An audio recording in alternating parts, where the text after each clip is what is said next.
Meet the Matthewsons. They're a dynasty of dealers. It drives really well. With a love of classics. It's only condensation. In Thornton-le-Dale, gateway to the North York Moors, they auction over 2,000 rare vehicles every year. 42,000, the ready type, the stunning car. All walks of life. The cars fetch people together. I'm ecstatic. Head of the family, Derek. It's got to be the best job ever, isn't it? We're sort of living a dream. Trusted lieutenants, sons Paul. Not everybody's cup of tea. And Dave. There's Dad's way. And there's Dad's way. Keeping them all in check and dealing with the punters, Sarah. Somebody could ring today with some fabulous vehicle that's been sat in a barn for 50 years. You have no clue. It's the chase, it's finding it. So you get up every morning thinking, what am I going to find today? This is a family's love affair with cars that have lived a life. Someone's cherished a car and loved it, and I think it's just great. I think it's absolutely superb. A passion that can be turned into brass.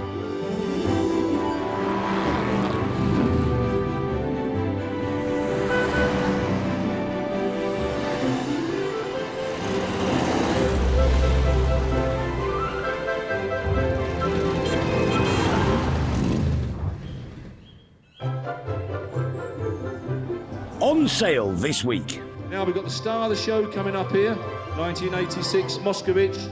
A car for the people. It's a glorious beige box. You can't really get better than that. 1972 MGB GT, very bonny looking thing. The engines are easy to work on. It's nice to open a bonnet and actually be able to see the bits that you need to fix. 1965 Dot Demon Scrambler. I think once it gets you and bites you, the bug, it stays with you, you know. Lot number 7, catering trailer, entered by a classic man. Have you ever worked in a burger place? Obviously. I mean, look.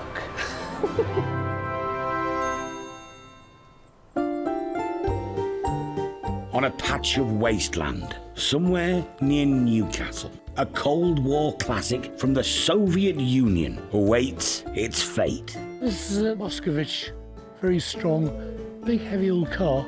4 million of these iconic Russian cars were made, but only a handful of people liked them.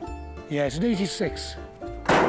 Justin Ray Brayshaw owns this Type 412. I just saw it and fell in love with it.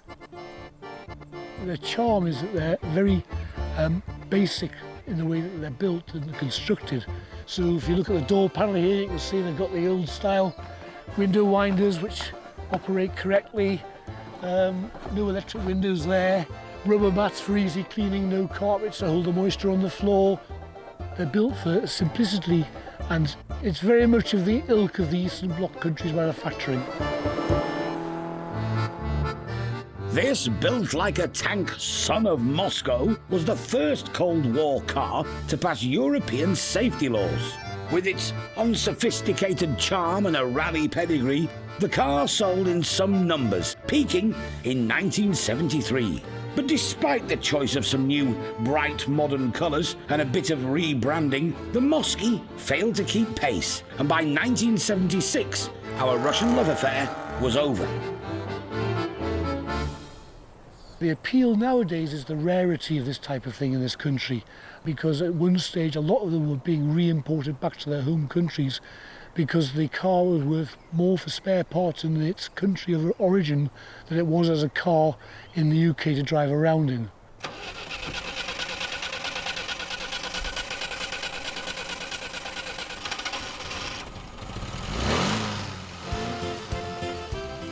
Justin and his son Toby restore and trade unusual cars. In 1980s Russia, this one would have been a status symbol. The government used to issue workers with stamps, and once they'd achieved so many stamps, that meant they were then authorised to go and buy a car. Certainly to own a car like that was a little bit of a reward that the government gave you for being a hard worker, behaving yourself, sticking to the rules and bringing your family up with the same ethos as your government basically towing the party line, I suppose.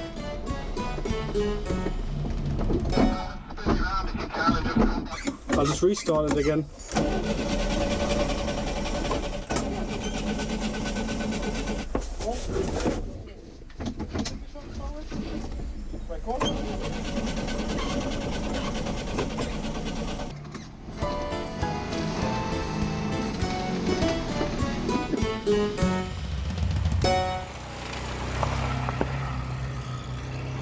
Justin thinks now is the right time to sell his Moskovich.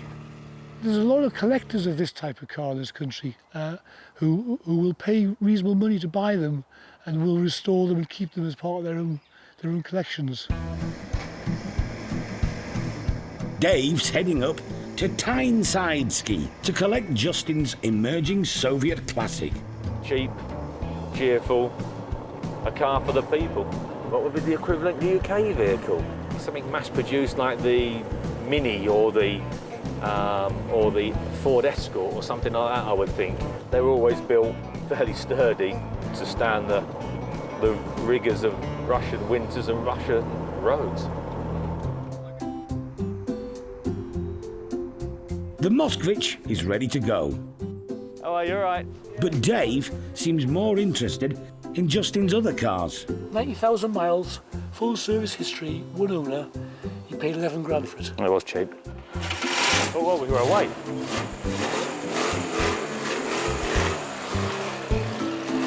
I see what you mean about the clutch, though. When you're on, aren't you? Yeah, it makes an exciting drive. While he's here, Dave's also taking a 50-year-old Mercedes. It's a 1966 200 diesel. It's a manual car, so it's manual on the column, not on the floor.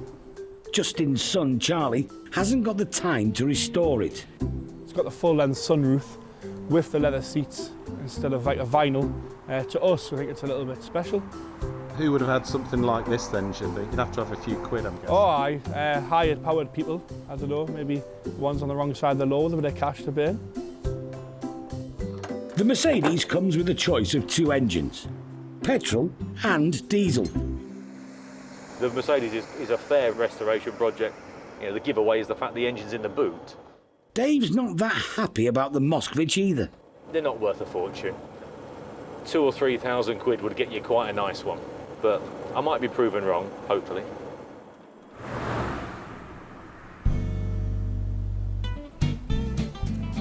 These are record-breaking times for Matthewson's. Yeah, that'll be fine. Yeah, no problem at all. With the business in its 50th year of trading, more cars are going into each auction than ever before. We've got about 170 vehicles in this auction, so we're pretty well full up. Yeah, what would it take to burst? I don't know really. We're about there now, really, and we can't really handle any more. Is this to go in this sale? All this train stuff? Yeah. Great. It's very, very chocker block. Can only just get into the toilet. Sales depend on the website being in order a few days before the auction.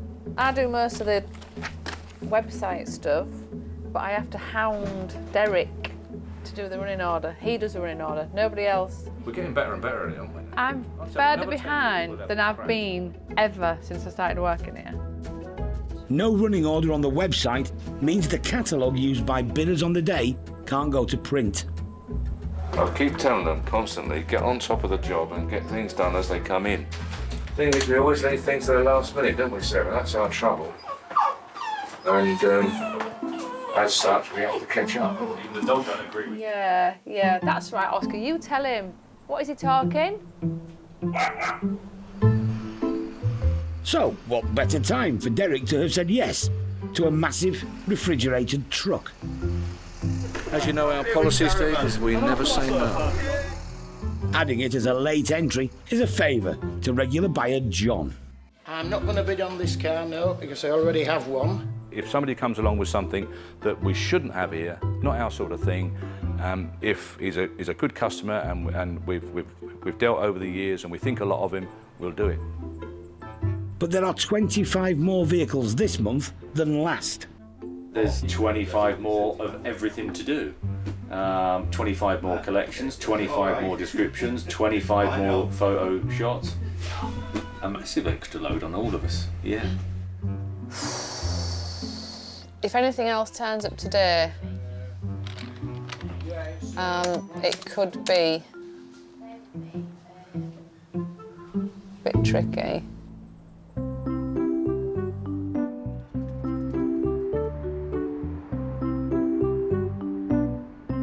I'll have a burger, please, Derek. Yeah, with or without onions. You've got enough sauce as it is. You don't want any more sauce. He's all right with sauce. Regular buyer Ken wants to sell his renovated open-side shed in New English White. And it's a yes from Derek. There's guys here, they love seeing that sort of stuff. I've heard them say, and just echoing my thoughts, is that when you go to certain sales, you never know what you're going to see. That's great, isn't it? Different. I think it's mint. I'll go get some cheese slices from the British shop. What can I get you, love? Have you ever worked in a burger place? Obviously. I mean, look.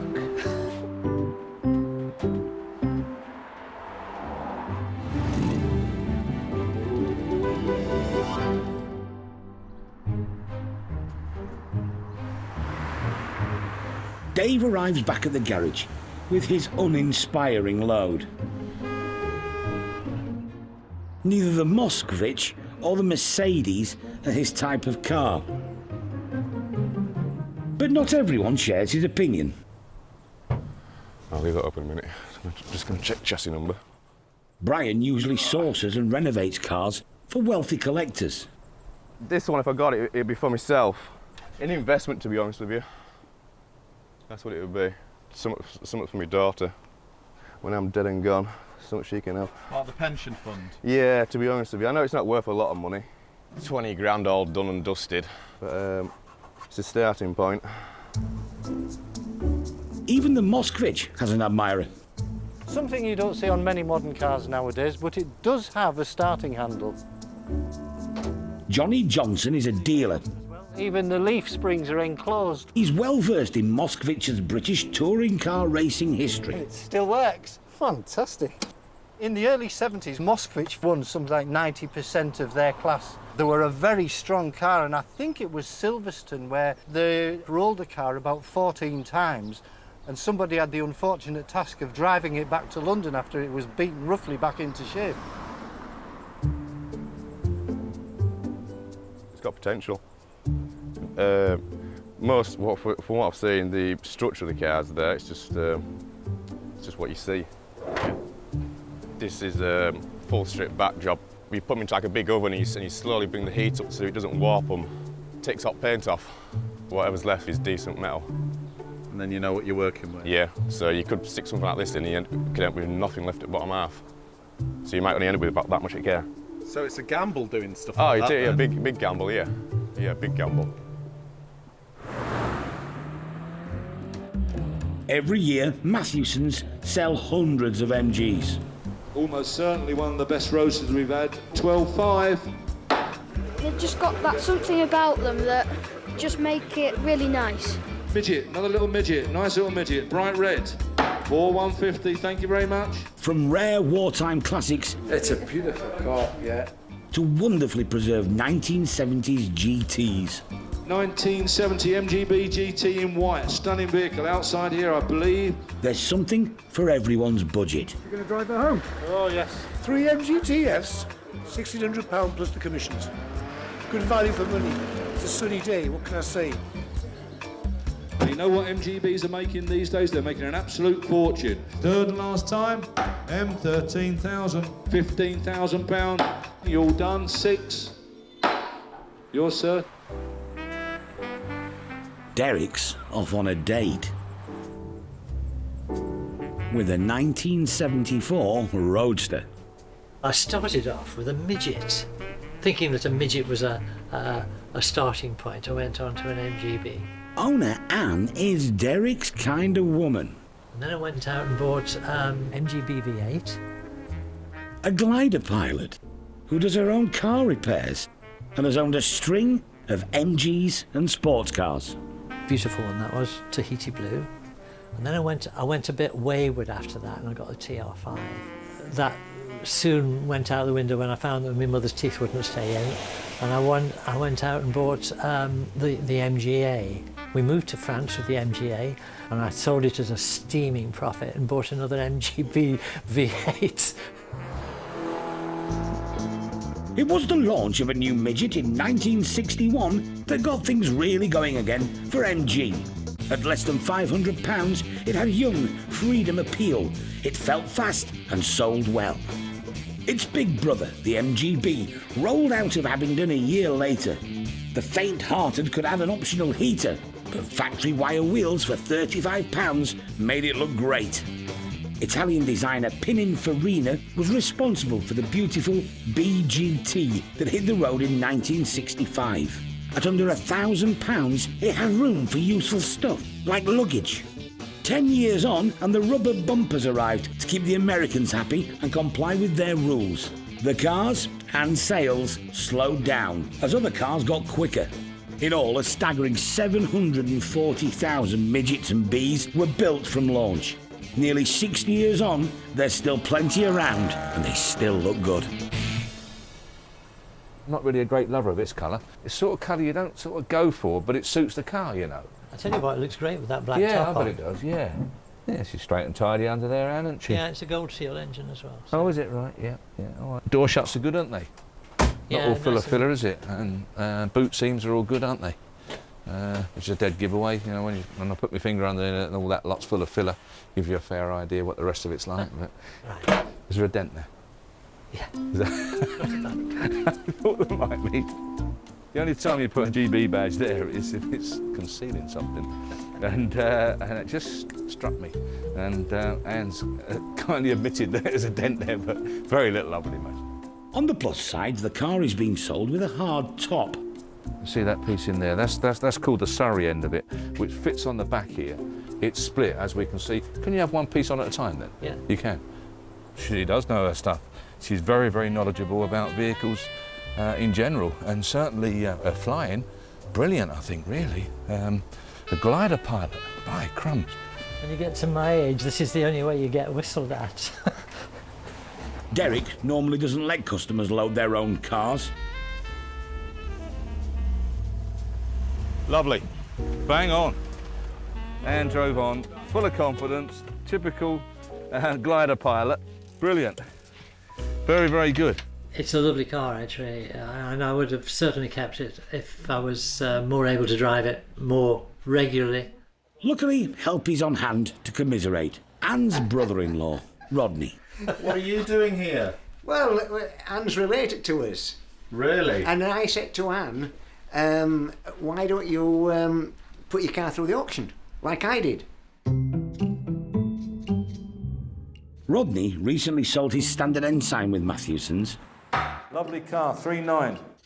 But then bought a Morris pickup, despite promising his wife he wouldn't buy another car. I'm going to kick you out. She said, you have to find another place.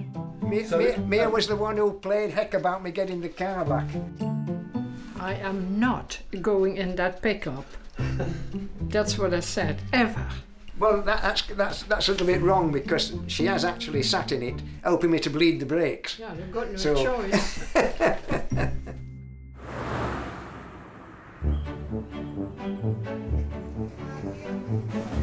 What's your secret for surviving auction day? Drinking lots of gin the night before and the morning of. It's the day of reckoning for two underappreciated classics. Right, thank you for your attention. Where's my notes? Here we are. Brian is here to bid for the wrecked 66 Mercedes 200. Any vehicles that you're interested in that you would like starting up, please go and see the guys. There'll be only two pleased to do it. It's unclear whether or not anyone wants the Moskovich. Well, I think I've brought some small change in my pocket today, so we might be lucky. Spare a thought for Andrew. He spent the 70s sitting in the back of one. It was a time when British Leyland were in turmoil. The Austin 1100s were replaced by the Allegros, and my father refused to pay the price for an Allegro. He went for a Moskovich, which had a far bigger engine, much more space, and an awful lot more kit. but they were as rough could be at the time. Moskovich, anyone? Andrew now runs an accountancy firm. His staff might be in for a surprise. I've been in touch with my work colleagues this morning. I don't know whether we can run it as a pool car in the office. I don't know.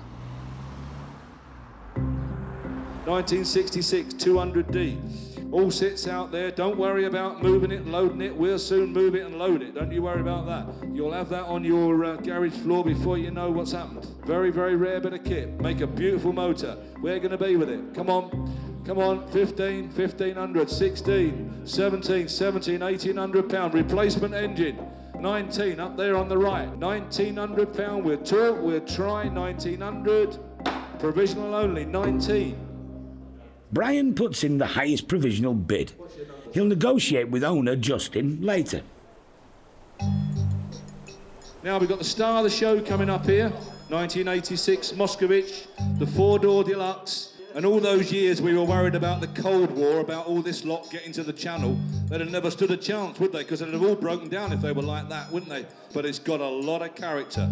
So it will find a new home today. It will find a new home. And Derek knows this because someone has just phoned in with a strong offer. Your chance. Whereabouts? Is it 500 to start? 500, come on, 500 straight in. 500, 5, 6, 7, 800, 800 there, 800 the Moskovich, 8, 9, 900 pound, 950, 950, £1,000 there, 1,000 pound, 1,050, submitted, 1,100 in the seats, 1,100, exactly the same as I've got, 1,100, 1,150 is going to buy it, 1,100 pound for the first, 11 for the second, third and last time, there it is, 1,100 sold. Fellow accountants back at Andrew's firm breathe a sigh of relief. The anonymous pre-auction bidder wins it for £1,100. And although the Merc didn't reach its reserve, Brian still got it for £1,900. When my wife saw it, she said it's Scrapheap with this thing. Many people would put it straight through a crusher, this. But I think it's been saved. Hopefully it's been saved.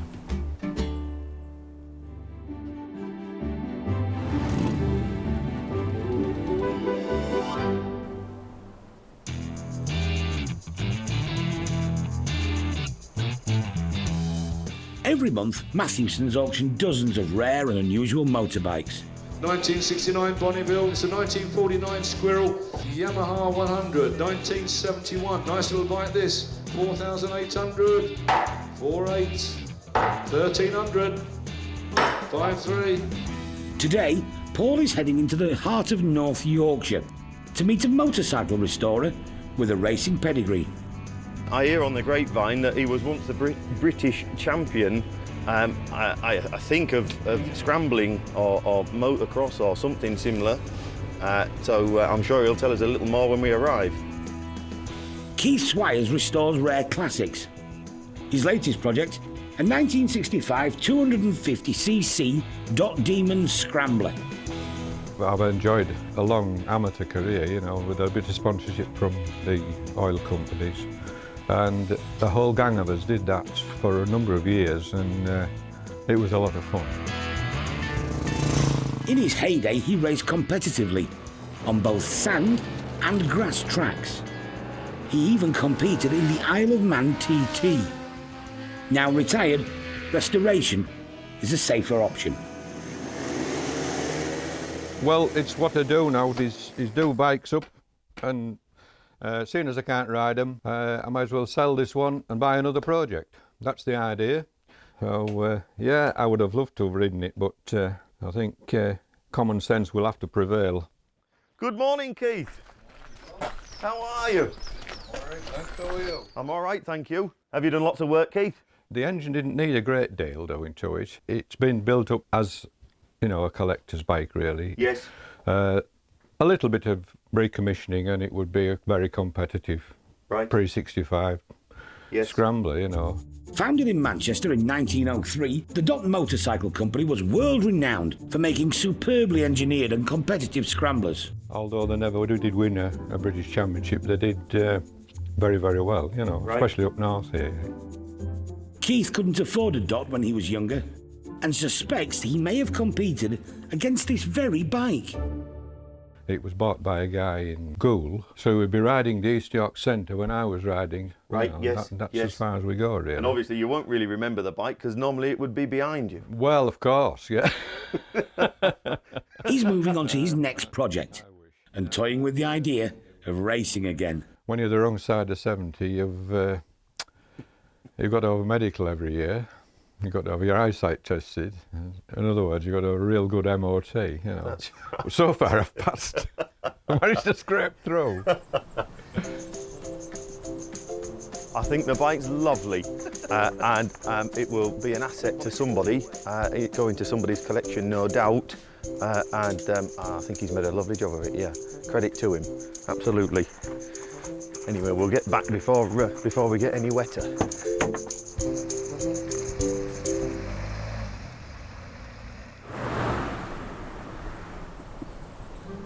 The Matthewsons family have their own tea shed. Today, there's a medical emergency. It's swollen up. It's all going to be fine, though, because Paul is a trained mechanic. It's in 3 bits. Don't press on my finger because it hurts. Does it really? Yeah. Are you going to nip me? No, let go of it. Put it on top of that one, look. Hey, they're quite tight. That one's off. Oh, mate. Ah, they're only plastic cheapy little things, look. Best silver, that. Yeah, I'll bet. I can't get into It's that going to one. feel like when you go out in a really tight dress and you have to wear them Spanx and you spend all night doing that I don't know what and she's not talking breathing, and then you take them off when you get home and you go, oh! That's what this ring's going to feel like when it's cut off. There you go, mate. Look at that. Oh! Right, and you think that wasn't swollen? Look at that. Oh, man. Do you want to keep them bits? Yeah, I'll make them into, we can all have a nose ring each. No. Done. No, I knew you would. There you go, Absolutely dear. that That could be there. of service.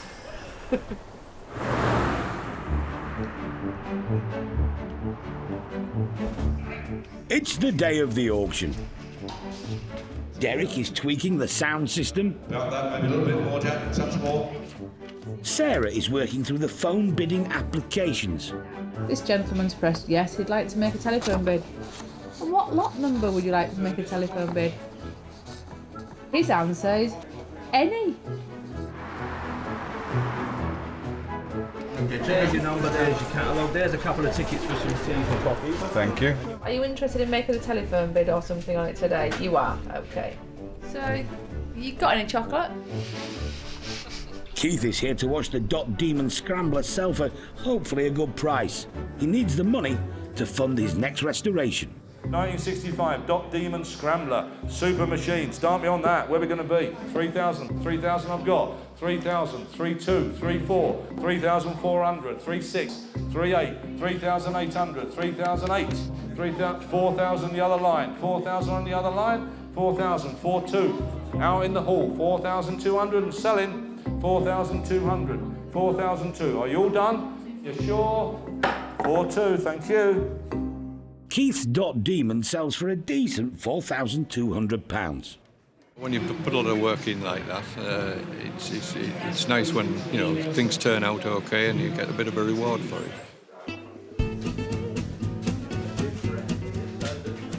Also heading for the auction, a series of MGs. The ideal entry-level classic. It's just lovely. In the showroom, the deal you'll need to beat if you want one. You wouldn't do nothing to that, would you? Look how straight it is. It's just perfect, isn't it? Yeah. I've fallen in love with it. Rob Sturrock, known as NG Rob to the Matthewsons, buys more of these cars than any other dealer. 500, 600 maybe, of all varieties. Midgets, BGTs, Roadsters, MG Magnets, Y-Series. Rob's sort of grown into, I suppose, one of our biggest customers, really. He's been with us from almost the start. On Rob's shopping list today, a 1972 GT in damask red. Traditionally, MGs are British Racing Green or tartan red. This is just something a little bit different. A 1975 MGB GT Jubilee Edition. They're just a lovely, basic starter classic with a massive following. He also has his eye on this low-mileage, white 1980 MGB GT. They tend to go all around the wings, inside the wheel arches, in the boot, so just generally looking for corrosion. You know, it is a limited market because it's rubber bumpers and it's got basically deck chair interior, but it's 24,000 miles. It looks like it's been just so well maintained. And of course, Anne's MGB, also on Rob's hit list. But first, an MG user's guide to getting the most out of a Yorkshire summer. This pair of seasoned owners have been known to flip the roof in December. Ken Coughlif's pride and joy is this 1973 MGB. Well, let's face it, this car is the quintessential English-British sports car. It's the best and most produced sports car in the world. It's a good car for a man like me to run around in, spending the kids' inheritance. Also hoping to spot the sun is Joe Waterhouse. His 1981 car was one of the very last made. The engines are easy to work on. It's nice to open the bonnet and actually be able to see the bits that you need to fix. Ilkley Moor is naturally their favourite spot for a spin. It's got lots of appeal for going out on good days out, because having a sports car is using it. That's what you must do. There's the drivers and there's the polishers. I'm one of the drivers rather than the polishers.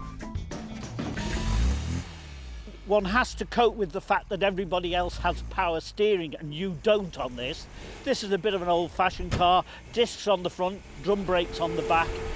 She doesn't turn in the smallest of circles, but on the open road, wonderful. And in the dales and the moors of Yorkshire, wonderful open road driving car. It's quite amusing to watch people, if you zip past them on the motorway, they tend to take a second take, you know. Did I really just see a W-reg car hurtle past me? Buy the best you can afford. And if you haven't got the skill to do it, don't take a risk by buying rust heap, because you will never be satisfied and it will cost you a lot of money. Ready? It's auction day, and Paul and Charlie are clearing off last night's rain. Teas and coffees and bacon butty that's pudding are in the far corner of the hall. 1975 MGB GT Jubilee. 2.5, we're off. 2005, 2006, 2007, 2008, 2009. 2.9 standing. 3, £3,000. 3.1, 3,002, 3,200, 3.3, 3.4, 5, 3,006, 3,600, 7, 3,008, 3,009, 4,000, 4,001, 2, 4.3, 4.3, 4.350, 4.4, 50, 4.450, 4,500, 4.550, 4,006, 50, 4,650, 4,650, 7, 4,750, 4.8, 4,850, 4,850, all done, 4,009, 4,900 and going, 4,950, 4,950, done, 4,950, sold, thank you very much for your bidding, 4,950. Rob's having to pay more than he wants, and getting a decent deal is how he makes his money. He needs to get the remaining MGs he's after at the right price.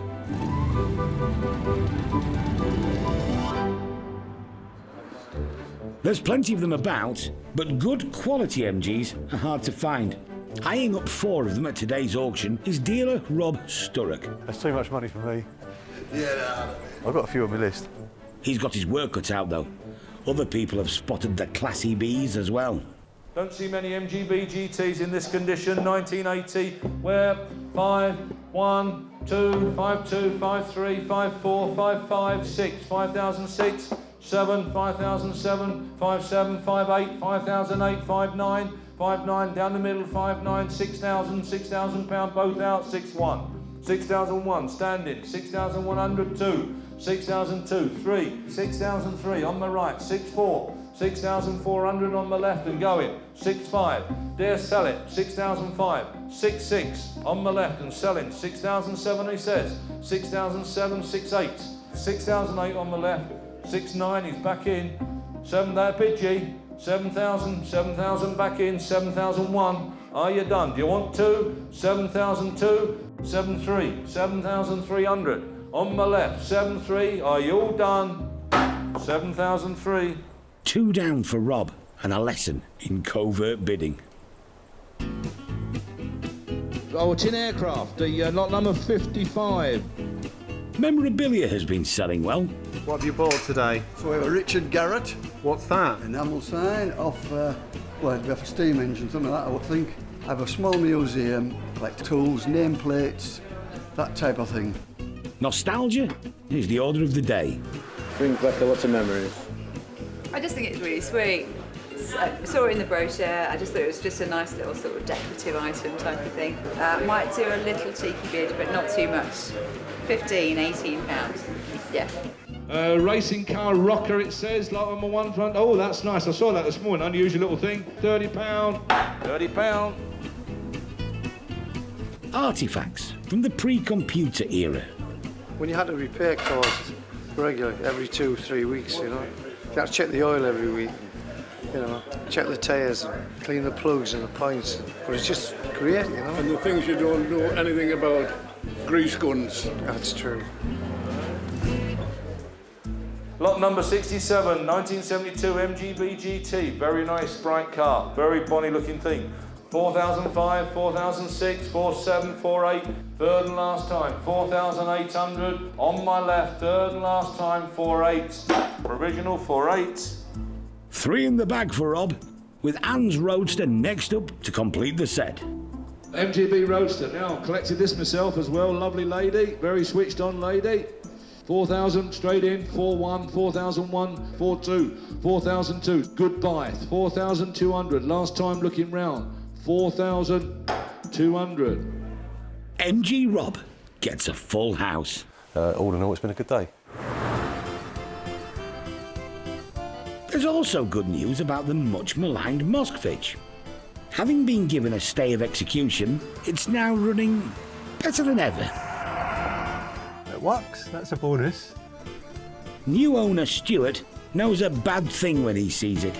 Just like terrible cars, so I thought these will be the best version of terrible cars. His cousin Dave, a mechanic in Leeds, has been trying his best to make it less terrible. Been parked in this unit for the last couple of months, waiting for parts to come from, where are they from?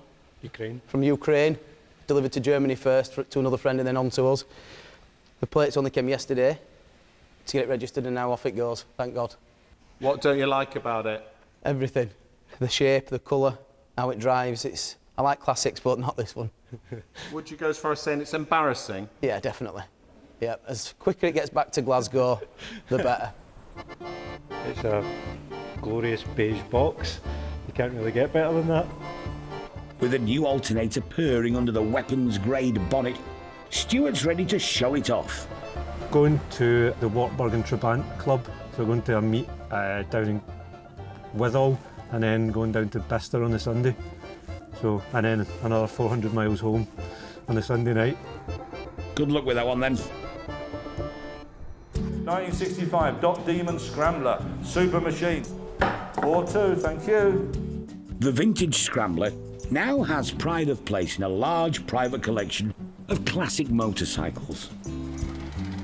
Owner Keith was sad to see it go, but it has funded his next project. And at 75, he's back in the saddle.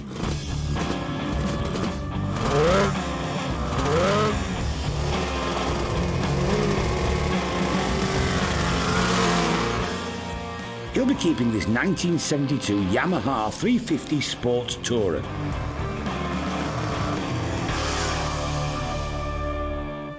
Yeah, it's a popular little bike, and it's made a nice little sprinter, a hill climber for me. Easily worked on, being a two-stroke, there's not to it. You can strip your motor out in less than half an hour and strip down in another hour and a half, you know. So they're easy to work on and very, very well engineered. I think once it gets you and bites you, the bug, it's not literally, but it is fatal. It stays with you, you know. Sell one, buy one, and keep going. It's a winning formula. I just don't seem to be able to give it up, so we're doing these little sprints as a bit of fun, you know.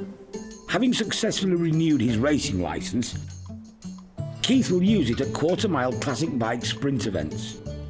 Those few seconds, you'll live more than you'll live all the rest of the week, you know, in those few seconds of acceleration. And I suppose, yes, it's a rush. That's why we keep trying to do it. I mean, how we'll go on, we don't know. But Talking of grease... Lovely thing, fully equipped. 2,800. The new owner of the burger van is yet to fire up the hot plate, but Derek never doubted this business on wheels would be snapped up at the auction. Van, we sold it, and whoever bought it's very pleased, and maybe if they get fed up with it or decide to move it on in whatever time, 18 months' time for argument's sake, it'll come back in and someone else can have a go at it. And I think it's great, it makes the world go round, doesn't it? Sarah was disappointed to see it go, though. She had plans. We were going to sell burgers with just half a bread bun and call it the topless burger van. We thought it would have really hit off. Maybe not at children's parties, but stag do's.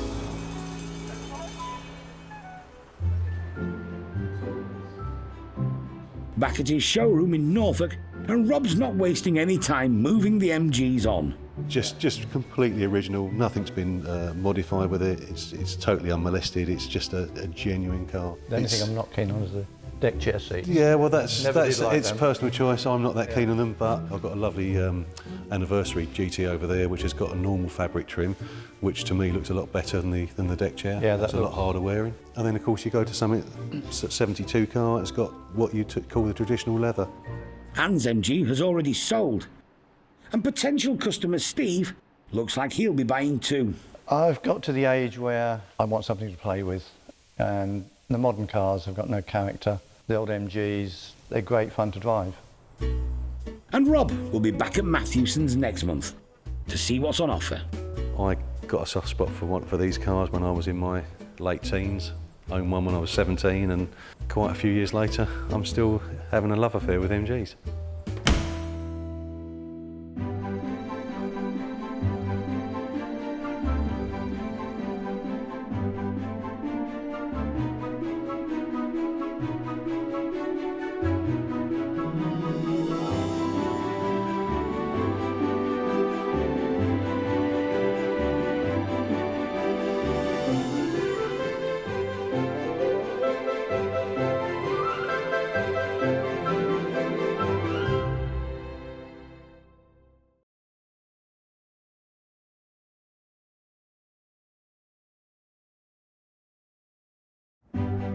Meet the Matthewsons. They're a dynasty of dealers. It drives really well.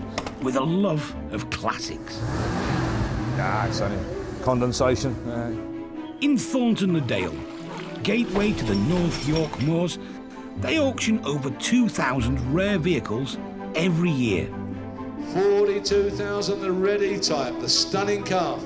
All walks of life. The cars fetch people together. I'm ecstatic. Head of the family, Derek. It's got to be the best job ever, isn't it? We're sort of living a dream.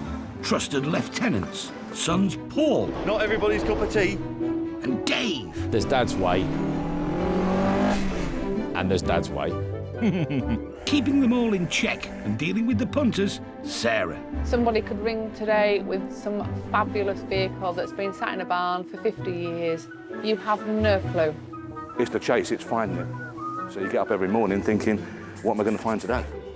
This is a family's love affair with cars that have lived a life. Someone's cherished a car and loved it, and I think it's just great. I think it's absolutely superb. A passion that can be turned into brass.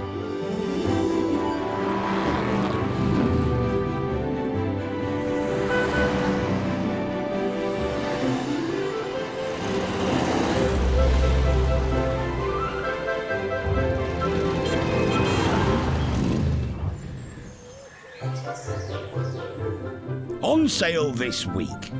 What do you buy a lady that's got everything? Morris Marina, 1972. Nice Christmas present. 1981 Rover SD1. I don't think I've ever had a car as nice as this one. Jag 240. Sweeney car. Well, the one they chased, of course. It was a boat loaded with gold, then. I don't know. Shall we have a look? No. Give me anything retro, anything that's a vile colour. I'd drive it.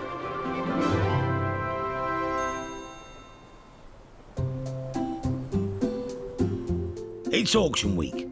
The site's full, and it's time for Derek to say no to any more cars. This guy's just rang from Beedale, only 24,000 miles from you. We want. Yes, but I have told him, Derek. You can't get it in this cell. I told him that we're full, we've got nowhere to put it.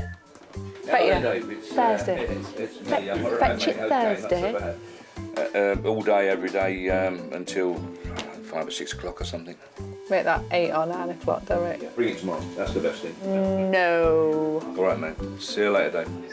So you said yeah? Bye. After I said no. Have a little go. No, I'm not going to try again because I can't do it. With another low-mileage vehicle on its way, a rare and valuable 1971 Aston Martin DB6 is giving up its special space for the incoming classic. A Morris Arena, 1971. Done 43,000 miles from now. Been garage stores for 16 years.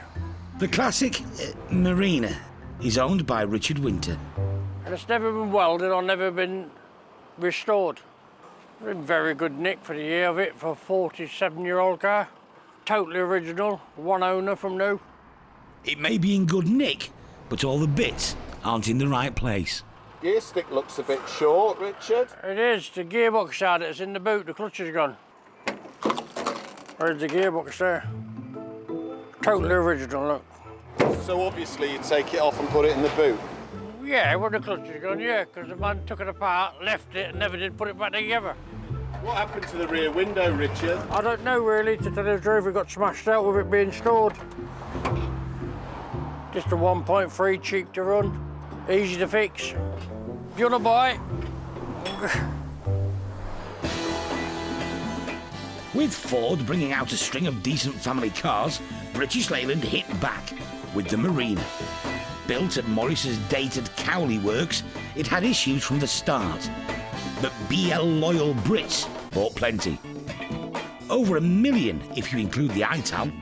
Now, only a few hundred remain, making it one of Britain's most scrapped cars. But they have many fans, and its door handle is a design classic that you can see on Reliant Scimitars and the Lotus Esprit. I can just see the top of that Marina. Gosh, that's a bit of a throwback, isn't it? Derek's trying to stay positive.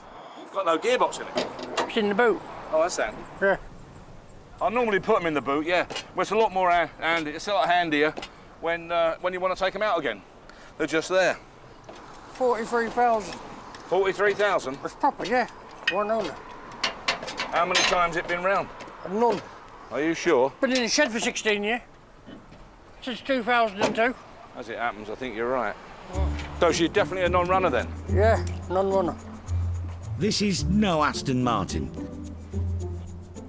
but it's still a piece of British motoring history. Straight to steering. There's someone for everything. Someone will snap it up. They will queue up for it.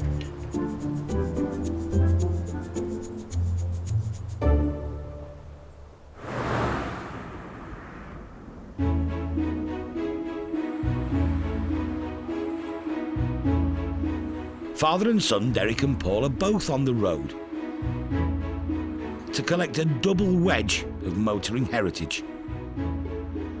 I suppose really they were the poor man's Jag, so consequently they weren't treasured, you know, they were just used, and most have just been worked to death or rotted away. Derek's on his way to the Lancashire Pennines to collect a 1985 Rover SD1. 2.6 litre engine in Moonraker. Paul's on the Yorkshire side of the hills in Huddersfield, picking up its big brother. We're now going to see Mr. Turner, who has got a Rover SD1 SE. In Pharaoh Gold, a 3.5 litre V8, complete with 80s accessories. Quite a rare car because a lot of them, like a lot of things, then rusted away. So to find a nice one, a few and far between now. We've got a big V8 engine, 3.5 litre. Should have twin SU carburettors on it, but it's been changed to a big Holly carburettor. So it's quite a bit quicker than normal.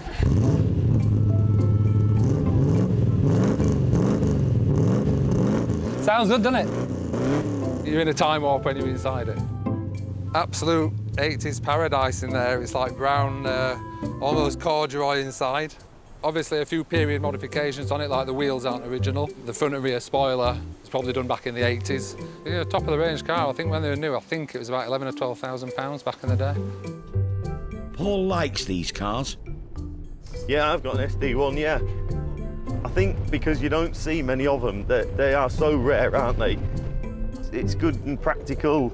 And chuck the kids in and go and do 100 miles in it and get out just like you can out of a modern car, really. Launched in 1976, the Specialist Division 1 was a hit. It won European Car of the Year. Labour Prime Minister Jim Callaghan was driven round in the British Leyland Rover. Mrs Thatcher favoured a Jag. The build quality of early models was poor, as BL struggled with the changing world of car making.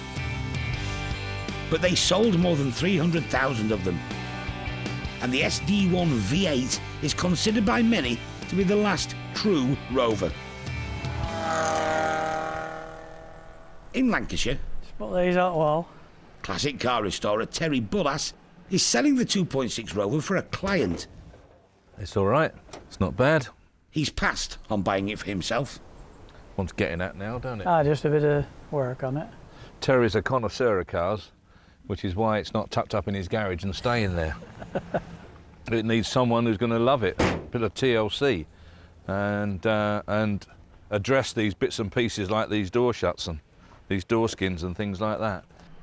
Less desirable than the V8, it could fetch around £4,500 at auction. There's buying and keeping cars and there's selling cars, and it's a selling car. It's a nice selling car. I wouldn't buy it and keep it, but a lot of people would. And after they've been around looking at misdescribed rubbish, then when they come and see this, they'll be very, very pleased. In his collection, Terry has a lot of keeping cars worth looking at. This is where the keeping vehicles are kept, Terry, isn't it? And trucks. Absolutely lovely. Yeah, they were made for to delivering job. Easy in and easy out. Yeah, that's right. This is an Austin Champ. Quick, very quick. Yeah, they're nippy things, aren't they? Yeah. Look at that. Yeah, straight, isn't it? Ah. Yeah, it is level, yeah. Yeah, what, you selling it then? No.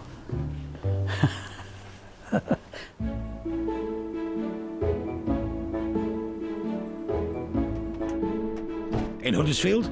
John, innit? Yeah. Yeah. How's tricks? Yeah, good. How are you? John Turner and the more desirable V8. I'm hoping to get about £5,000 or £6,000 for it. It looks an eyeful, doesn't it? Looks a nice thing. Yeah, it's not everybody's colour, but that's No. the 80s. That's the 80s for you, isn't it? Well, that's... So, look at the phone. John's got that well-documented can't stop buying classic cars syndrome. I've had it, I've done a few shows in it, and I've driven it a bit, but I've got a Volvo Amazon, I've got two Volvo Amazons, so in pretty bad state, so I'm working on them, and this reel has got to go, help me fund them. I don't think I've ever had a car as nice as this one. Yeah, over here a bit, John. Yeah. I will regret it, probably. I've regretted selling. I've had a few old cars, and a lot of them I've regretted selling, so this will be no different.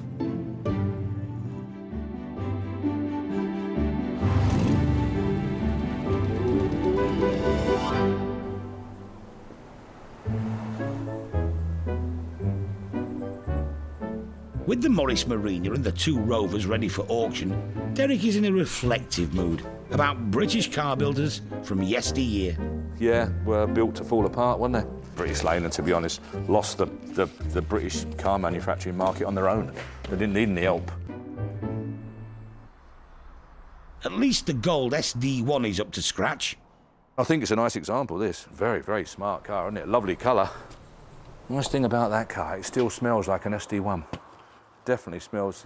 I'll have to do this experiment one day. You have to blindfold me and take me around a few cars and wind the window down and pop my head in there and I'll tell you what it is, because they've got that smell. Bah, yeah, that is SD1, no question about it at all. Absolutely lovely. There she is, big old V8, basically a Buick. Very, very reliable. Do a mega miles, very strong.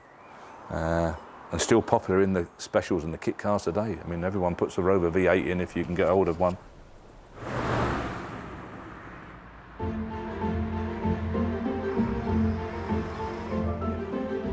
It's auction day. Yeah. Morning, Derek. Yeah. Sleep all right? Yeah, lovely. All right down there. I'm a little bit behind. And in the yard, potential buyers for the Morris Marina are playing Hunt the Gearbox. Oh, we got gearboxes in the boot.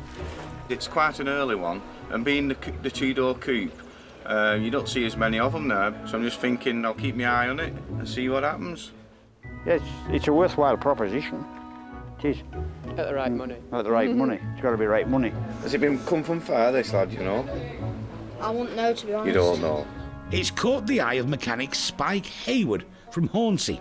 He used to work on them when new. I can see our Christmas present. I can see it. She'll love it.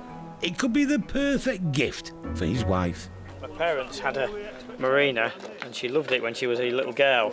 And now she's quite a big girl and she's older. She always goes on about a Marina. So I thought, nice Christmas present. She'll love me even more than she does now. That ain't a lot. Spike reckons it's all fixable, if you can find all the bits. Starter motor's under the seat, there's no battery on it. We don't appear to have any keys. But it's all resolvable for the right price. You'd get it running in a day, you know, but then you've got all sorts of other stuff, haven't you? Glass to do, you know, fettle it up and sort it, and your brakes to sort out, but it's all doable, isn't it? It's all old-fashioned. You know, it's all repairable, isn't it? I would seriously buy this today, definitely. Such is his commitment to the cause, Spike's decided to submit a pre-auction bid. £900. We're looking at the Marina for my wife. I should put that on a Christmas wish list, actually. Not yet, but you might just put it on there for her. Okay. It's a 1972 Marina 1300. I bet the mileage is right. Can't guarantee it. Make your own mind up about it. Where we're going to be, start me on it. 500, 600, 700, 708, £800, 800, £800, 900, £900, £900 for the first, second, third and last time. £900, it'll sell. The car is Spike's. It's going to be a Christmas to remember for his lucky wife, Caroline. She was maybe thinking I had a holiday in Australia or somewhere, but she's going to end up with a Marina.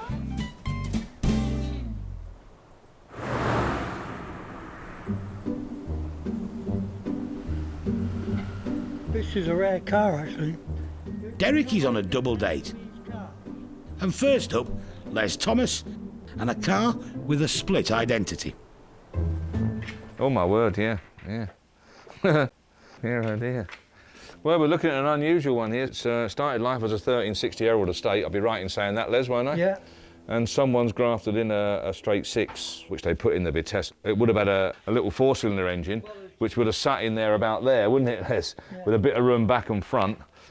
This one's obviously taken up all the room, but at least the room's there for it to take up, isn't it? Will it fire up?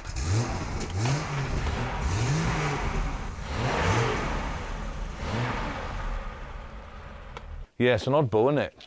Yeah. Well, it's going to appeal to someone, but not many, you know, Les. I'll give it a go for you, but I mean, it is strange. It's a flying machine, I bet, isn't it? But it goes well. There were about 20 Vitesse estates made up by a dealer in Park Royal, North London, and plenty of copies followed. Derek's first date never made it into full production, The next one, however, was a big hit. 240 Jag. Good looking car, aren't they? Not so bad at all. A lot of crazing on the wing here, look. So the only way to get rid of that, it's a bit like that Herald Olympic got the same problem there, is strip it back. Bare metal it, that's the only thing you can do. They go quite badly around here, but it's not so bad. Someone will do that. It would do really, really well. Make very good money if it was immaculate. It's looks like it's got the makings of a nice car. Nice wood inside, manual overdrive. So I think put door bottom on the offside front, door bottom on the near side rear. The rest of it will just cut out bits and pieces. Quite simple, really. The 240 was the final budget price fling for these classic Jaguar lines. It was an old school bargain. Jaguar owners were changing. In the late 60s, the furs and jewels may not have been your own. It's always associated with bank robberies. The last 240 rolled off the line in 1969, and the era of the bigger XJ Jags had arrived. Too small in the back for a bank job anyway, aren't they? You know, by the time you get two burly fellas and a load of money bags and no room left. These days, its checkered history only adds to the appeal. Now then, Keith. Yeah. But even Keith realises it's not for everyone. It's a 1960s car, it's difficult to drive in modern traffic, it's expensive to maintain, it uses a lot of petrol, but there are a lot of people around about who like an old car, and I used to be one of them. And now I'm getting too old to use it, so I'm selling it. I don't want it to go, but it will have to. Yeah, nice old thing. Looks very straight, doesn't it?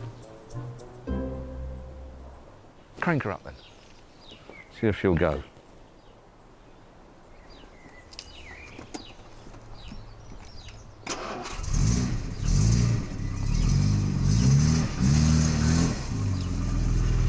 Sweet enough, isn't it? You must have had the wood done, Keith. Door cappings and this bit. Yeah. That was done before I got it. Yeah. They did a nice job, didn't they? It's very good, yeah. Smart, aren't they? Money-wise, what do you think? Whatever. I personally think it's worth £7 grand. Yeah, I'd be happy with that, yeah. And here's something you don't get with a new car, a proper toolkit. That is absolutely lovely, yeah. Feeler gauges, there, 25 thou there for your plugs.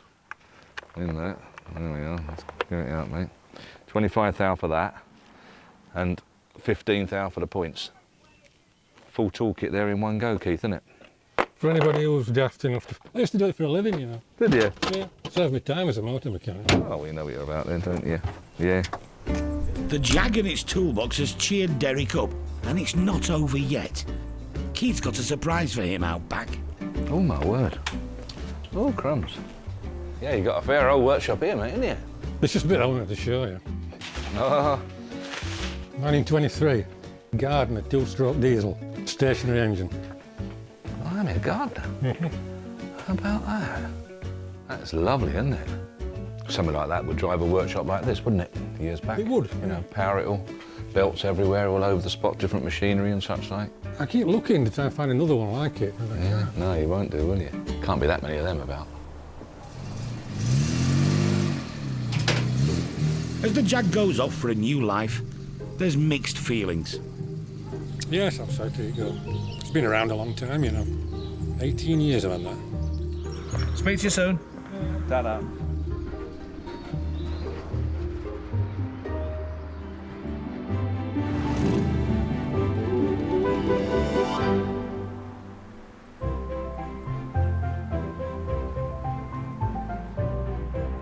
It's auction day, and Derek is already selling.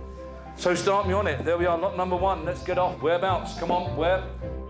And the Rovers are bringing back memories, both good. When we were kids, we used to drive my father's friend's V8 Rover around the field. We used to have great fun with it.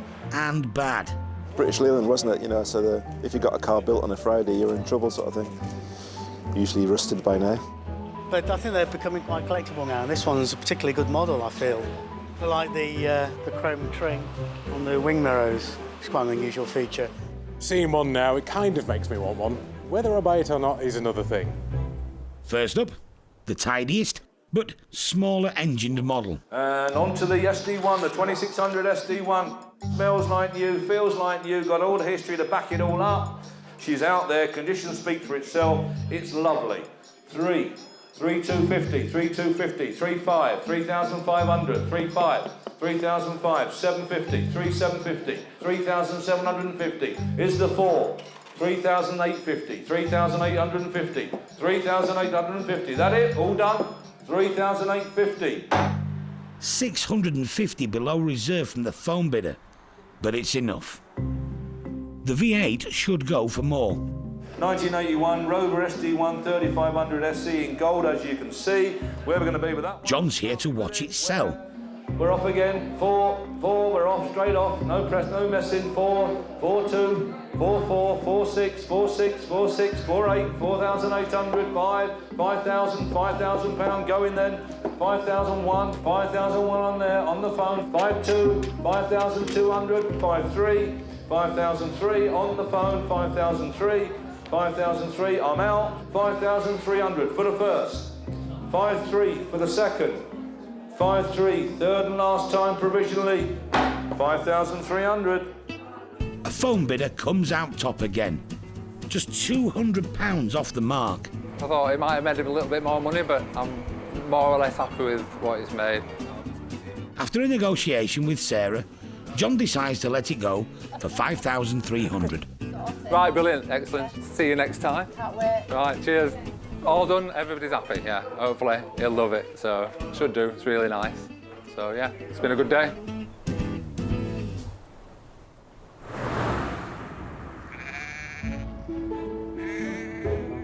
Millions of people every year flock to the Yorkshire countryside to take in the beautiful scenery.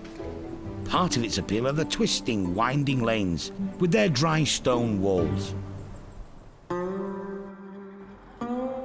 At the garage, the least appropriate car for a delightful Dales drive has arrived. It's a Buick LeSabre from 1959, and it's causing some interest.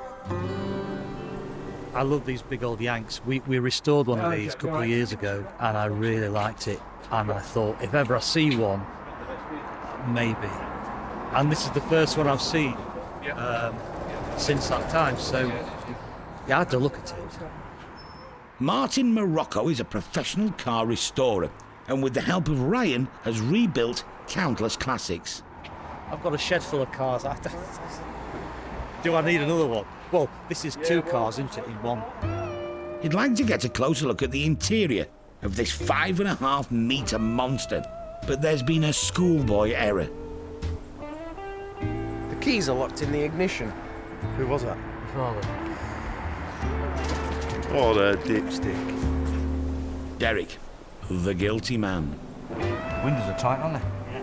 And there's no door handles. This is a rather large problem. They resort to some dubious tricks of the trade. No evidence of a misspent youth. Mind the paintwork? Oh, no. I notice you've not been sort of stopped, you know, there seems to be plenty of people just walking past, Yes, completely oblivious to the fact that you're trying to nick this car. Yeah.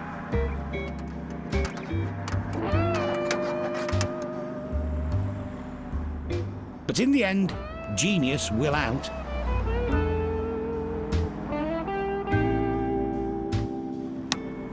Yay! Boom! We're in. 2 metres of bench seat, now available for viewing. Has this whole sordid experience put you off it? Not really. That's value's gone down then, is it? Up. We've got a key out of it now. We can get in and out.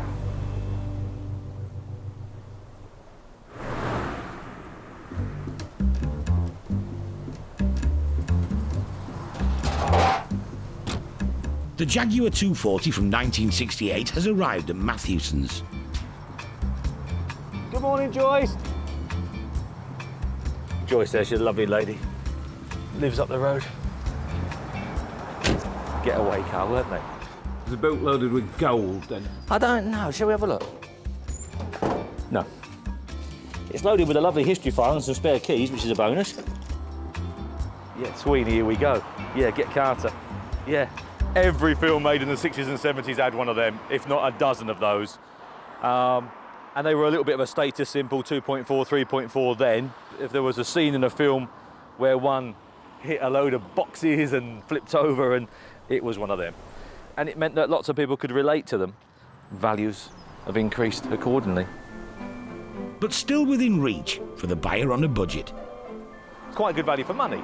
You know, not everybody's got 35,000 quid to put into a fun car for a weekend. You can have just as much fun with 5, 6, 7, 8,000 quid. It's what I tell people, as you can with 45 or 6,000 quid. You don't need to put loads and loads of cash into something. That will generate just as much interest as an out-the-box stunning car will at 35,000.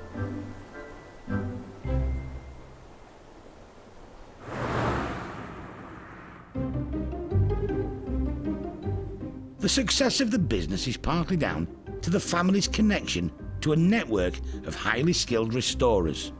Really nice car. We need guys that can turn out cars to that level, love doing it, and do it all the time. One such person is Russ Farnell from Huddersfield. Got an Austin 7. The gentleman, he bought it the day that I took delivery of it. It's just a case of finishing it off, but he's told me not to rush because he's got nowhere to keep it at present.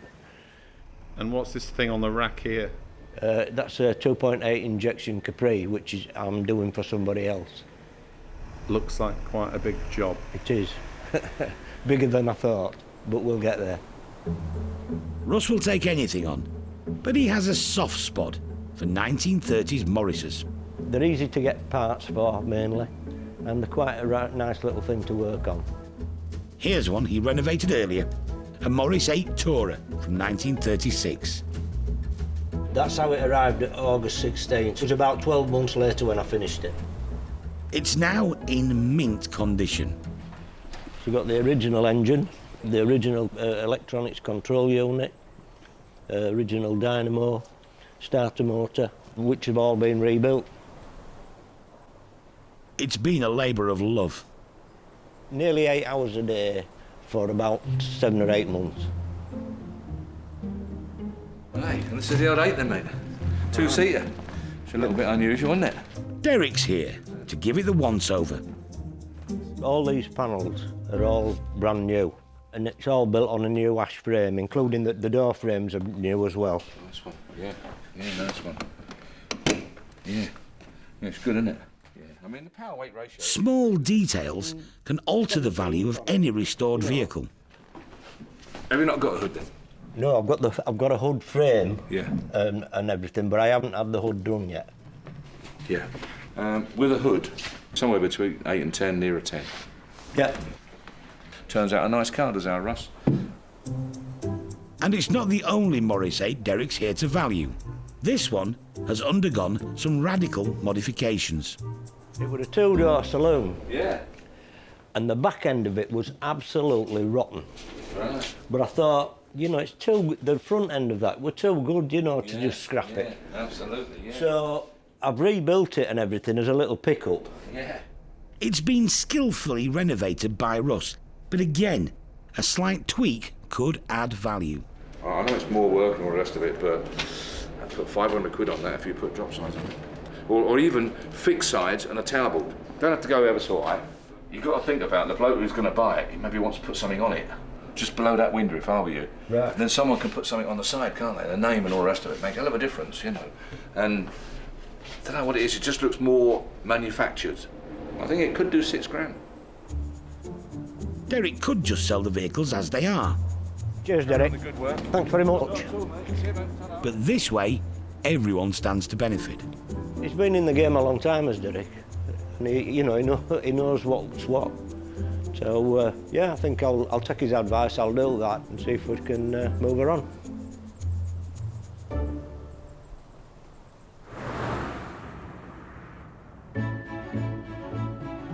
It's auction day. Oh, I love it. I love antiques, I love vintage cars, I love collectibles, anything at all, anything old. And the Matthewson's garage is rammed with British heritage. I know nothing about cars, but I actually quite like this one, yeah. Including the beautiful Jaguar 240 from the late 60s, which so far has had a lukewarm reception. You like it? Not particularly, no. Someone's driven it through a hedge or something. Don't know how you can do that, yeah. But retired motor engineer Stan Smith is interested. The door bottoms want a little bit of work, but other than that, it's superficial. A few cracks in the paintwork. Everything fits all right. The bonnet fits well. Windscreen seals are good. Interior's very nice. Everything going for it, really. I think as long as it doesn't make really strong money, I shall probably buy it. Yeah. Jag 240, collected it myself, lovely people. Had classic cars for years, wants a breather, do something else for a while. Sweet engine, super thing, where are you going to be? 5, got you, 5, 5.2, 5.4, 5.6, 5.6, 5.8, 5.8, 6,000 pounds. Should have started here 6.2, 6.4, 6.4, 6.6, 6.6, 6.8, 7,000, 7.2, 7,400, 7.4, outstanding in the seat, 7,004, sold 7,004. Stan's plan was good. He's the new owner of the Jag. I thought it would have made a little bit more, but I'm pleased it didn't, being a Yorkshireman. He's a serial renovator. The Jag will have to take its place in the line.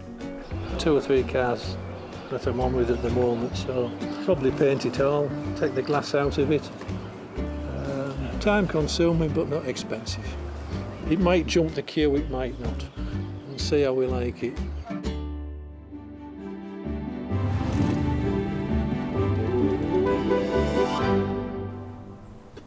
Next under the hammer, the deceptive Triumph Estate. I'll give it a go for you, but I mean, it is strange. The Herald that thinks it's a Vitesse. Not actually being rude about it, but it wants a lot of work on it, you know. Expectations of a sale were low. Now, Triumph Estate, don't sell it any other way. Vitesse on the logbook, starting the hall, 1,500, and let's be away then. 15 I've got, 15, 16, 17, 1,700, 17, 17, 18, 1,800 pound, 18, 19, 2,000, on the phone, 2,000 pound. Reserve met in record time, with no sign of the bid slowing down. 3,000 pound, 3,1, 3,2, 3,3, 3,003, 3,004, 3,5, 3,500, 3,006, 3,006, selling, 3,006, what do you think? 3,6, 3,7 he says, 3,008, 3,008, 3,008, it's on sale and going, 3,009, 3,009, 4,000 pound, 4,000, he's shaking his head, he's thinking, 4,000, I'll feel for you, 4,1, 4,100, 4,002. Do you want 50? 4,250, 4,250, 4,250, 4,3, 4,003. Should we let him have it? Are you sure? You're not going to be driving home thinking about it, have an accident, are you? Something like that. 4,003. I'll run you home if you like. 4,003. Sold 4,3. Thank you very much for your bidding. The phone bidder wasn't going to let the Triumph go, and it doubled its reserve price.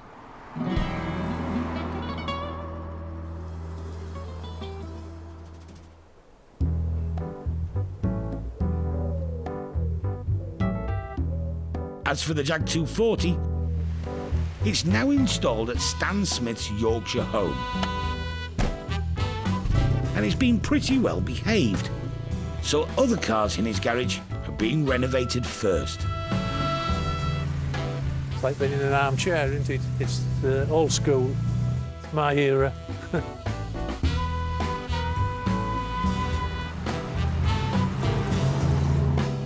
Steering is a little bit heavy and there's 1 or 2 bits for sorting out, but it's good.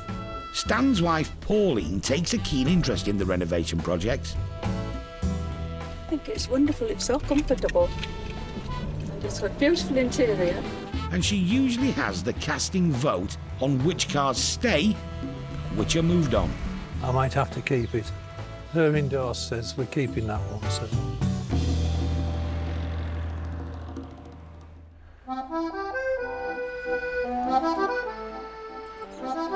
Matthewson's cars can end up in the most unexpected places.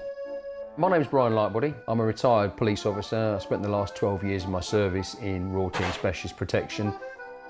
Brian was once the Queen's bodyguard. He now lives in snowy northern France with his new arrival, the Rover SD1.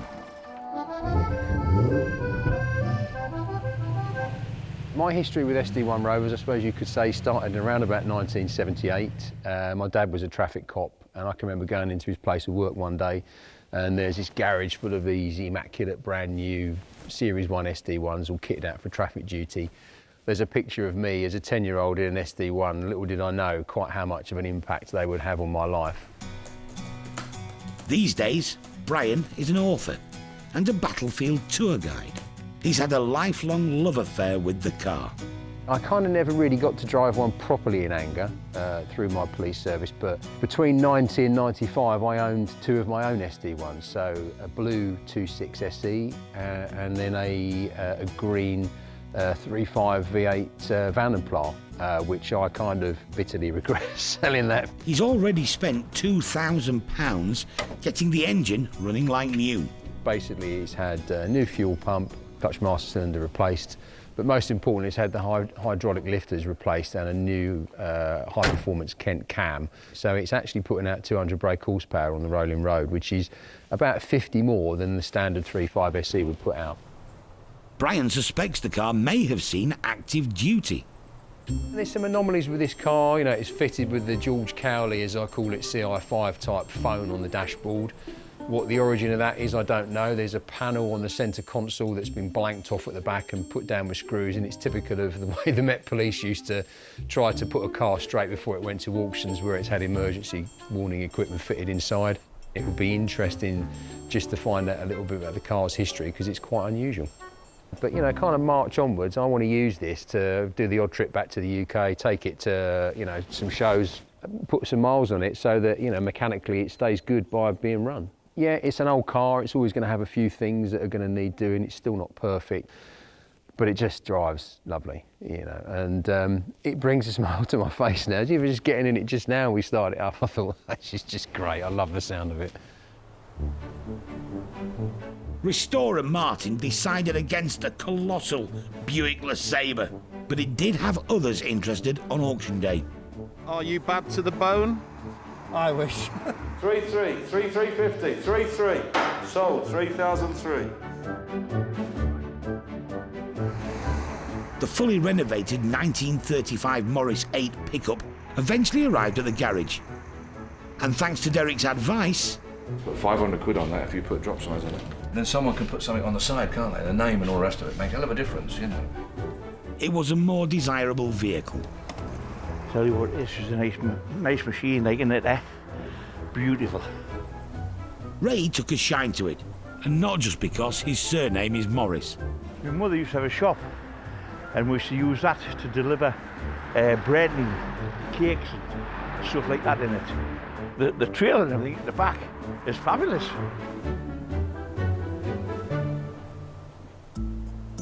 No reserve on the little Morris 8. There we are, start me with it. Whereabouts going to be? 2,000, £2,000, 2,250, 2,500, 2,750, £3,000, 3,250, 3,000, selling, 3,250, 3,500, 3,500, you're out M, 3,500, 3,600, 3,700, 3,700, 3,700, going, 3,008, 3,008 for the first, 3,800 for the second, 3,800, third and last time, 3,008. Regular Mark Springett was the highest bidder. Who knows what it's worth, but you know what? If you've got a small business, garden centre, coffee shop, what a great bit of advertising for somebody just to park up outside with the name on it, put some flowers in the back or whatever you want to do. Yeah, it's quirky and it's fun. So how are things progressing with the 1971 Morris Marina? £900 for the first, second, third and last time. £900. 3 months ago, Spike Hayward bought it as a present for his wife. She's going to be over the moon on Christmas Day morning. I can feel it coming. Yeah.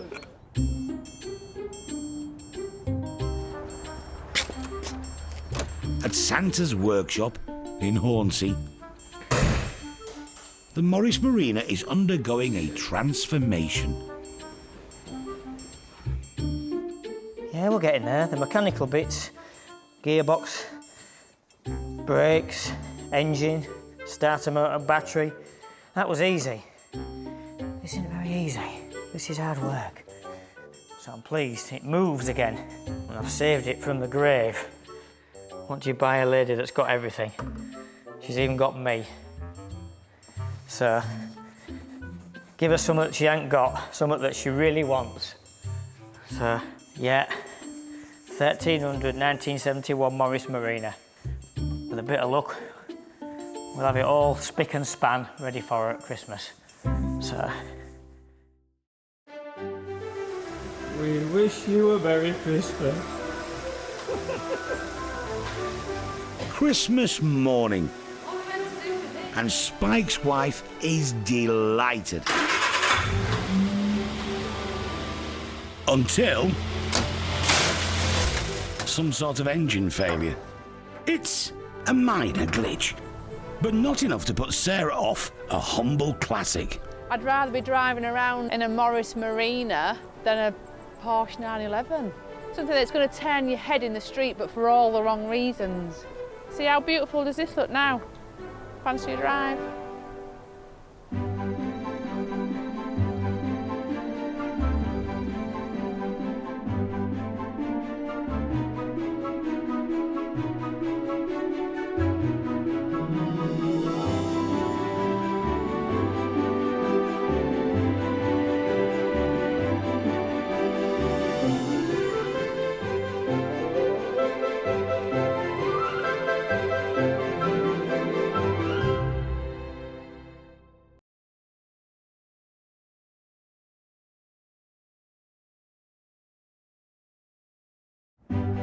Meet the Matthewsons. They're a dynasty of dealers. It drives really well.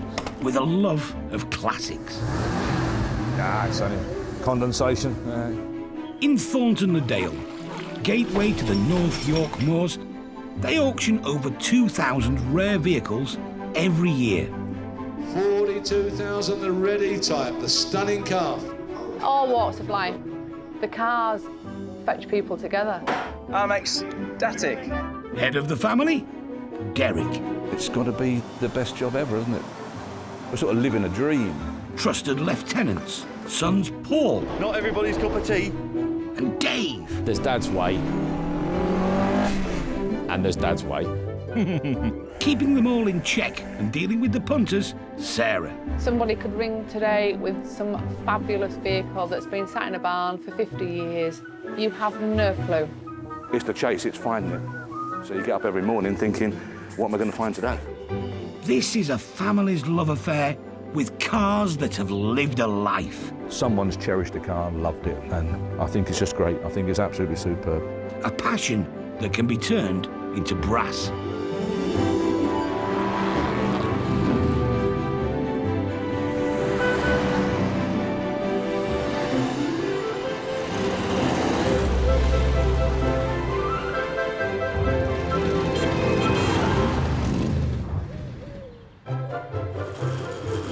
On sale this week. One of the stars of the show, 1970 E-Type, Series 2. Just a lovely car. Everywhere you go, everybody appreciates it. They've just evolved from purebred racing. Now, Van der Pla, Princess, 1963. It's a beast, isn't it? Very wide. When they're all kitted up and they're all nicely ribboned up, a bride, well, they just write their checkbooks out. It's generally how it goes. 1985 Escort RS Turbo. Iconic 80s fast Ford. Everyone wanted one. Not everyone had one. Foot warmer. Do you like tat like that? Yeah. He gave me a Mr. Drip. Appropriate, I don't know.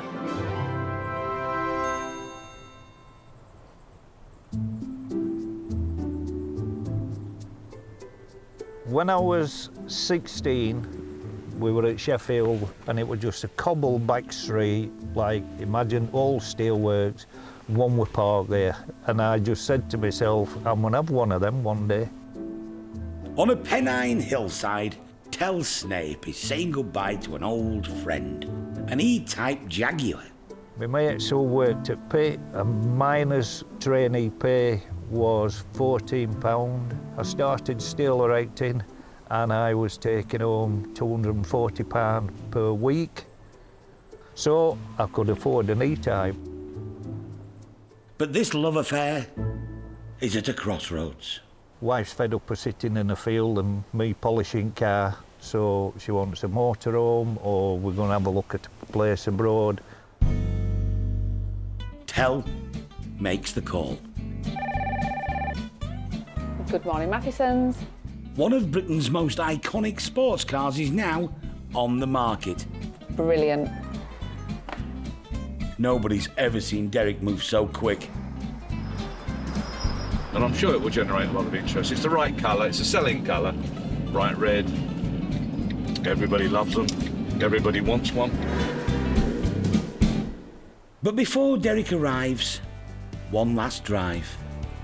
It's a need for speed.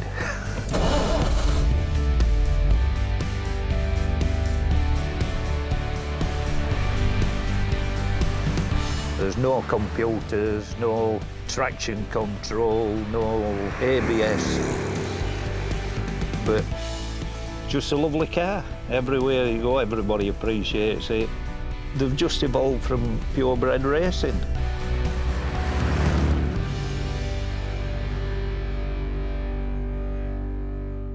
Derek's going to be assessing the Jag, but he's also here to see Tell's late 50s Triumph Speed twin in amaranth red. Here he is. Now then. You okay then, mate? All right, Good Derek. to see you. Good to see you. Yeah, car looks good. Yeah, looking good. Smashing job, yeah. Ideal. And the bike? Speed twin. Yep. Yep, nice. First kick. Sounds sweet, doesn't it? Yeah. It's well. Very nice, yeah.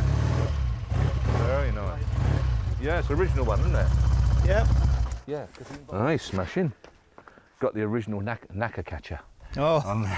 And when you go over the top. Yeah. Yeah. Oh. Yeah. Just Shame a job, to isn't use it? bike brake. Yeah. Now, the E-Type. They're hard to value. Yeah, well, it's right colour, right everything, isn't it, really? It's nice. Yep, bonny thing. Yeah, slightly wrong shade for my liking, but it's still very nice. They're more of a sports car limo, aren't they, really, Yeah. than anything? So I suppose you might as well have auto, but unfortunately, most people seem to think they want manual, don't they? Oh, Which yeah, knocks they it a do. bit, like, but are we going to open the old bonnet up? Yeah. Have a look. I've got it. That's it. Yeah, clean under there, isn't it? It's just a real smart, good 2+2, isn't it? It's It's exactly what it is. A usable car, Yeah. I'd say. Yeah, you can have more fun out of one like that than you Yeah. can a Concours one, because you're scared to park it, aren't you? Launched in 1961, built in Coventry, Enzo Ferrari called it the most beautiful car ever made. With a top speed of 150 miles an hour, Jaguar said it was the fastest production car in the world. 0 to 60 in sub 7 seconds. Stopping it was the problem, until they sorted the brakes out. Not bad for a car that cost just over £2,000 when it was launched. Yeah, she's all right, mate, isn't she? Yeah, what are we putting on it? 50 grand. Yeah. Well, we've got to try, haven't we? As I say, I've had it long enough, so I just hope somebody else they do enjoy it.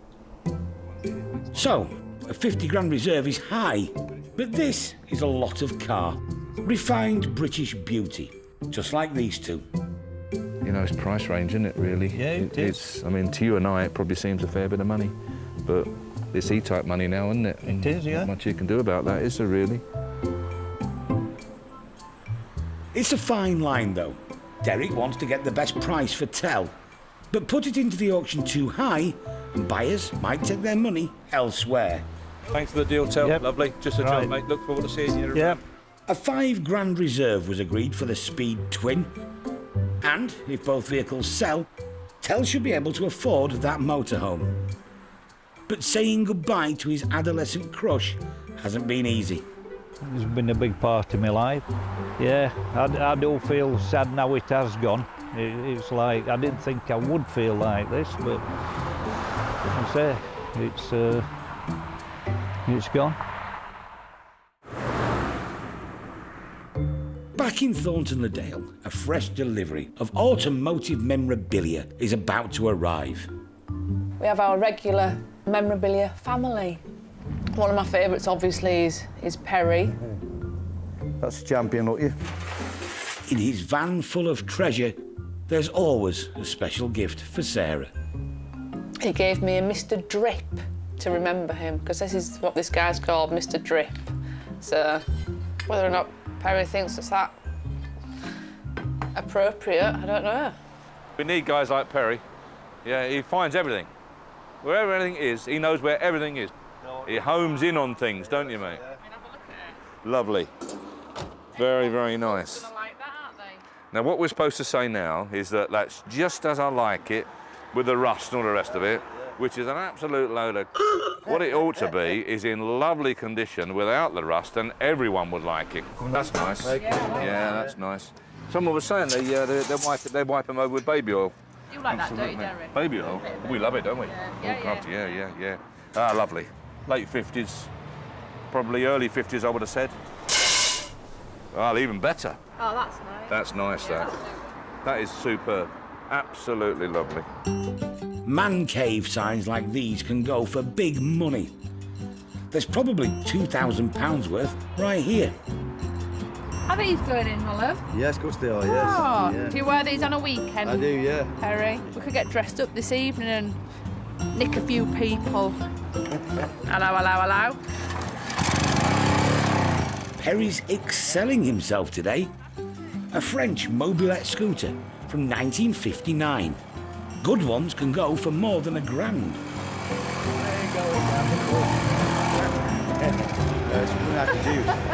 What's a change of juice? Yeah, it's fantastic. She's lovely, isn't she? Good nick. Yeah, looks the right original little thing. The seat, where they repaired the seat. Absolutely brilliant. Caused a lot of interest, that one. Yeah, it would, yeah. Real saleable, that. I'm pleased with that. Yeah. We'll find out later if Perry's heavy metal is gem or junk.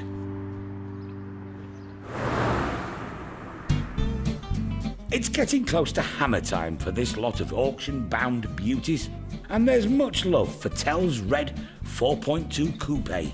Red is for an E-Type, red is for a Ferrari. That's just my opinion. The guest houses and B&Bs around the village are now fully booked, thanks to the auction. Now then, mate, you're right. Morning, Dennis. Nice to see you. And you, You had a fair old trip up, didn't you? Yeah. With over 100 cars for sale, many enthusiasts just come for a nostalgic nosy. You just could look at these cars all day.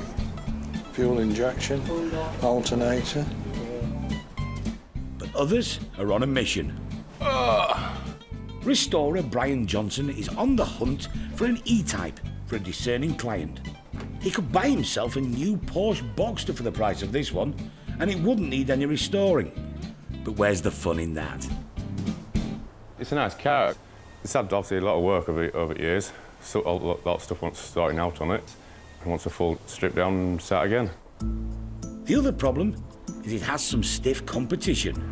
Fresh in from Scotland, a very collectible 1966 Series 1. First impressions, when I pulled up outside the chap's house and saw the car, I thought, good colour. Nice wheels. E-Types have chrome wire wheels. Aston Martins have chrome wire wheels. Jensens arguably have chrome wire wheels. Everything else, in my opinion, should have painted, but they're totally right. Interior, very, very nice. Not renewed, original. Nice patina to it, a little bit of colouring and cleaning would be required. Nice steering wheel, decent dashboard, and quite nice straight panels. That's what I like about it. Straight roof, hasn't been on its roof, you can see it's very, very good. The panels themselves are very, very straight, even the bonnet, which is not known to be a particularly good panel. There's always a little bit of waviness on them. But 2 new wheels, 300 quid each. Those 2 are perfect, you're fine. Put the best one back in the spare, job done. 2 E-Types in one auction, and there isn't much between them.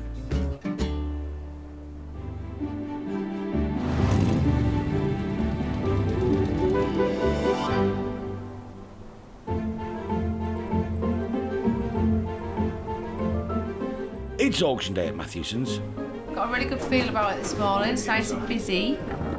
And Derek's wheeling out an essential tool of the trade, lovingly carved out of finest old Morris Travellers. Marvellous old thing. And so we've got to be a bit careful when I get carried away, because it's falling apart a bit here and I get splinters. This is when they earn their commission. We're full. No more space in the inn. There's a bit of something for everyone, I think. People are saying that there's a good entry, interested different generations and things, so hopefully it'll be a good day. Give me another one, because I don't know where the paperwork is for that yet. There's that very particular auction house tension in the air. If all the paperwork's not in place, then it won't run smoothly. Tell and his wife Sandy are here to see the Jag and the Triumph bike go under the hammer. And I do feel a bit nervous now, where I never did before. This is the first time I've thought about it, so just have to see. 1959 Triumph 500 Speed Twin, beautiful machine. So, there it is, super machine. Now I picked that vehicle up, and it's not often I can say this, but this is absolutely true. That bike started first kick, in fact half a kick, and it was away. Absolutely superb, a lovely machine. Right, where are we going to be? I've got some bids here. £4,000, 4,001. You're in ballpark. 4,600 for the first, 4,600 for the second. Third and last time, you know, 4,600. There is interest, but it's still £400 short of reserve. One of the stars of the show, 1970 E-Type Series 2 in red. I just wondered how market to be with another E-Type being here at the same time. Super thing. Where are you going to be? Start me on that. People with that type of money might only be able to afford one.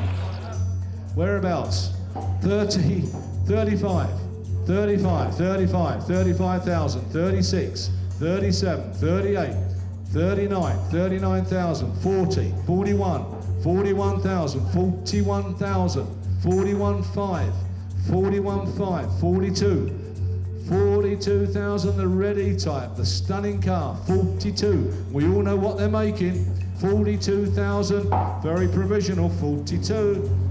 8,000 short of its reserve. It's not enough. Keep it anyway, it doesn't have to go, does it? No. Well, you haven't got any space in your garage there. We'll find somewhere, don't worry. Next up, the competition. 1966 E-Type Series 1, white one. Lovely car. Start me on that. Where? Got some interest here on the books. We're going to be 30, 30, 30,000, 32, 34, 36, 38, 38, 38, 40,000, £40,000, 41,000 seated, 41, 42, 42,000, 43. On the phone, 43, provisional 43. On behalf of his client, Harrogate car restorer Brian was the highest bidder. But at 43,000, he too was a couple of grand short of the reserve. He wants it. Yeah, he does. He thought we'd won it at 43. But no, he understands. He's a businessman. I'll hope to take 43 for it, but if not, we'll have to see if we can take a bit more, and see if we have to give him a bit more. Probably put another 10 on that. There's haggling technique involved here. Bailing early in the auction can result in getting a good deal when the party's over. Put a bid on the white E-Type, and it's not met its reserve as such. I'll meet his reserve if needs be. Yeah. You'll go to 45? Yeah, if needs be. OK. We're all like a bargain. A few calls later, and that deal has been struck. It's the start of a new chapter for that poor girl. Brian's client has had a ride over to check out his E-Type. Well, I'm going to drive it. I'll try it as it is and then decide on what's the best, the amount of work that needs to be done, and maybe by next year it'll be on the road and gleaming new, I suppose. So the older model has won the cat fight, but Tell's purring 60s icon will return to the auction as he holds out for more money.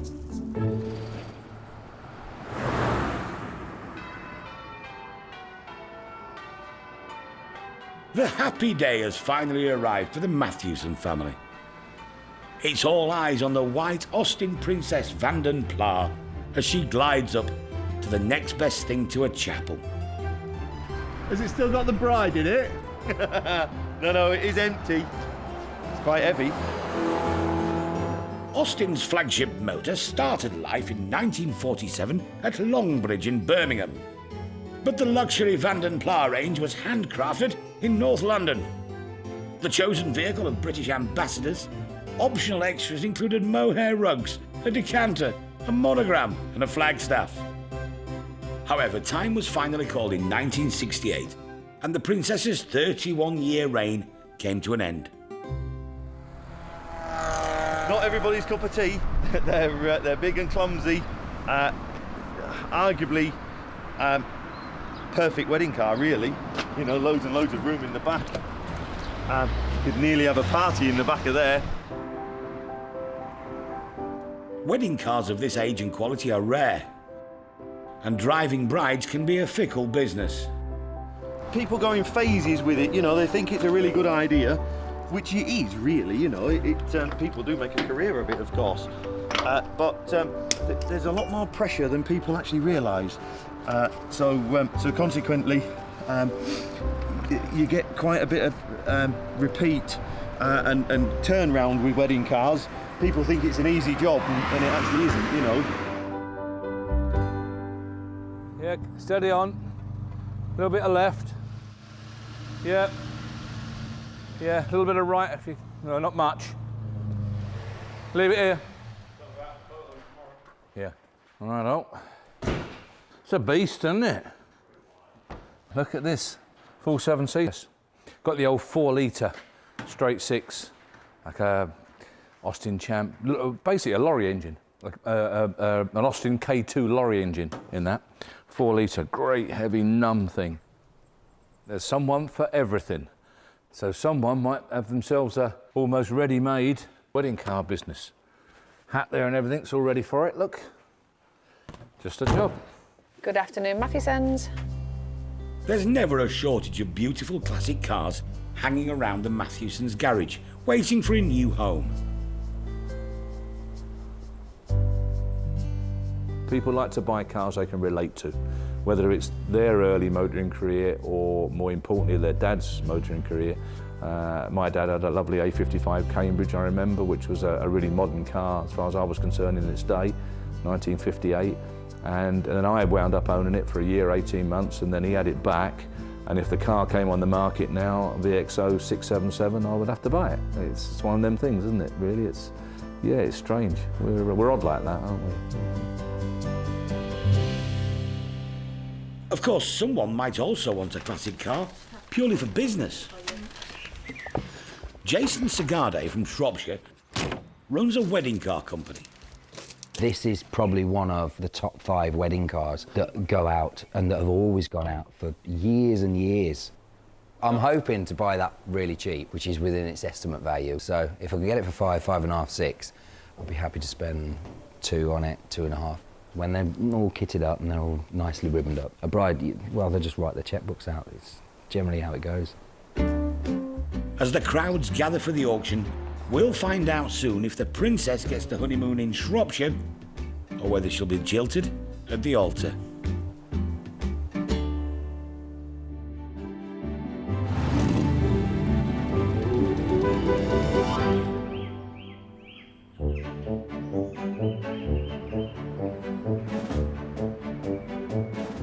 It's the day of the auction, and there's much chin-scratching as prospective buyers weigh up the cars. It's been very well maintained. It's a very, very nice car. Businessman Jason Sagade is keen to nab the 1963 Vanden Plas Princess for his fleet of wedding cars. He spotted the owner, another Derek, and it turns out it's a match made in heaven.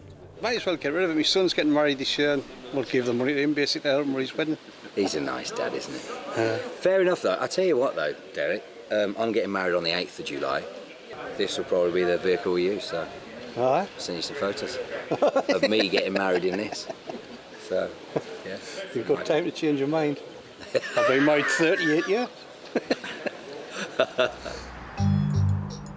Now, Vanden Plas Princess, 1963. Lot number 6, we're doing the white one round the back. Lovely car. A little bit of cosmetics to do, a little bit of touching up, tinkering, titivating, but she'll go to work. Perfect wedding car.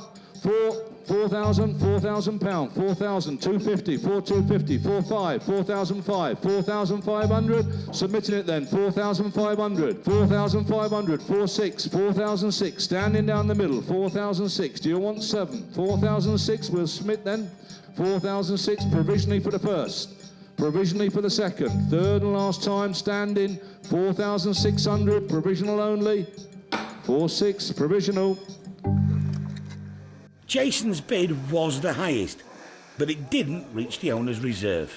I mean, I paid 5,000 for it 20 years ago, so I'm not making a fortune in profit on it, that's a certain fact.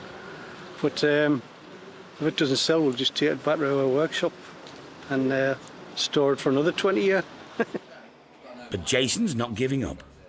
It is a nice car. It's potentially a nice car, and it's the right colour. And so, yeah, I do want to make a deal. I want everybody to be happy at the same time, rather than just... Yeah, what we're going to do is we'll obviously speak to him on your behalf. Okay. So you just need to wait for us to do that. David's going to give him a call now. Kind of like I said to him already in the hall, and I think he's a bit like winded because he thought he'd go for a bit more.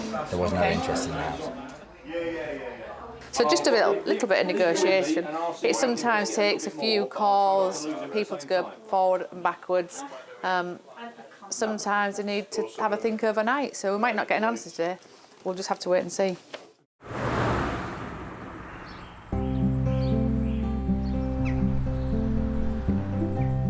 Every month, Matthewsons receive pile after pile of vintage magazines and reference books, which go into the auction alongside all the other bits of weird and wonderful memorabilia. Everyone has a go at keeping them in order, but today it's down to Derek and grandson Charlie. What we're going to do, we're going to sort out in sort of age and interest, if you know what I mean. The interesting things as far as a lot of people are concerned are things like these period books, you see? Yeah. With lovely period maps before the motorways were on, and look at these lovely pictures and things like that. Good bedtime reading, yeah? Yeah. Really, really good. So we shall, we'll put some of these... Put them in with them. Look at that, no motorways on there, look, none at all. Absolutely wonderful. Yeah. So we've got some of these, so we'll keep them... Which might as well go in with them, Yeah, they're nice period. Now these are lovely, look. These should be in schools, and these should be part of the national curriculum, together with watching Norman Wisdom. Look at that, absolutely superb, look at that. Mark 1 Zephyr. Zodiac, I would imagine, being two-tone, and he's had his caravan done the same colour, and that's exactly what you've done in the 1950s and 60s. Yeah. Now then, you know what colour that is? Mark 8. Well, probably about Series 2, I think, that one. And there's a Riley 1.5 or a Wolsey, look there, can't What's quite an see. A40? Yeah, A30. Come on, you're not with it today. A30, that one. Then they've kept them really, really nicely, in really good order. Look at that, the condition of that. 1960 September, that yeah, one. 1960. Yeah. 1958 November. But just the pictures, it's absolutely superb. Look at the work that's gone into putting that pictures together. It's absolutely brilliant. This is not computer generated, is it? This actually happened. You know, that guy was there, and I think it's great, don't you? Yeah. Lots and lots of work. Nice as they are, they're not easy to sell. A bundle of mags or a technical manual might only go for a few quid. Derek usually gives the proceeds to charity. So that's Charlie's job this afternoon. He's going to put them into groups and sections as he sees fit, and then I'll check them later on just to make sure that we haven't duplicated things. And then we'll get them lotted up on display for anybody that comes in over the next few weeks prior to the auction.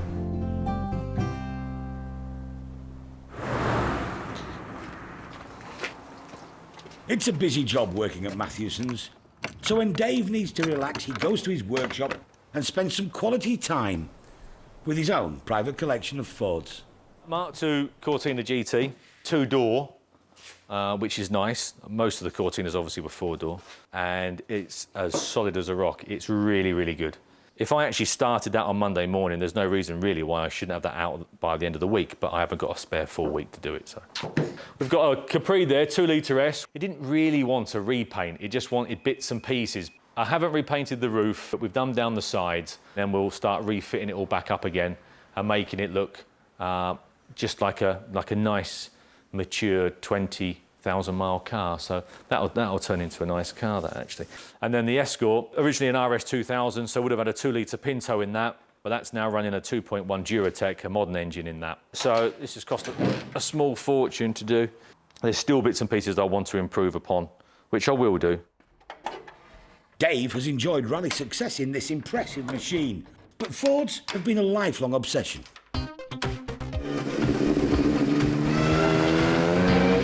When I was 17, all I wanted was an XR3i, because that was the car really to have. If you wanted something a little bit flash and a little bit quick, you went out and you bought something Ford, and it would outperform stuff that was twice, 3 times its value. Dave is always on the lookout for Dagenham dream machines. People knew what they were. You know, that there was a huge difference between visual and performance between the RS version and the GL version. Nowadays, one top-of-the-range car looks very much similar to like a mid-car. There's no big spoilers. You see a fast forward of the 70s, 80s, 90s going down the road, and you knew exactly what it was the minute you saw it. Now he's on a mission to get a couple of modern classics into the auction. But here's a surprise. The two on his radar are fast Fords. First on the list for collection today, a Series 1 Escort RS Turbo. Iconic 80s fast Ford. Yeah, everyone wanted one. Not everyone had one. Did you have one? Yeah. If you could, you got the RS Turbo. If you couldn't quite reach that, you got the XR3i. They're a fast XR3i. At first glance, you'd be forgiven for thinking it's a bit of an ordinary 1985 Escort. But oh no, in its day, the RS Turbo was one of the fastest affordable cars you could get your hands on. The RS's turbocharged engine propelled it to 122 miles per hour. There were only 5,000 Series 1s made, and all of them were white, apart from one in black, a special order for Lady Di. It would have cost her around £10,000. One of these, with very few miles on the clock, recently sold for 60. Slightly larger intercooler, an induction kit. Owner and self-confessed ex-boy racer Eric has decided the time has come to opt for something more sedate. But he still has cherished memories of burning off his rivals at the lights. One guy in a Mitsubishi 4x4 stuck it right on my back end once, and I just had to eventually show him a clean pair of wheels.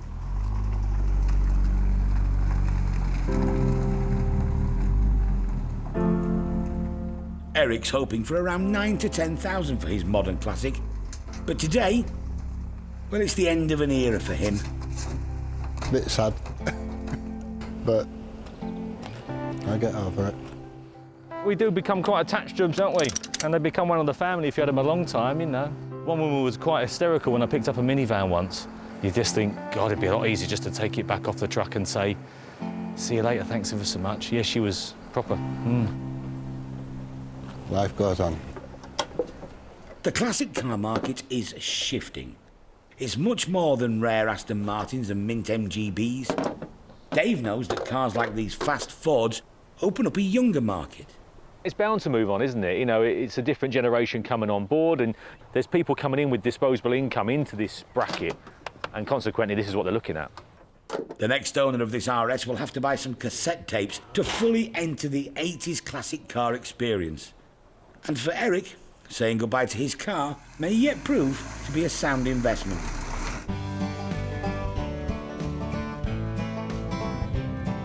Dave's on a roll to pick up this highly tuned but rather neglected Series 2. The owner's not been well, so he's heading for the auction.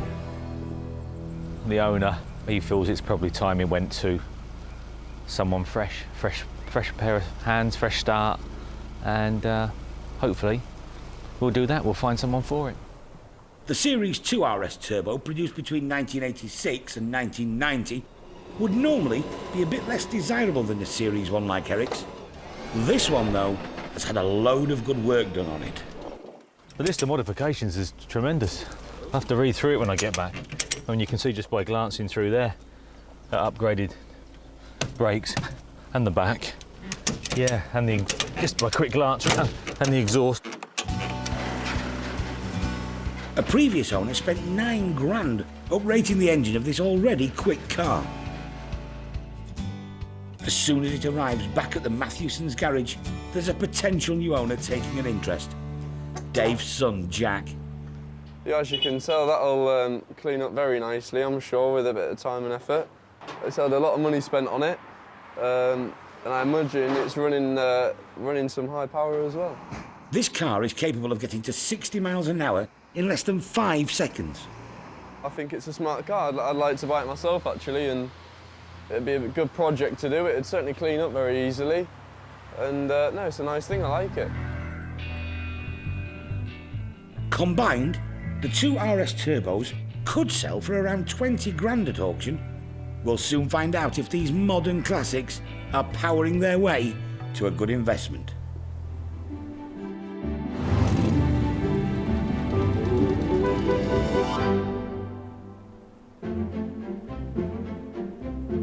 It's hotting up for the hot hatchers on their run up to the sale.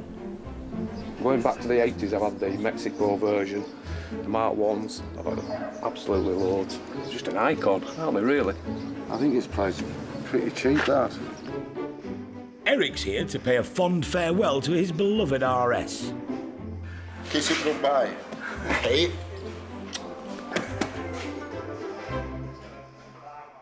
$1985 Escort RS Turbo, 6.5, 6.5 away, 6.5, 6,750, 7, 725, 7,250, 7,5, 7,5, 7,750, 8,000 standing, 8,1, 8,1, 8,2, 8,250, 8,250 says, 8,3 for the first, 8,3 for the second, 8,003, third and last time, you sure?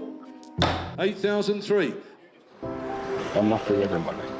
It is very emotional, and I've had it since 2005, and it becomes part of your life, you know. Like God knows how many hours laid underneath it, getting it right and making it run right. So you do get attached to it. But end of the day, it's a car. Let somebody else enjoy it now. David is the new owner.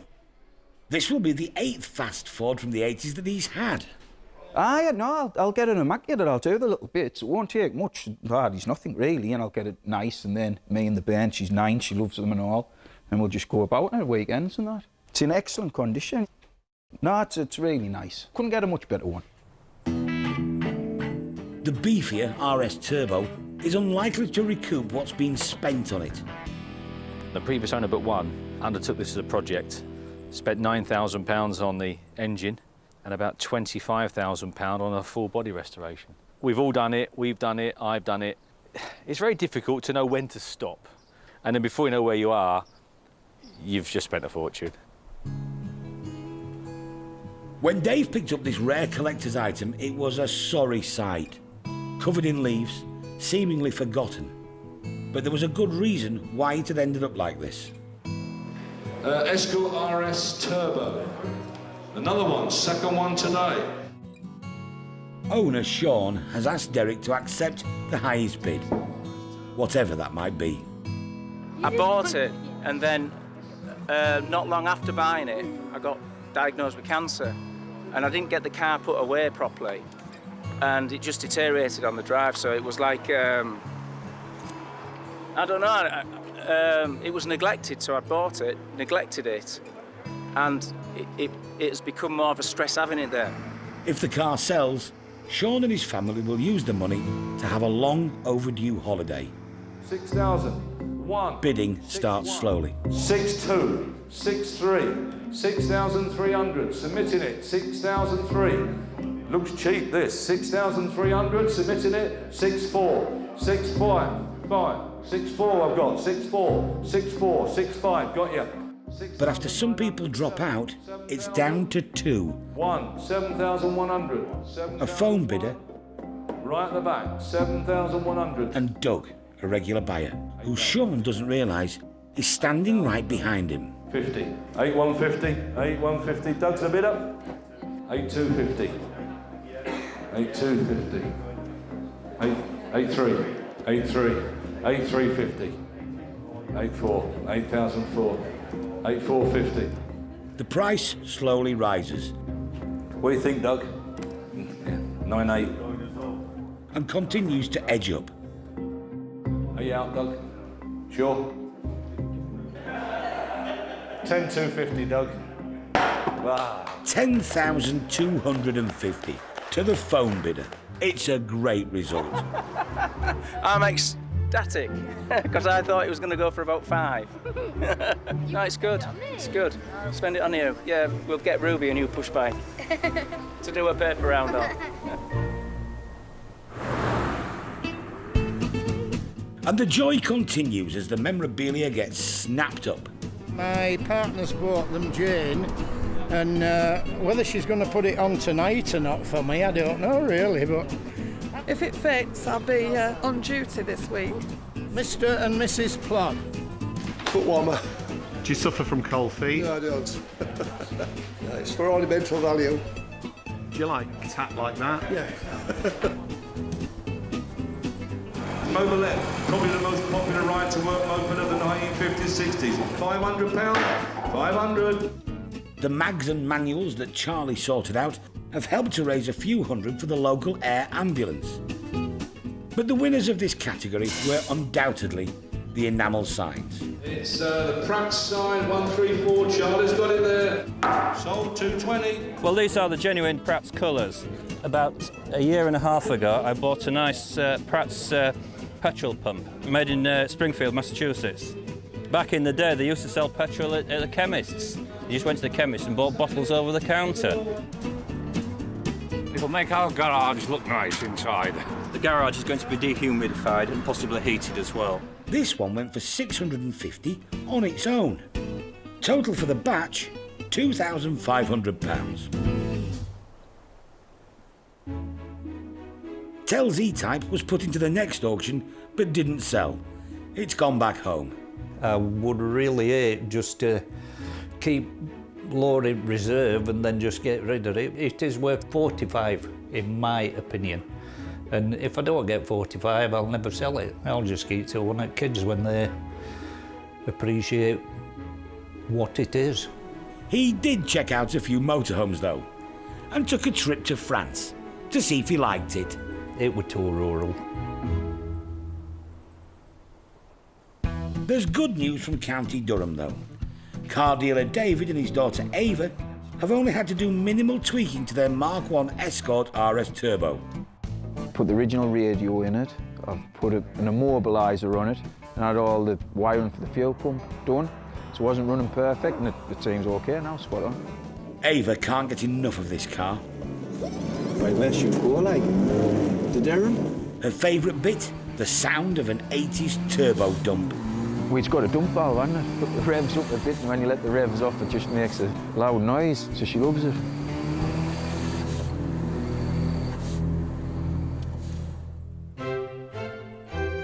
As for the Princess Vanden Pla, Jason secured the deal after the auction.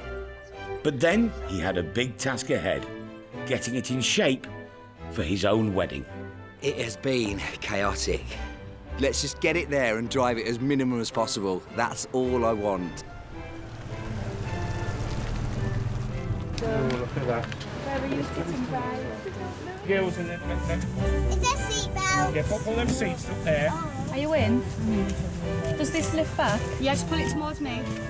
We're going to take a nice, steady drive. OK, ladies? OK.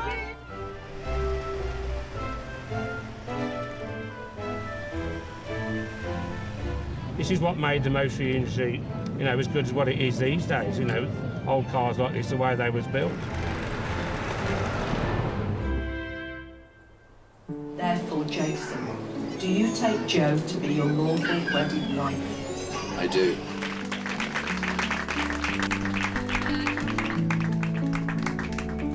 The wedding did not make me nervous at all. At the back of my mind, it was the car, is the car going to be all right, is the car. It was because I've been, how long have I been on it? Months. Months. And that's taken up all of my time. Jo set all of this up today. I did everything. All I did was the bloody car.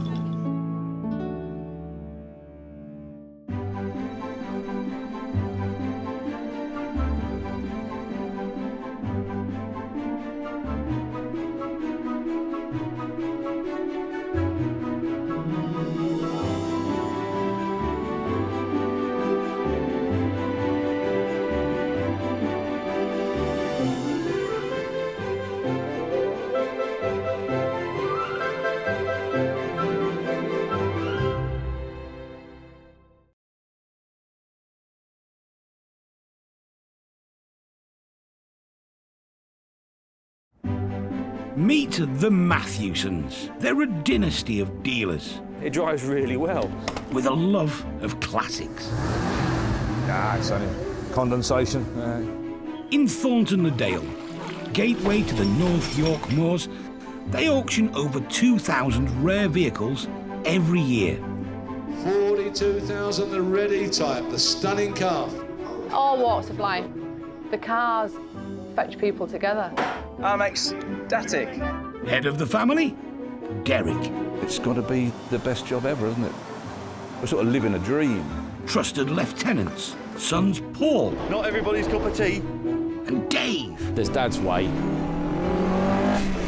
And there's Dad's way.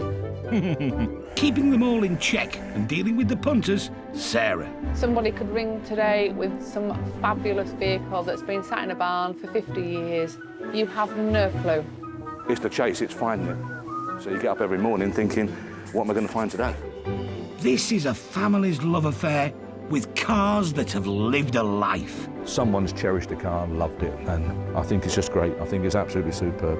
A passion that can be turned into brass.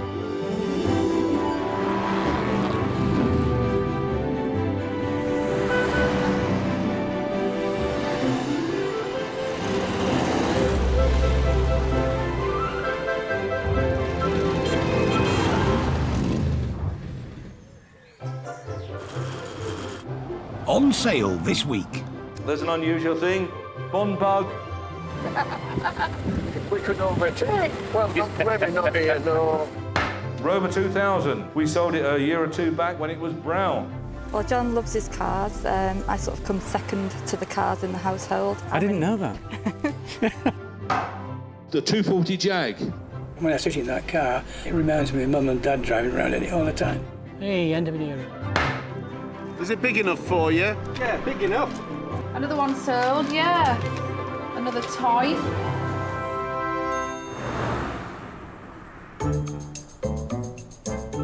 A strange and rare vehicle has arrived at the garage. They do look like a lump of cheese, don't they? Let's be fair, really.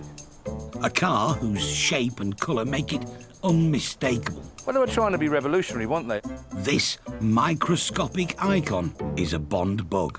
Wedgie, wasn't it? It all went wedgie, I suppose, in the 1970s, when you think we had the Austin Princess wedge and the TR7 wedge. But it actually went down well for a while. It really did, because people like something new and a bit unusual, different than what we're used to. It looks very original to me. It's got the 700cc Reliant Regal engine. It's a strong engine, very nippy. And of course, in a light body like this, it will go really, really well. I personally think the vehicle will do somewhere between 5 and 6. Never driven a bug, and it'd be quite good. I think it'd be good fun. With its lift-up canopy, the orange bug landed in 1970. Cheap to tax, cheap to insure, yours for £629, a tad more than a basic Mini, but much quicker. It had futuristic seats, an ashtray, a spare wheel, and a short production run. Over its 4 years on this planet, just over 2,000 were made.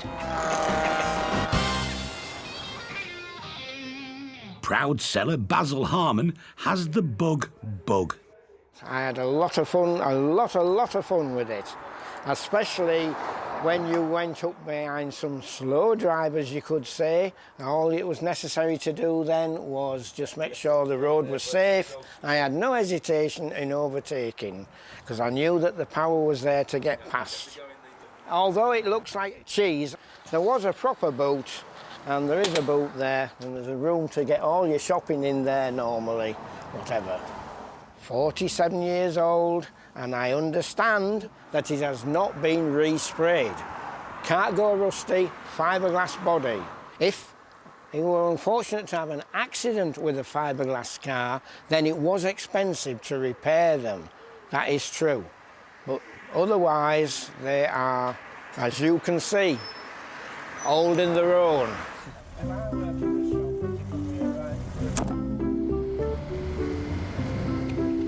The bugs came with motorbike suspension. When they were actually doing the testing of it, I think it surprised a lot of journalists who were testing it and how it held the road, considering it was only on 3 wheels. First time you've been in it for a while? Yeah. And they haven't been in the passenger seat. Obviously pretty noisy with the engine being just there. Yeah, they are noisy, yeah. There's a modern car in front holding us up. Yeah, we could overtake. Well, maybe not here, no. Oh, look, someone has. He had to do it, didn't he? Right. If this car weren't in front, I'd chase him. Yeah, yeah. There you go, mate. Oh, look at that. Oh, well, we better. Oh, look at that. Right, but well, we've lost the bolt, have we, and all then? I'll put a bolt in there later. Yeah, yeah, right, will you? Build quality apart, this is clearly a special car. Yeah, what's happening there? It's falling apart. Its rarity should result in a lot of interest when it goes to the auction.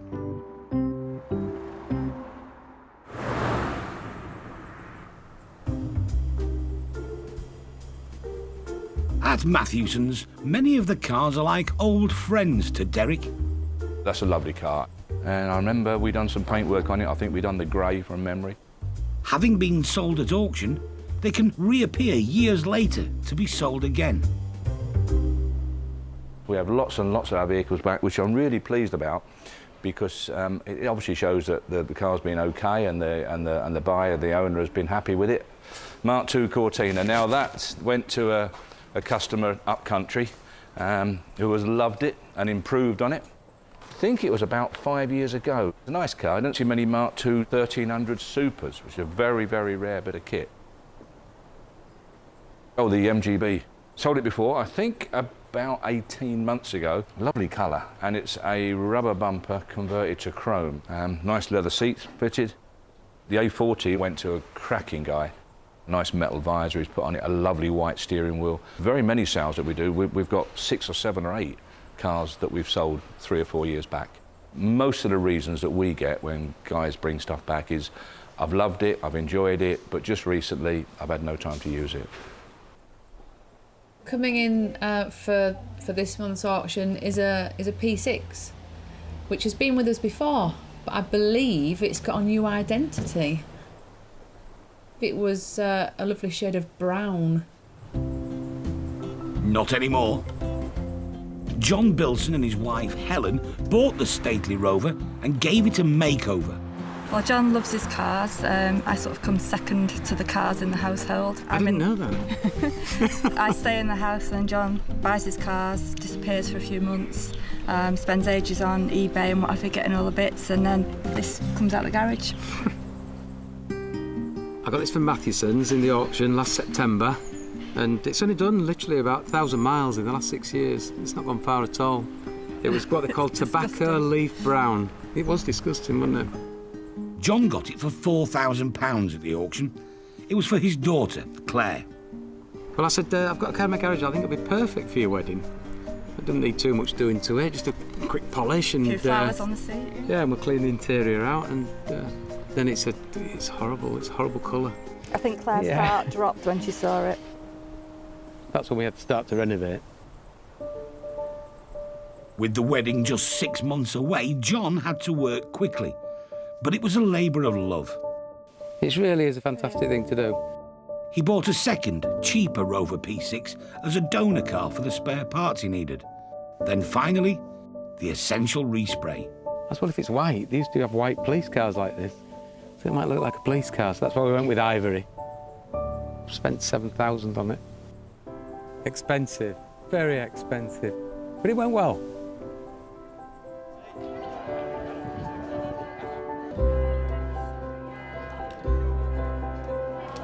If you like, we enjoyed it.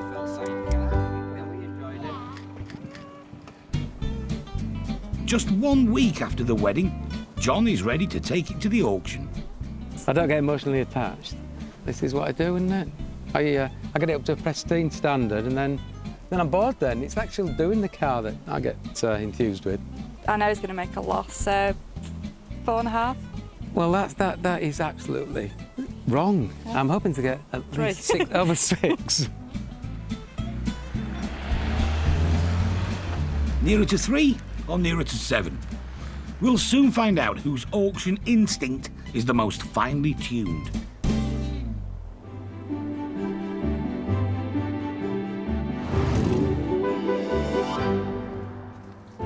Morning, Jojo. All right, you. It's auction day and the Bond bug is attracting attention. I used to use it for taking my musical equipment to gigs. I used to play in a band. Not everyone is a fan though. I remember people buying them and regretting it for the rest of their lives as well. But, yeah, it was a good idea because it was the first use of really good fiberglass, I suspect. But, yeah, I'm surprised anybody bothered to keep them. Can you get in? Yes, but you can't get back out. That's the problem. I'm not into lumps of red Leicester cheese. Why do you like it? I just don't like them. I don't like three-wheelers. One wheel too few or one wheel too many, but I do not like them. You don't know till you tried it. Have a go. You might like it. I've been in one and once is once too often, honestly. I used to have a guitar in the back and a speaker cabinet in it, and it used to go down the road like this. You don't fancy it? No. I think it might kill me. 32 on the right, 32.5. In the hall, auto memorabilia has been selling well. Going, 45. Have you not got the real thing in the garage? No, I've got a bike. Bought myself a petrol pump. A Wayne Model 368 no less, sold for £900. I've got a little vintage car, so I put the petrol pump in with a vintage car just to make it look good. £625 secured the massive Spirit of Ecstasy statue. Is it big enough for you? Yeah, big enough. I've got 2 on the cars. I'm going to put this one on my lorry. Nothing like following the Silver Lady down the road. Bond bug. There's an unusual thing. Lovely thing, driven it myself. Start me on it. Whereabouts? 4, 4,000, 4,001, 4,002, 4,003, 4,004, 5, 6, 4,006, 7, 4,007, 8, 9, £5,000, £5,000, £5,000 at the front, 5,1, 5,2, 5,3, 5,003, going, 5,4, 5,004, 5, 5,5, 6, 5,006, 7, 5,008, out of the back, 5,008, 9, 5,009, 6,000, 6,000 on my left. Shaking his head, out and sold, £6,000, 6,000. £6,000 sold to regular buyer Mark. Proud owners of a Bond bug now. 1971, very few around. I paid a little bit more than I wanted to, but you know, you might not get the opportunity to buy one again for a few months, so yeah, delighted. They're going up in price, although the paint is not fantastic. Structurally, it's very good, so it won't take too much to bring it back to standard, hopefully. And are you planning to drive this at any point, Mark? I'll be totally honest with you, I'm probably a little bit too skinny to fit in it, so I may refrain from going in it myself, but I'm sure there'll be plenty of volunteers. After Mark completes the refurb, he'll look for another buyer. What's the expression? There's a key for every lock or something. I just think, you know, with these, there's a big following for these. There's not many around. They don't come to the market very often. So if somebody wants one, first thing, you've got to find one. So, you know, we've got one now, and then hopefully we can find a new home for it.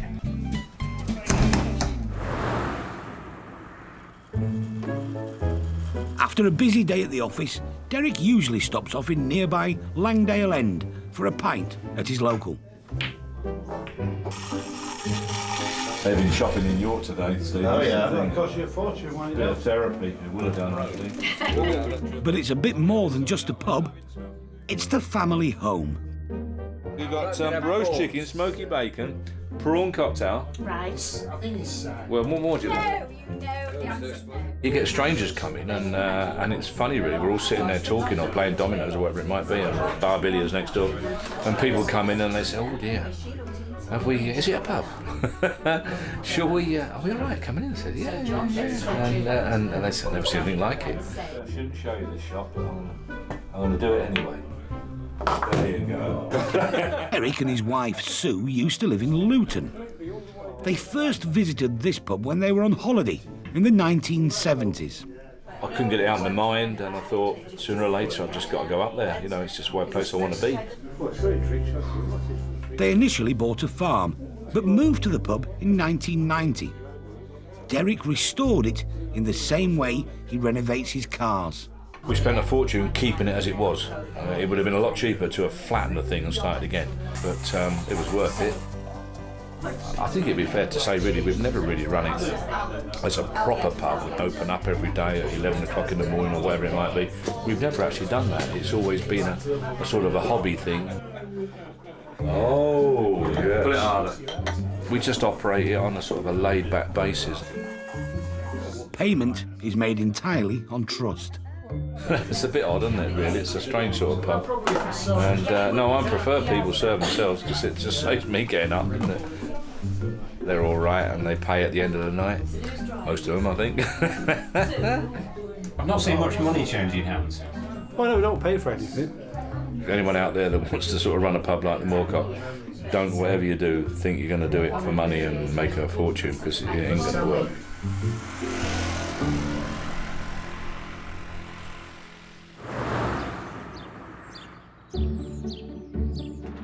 It's the morning of the auction. Lot number 4, telephone bidder.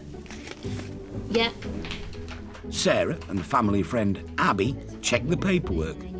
43, 45. Yeah. In the garage, Derek gets a chance to assess the 1972 Rover P6. Renovated, resprayed, and ready to go under the hammer.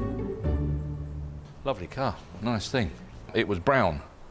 Generally speaking, the rule of thumb in the trade is you never, ever change the colour of any car. It's just no, it's a no-no, full stop. But in this case, I must admit, it's worked. The presentation is superb.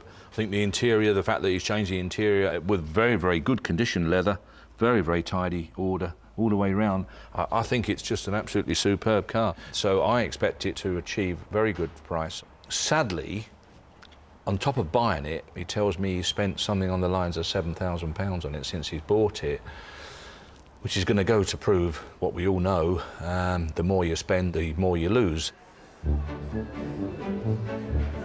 Potential buyers arrive, keen to give their verdict on the cars. It's not immaculate, but it's what you could use without worrying too much about getting damaged. Looks absolutely spot on, mate. It's been nicely done. It's top finished and the interior's all nice, but as we all know, it's been redone recently.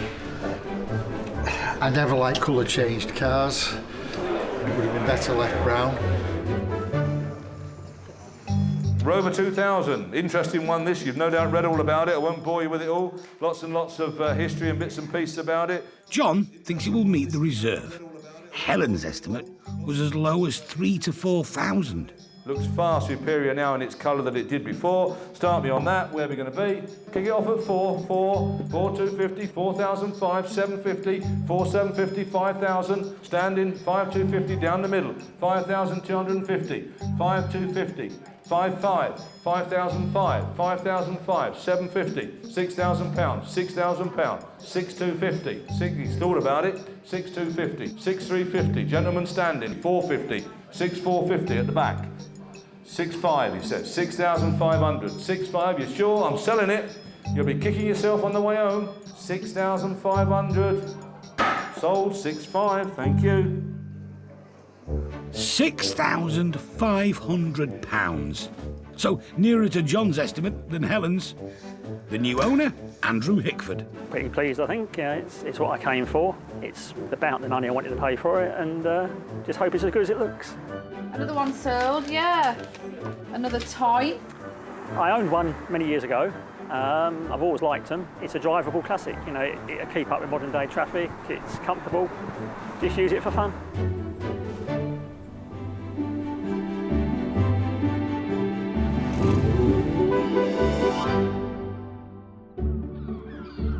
In Scarborough, a family heirloom is about to leave the seaside town that it's called home for more than 50 years. This 1967 Jaguar Mark II in original opalescent gunmetal belongs to David Thompson, and before David, it was his father's. My father bought it, and he ran it for quite a lot of years.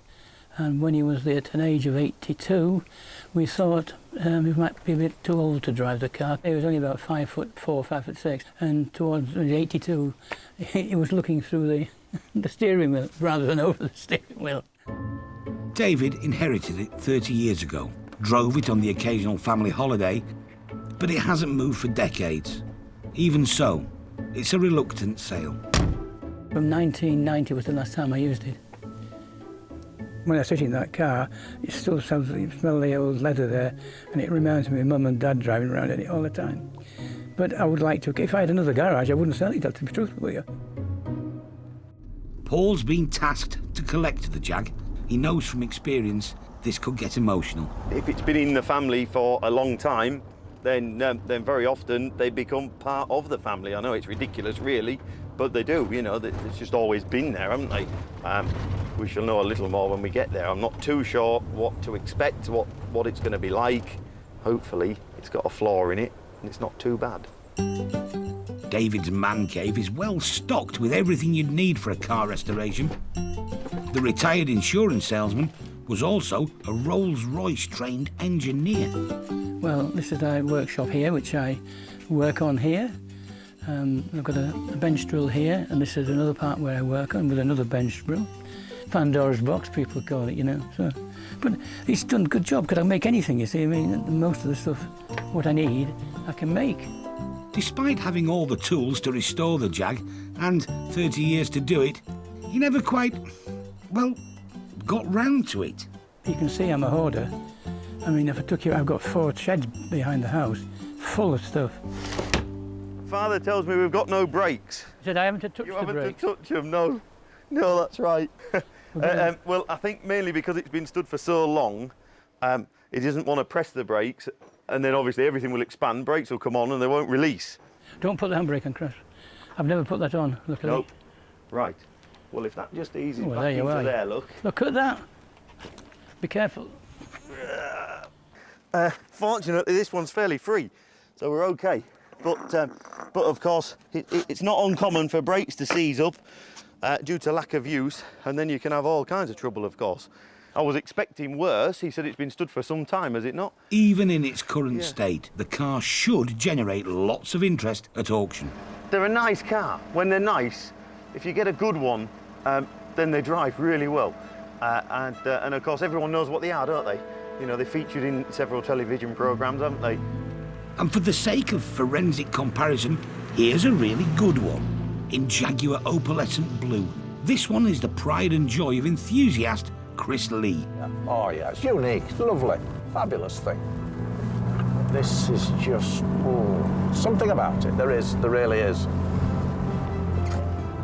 This is what Britain did in the days of individuality, and it must always be there for future generations. I've had 5 of these in my life. Oh, it's the look and it's the view, it's the walnuts and looking down that dashboard to the Leaping Jaguar. Fabulous. It's just unique. I love it.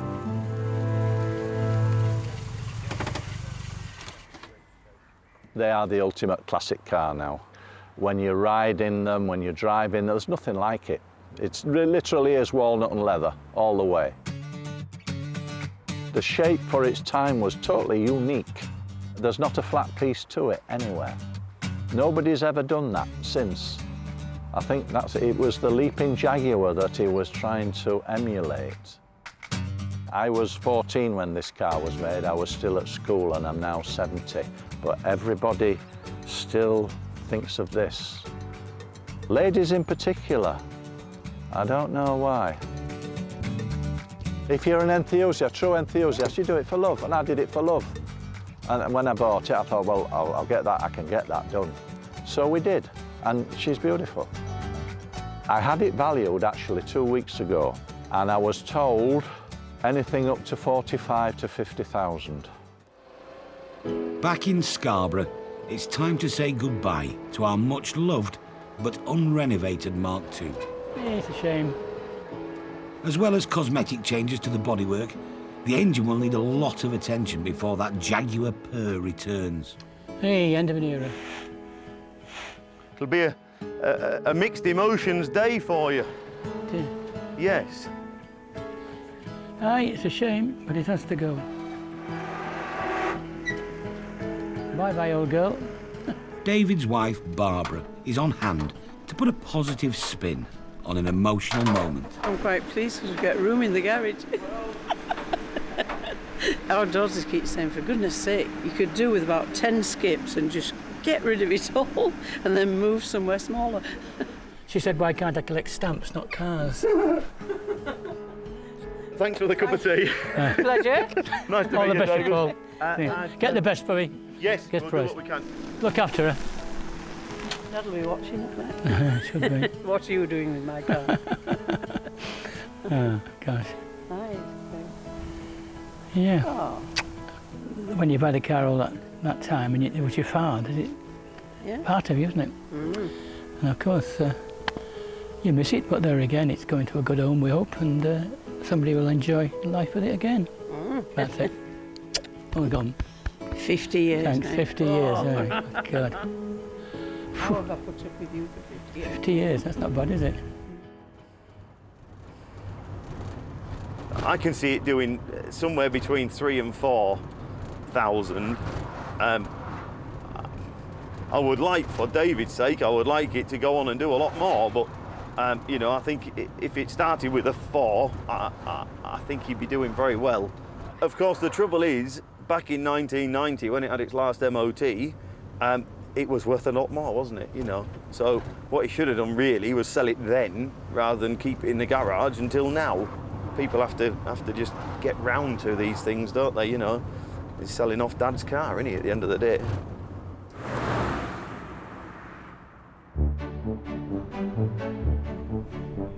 We like to have a few bikes about, and we like really nice ones that we can put on display in the hall on the auction day, because they look lovely in front of the stage and the rostrum, and they get 4 or 5 bikes glimmed up and looking nice. 1 or 2 interesting ones amongst them, and they really do go down well. Each month, Matthewson's auctions dozens of rare and unusual motorcycles. There it is, it's the 69 Triumph Bonneville, as you can see. Like this BSA Starfire. 6,000. Sold 6,000. And a Cotton Scrambler. 2,500, he's bought himself a bike. Today, Derek's collecting another bike. It's more than 90 years old. Well, we're hoping to pick up a Triumph Model P, a 500cc Triumph motorcycle, built in 1925, owned by Raymond, who came along to see us last week. Derek has an almost identical Model P in his personal collection and knows they generate real interest at auction. It's condition, really. Raymond's been very straightforward and very honest, a very nice guy. So I'm confident that it'll be a nice machine, or at least a genuine machine. A saleable machine is more important. We'll get ourselves over there. Nice house, always a good start. Raymond Welsh has owned the bike since the 1960s.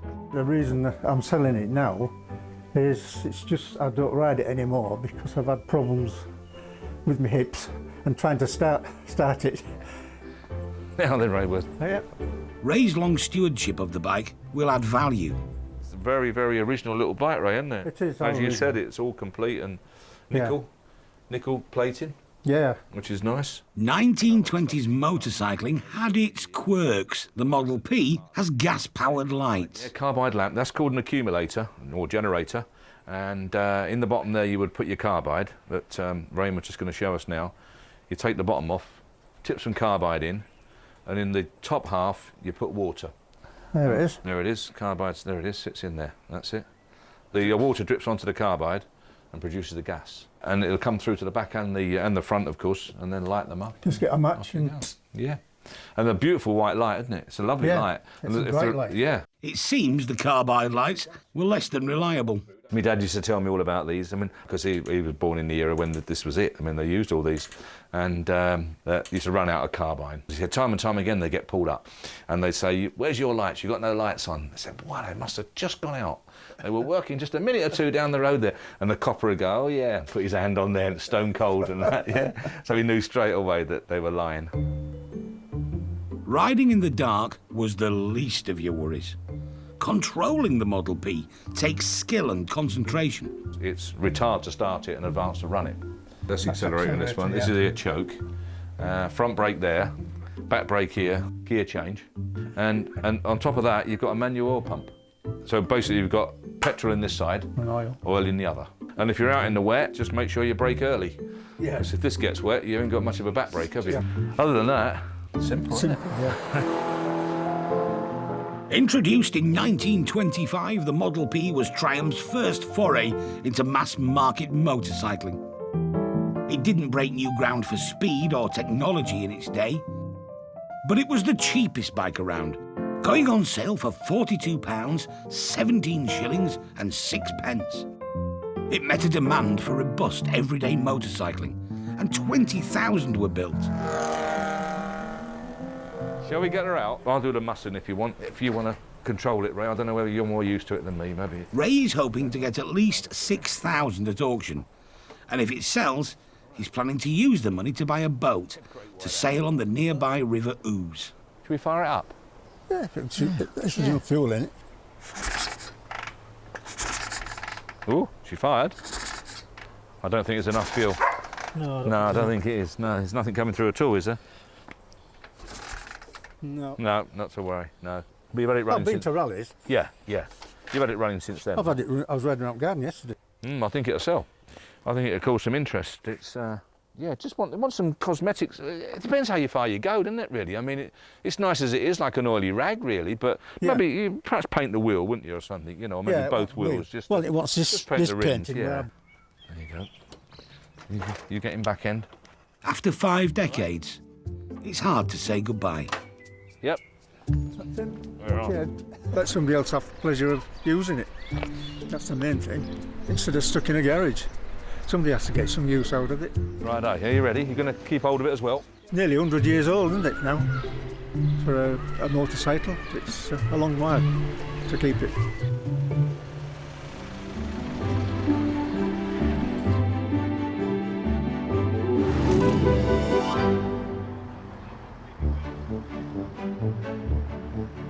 As the crowds gather for the auction, it's the moment of truth for the 1925 Triumph Model P. Owner Raymond is feeling unwell, so he's sent his son-in-law, Darren, to watch the sale.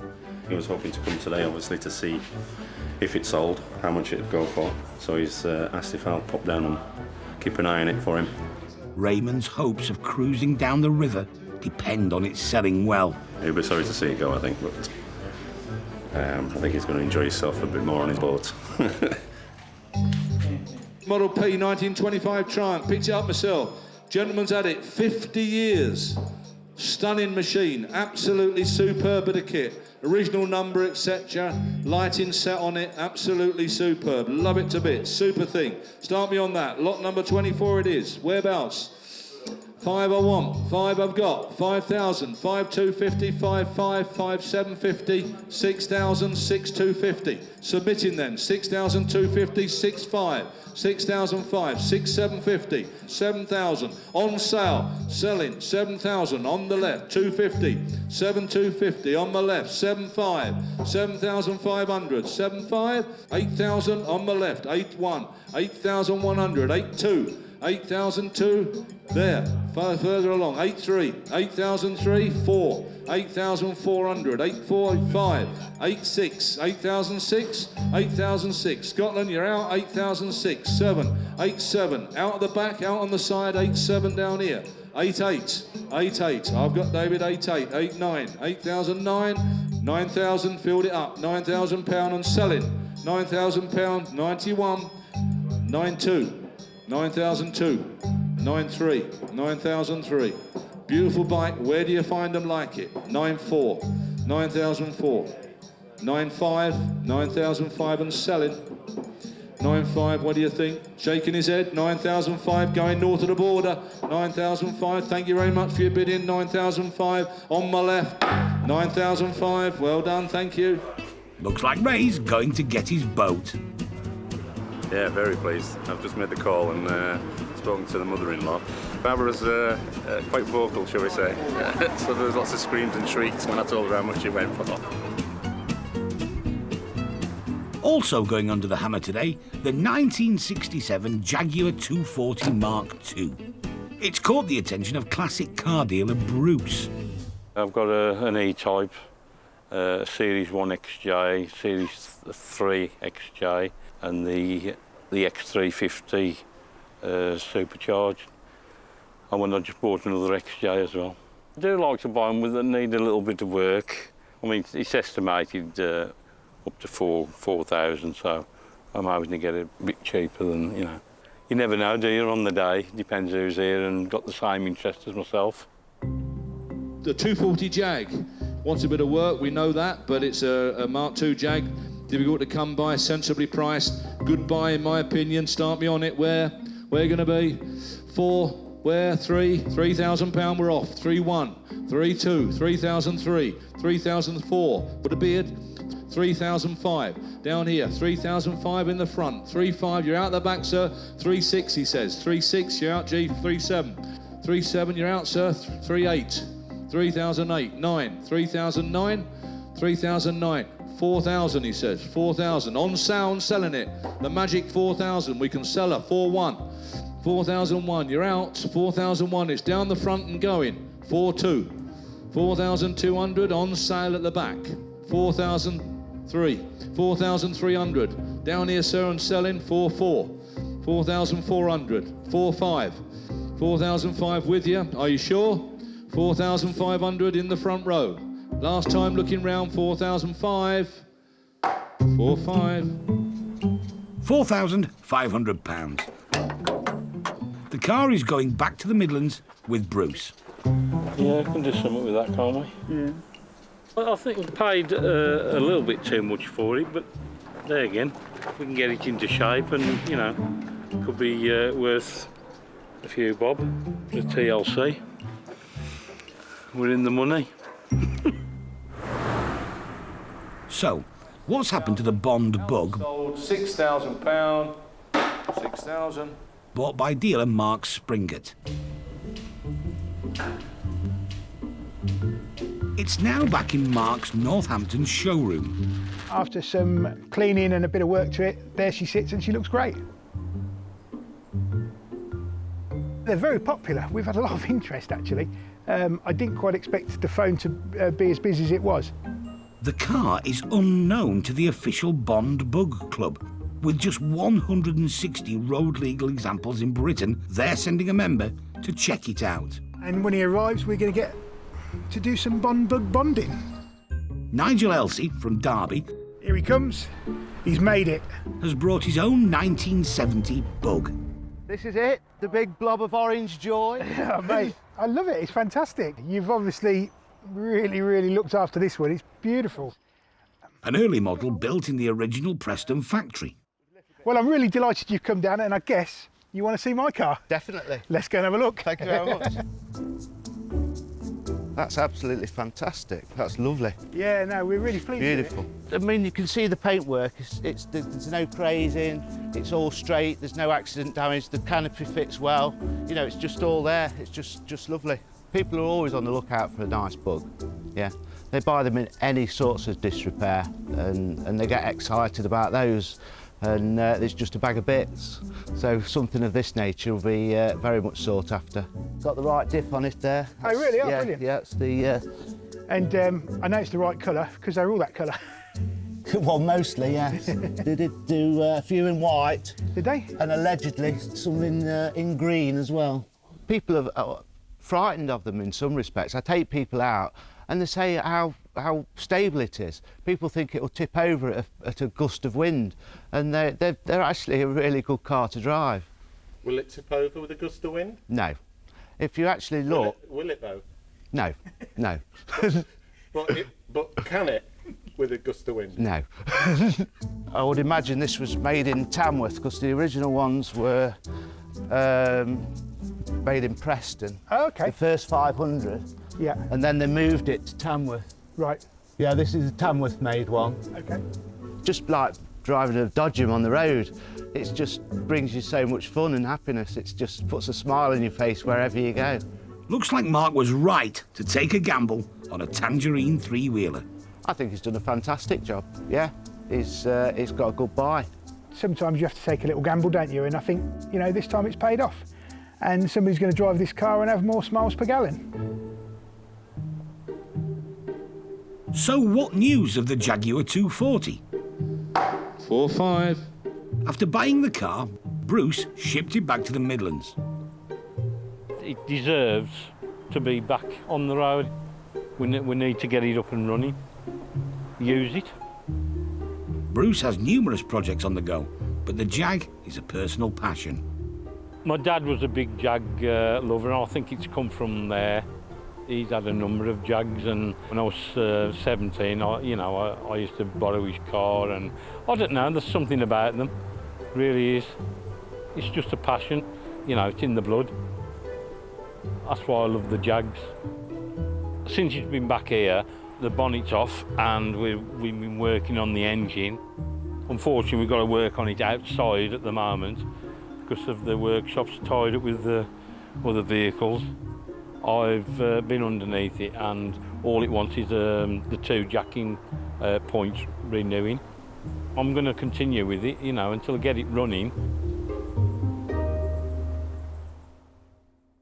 As for Raymond, the decision to sell his Triumph Model P has opened up a whole new world of transport.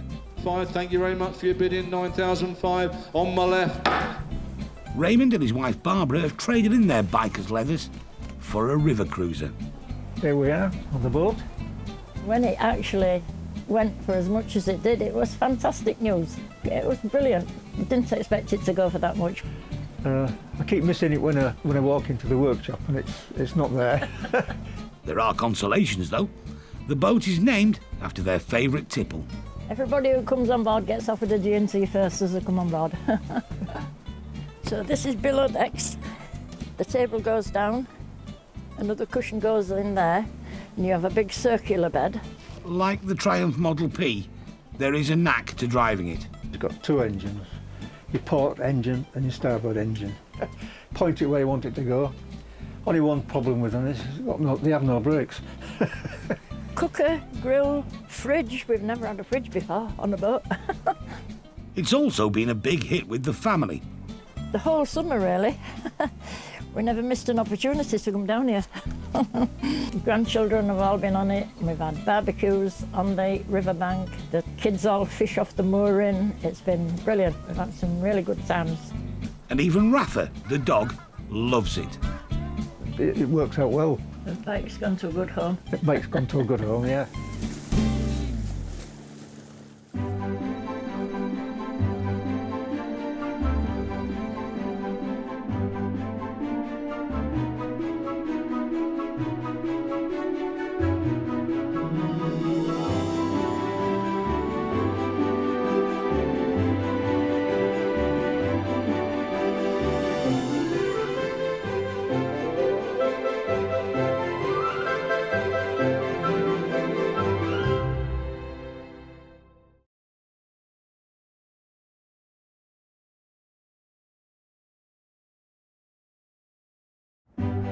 Meet the Matthewsons. They're a dynasty of dealers. It drives really well.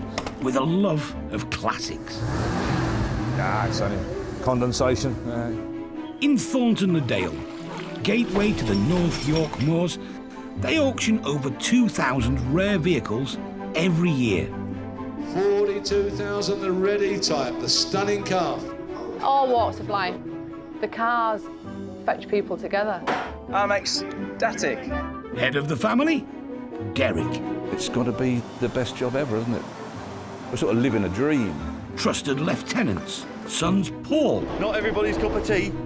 And Dave. There's Dad's way. And there's Dad's way.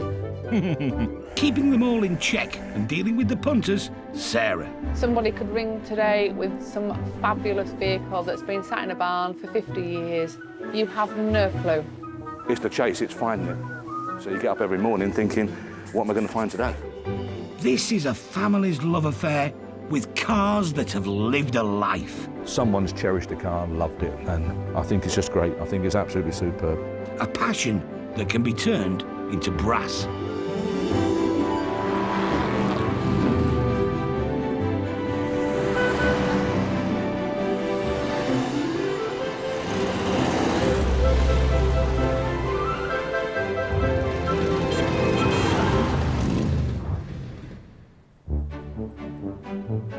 On sale this week. 1965 Mini Cooper S. Absolutely amazing. That's the find of the century. Don't scratch it. This is what we all dream about finding. I don't think any of us really predicted an outcome quite like that, really. 1950 Chevy step-side pickup, probably the best one we've had. Made in 1950, America. You can sling it around on the window. It's got a rocket steering wheel. It's an eye-opener. Bentley Continental GT. Look at those lines. Absolutely lovely. Might be able to steer the wife into it, you never know. Nip up there and back.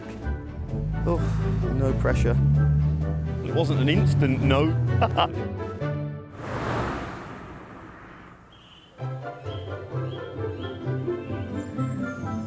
It's the crack of dawn on auction day. For the Matthewson family, it's the end of a month's busy preparation. They're a good engine, to be fair. They are a good engine. To source a showroom full of classic cars. Not to mention hundreds of items of automotive memorabilia. Yeah, you get a little pre-sale stress on, really. The village hall needs to be prepped, and the office has to be in order. If all the paperwork's not in place, it'd be like a domino effect of disaster. And Derek's grandson, 11-year-old Charlie, does his bit to avoid village gridlock. My favourite car of the sale would have to be the Cortina. Hundreds of people from all over the UK converge on Thornton-le-Dale. It's a £2,000 standing. There will be winners 750.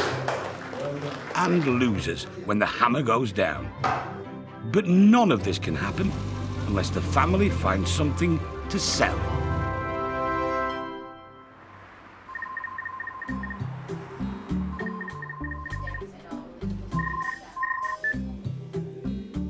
Good morning, Matthewsons. Lovely. Yeah, certainly. Well, if you give me some details, what I'll do, I'll pass them on to Derek. He'll give you a call and he'll arrange with you to come over and view it. This is one for Derek. He'll love this. A Mini. It's in a garage. Been in there for quite a few years, I believe. It's not in too good a condition, but it sounds quite exciting. Derek is heading to Stokesley in North Yorkshire. It's possible that the car he's about to see is one of the rarest in the country. The suggestion is it's Mini Cooper S, but these things have a habit of turning out to be a little base car when you get there, or maybe a Mini Cooper at the best. But we won't know until we have a look. Well, here it is. Austin Cooper written on the back, but we'll soon see. We just have a quick look round it. The Mini was hidden from view under piles of rubbish. It was only found when the house was sold. It's a terrible, terrible state. But I can see from here that is a Mini Cooper S engine. That is a 1275 S engine. I'll go around the other side and I'll show you what. On there, it's an extra head stud. And that's the quickest and easiest way to tell a 1275. An awful lot made up to look like Mini Cooper S's, but this hasn't been done like that. I mean, you can see it's never been touched for years. It's sat here for a lot more than 20 years, I'd say. A lot more than 20 years. Minis hit the scene after the Suez crisis and petrol rationing, with the faster, more exclusive Cooper S becoming an instant hit. Everyone wanted one. Mick Jagger had one. They were so 60s cool. It was lightning quick on forest roads, and in the hands of winning rally drivers, the S's reputation was elevated to legend. Thousands were made, but true originals are very hard to come by. They don't come a lot more genuine, from what I can see of it anyway. It's just remarkable, full of bottles and kindling. You know, he's obviously kept his kindling in here, the old lad. He's kept the kindling in to light the fire, look, in his Mini Cooper S. If he'd have realised just what he was sitting on, see, this is Cooper S upholstery. An old period parking lamp over there, look, he'd have had on it. We don't know what we're going to find when we take engine down. Of course, it's going to be at the right state, isn't it? I mean, look at it, really. It's very, very doubtful that the engine's going to be anywhere near free or anything like that. Well, it won't be. It's impossible.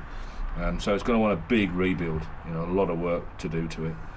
You need a heart like a football to do anything with it, don't you? But someone will do it. I mean, this car looking really nice. It could be, well, certainly 25,000 quid anyway. I mean, that is the most genuine barn find you can imagine, isn't it? Wonderful. Well, you never know what you're going to find, do you? Times I've been past that road, I would never have thought there was a Mini Cooper S languishing just here. Absolutely amazing. It's 2 days until the auction. There's memorabilia to be sorted. And cars to be washed. I always get the big ones to do.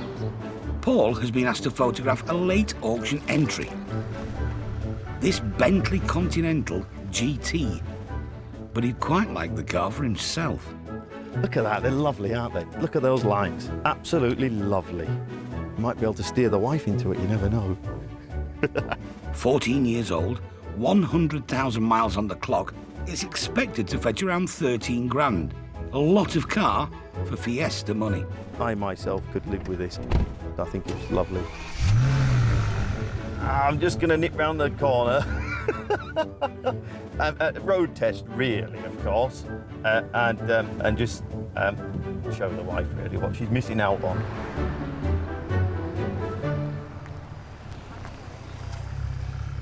What do you think?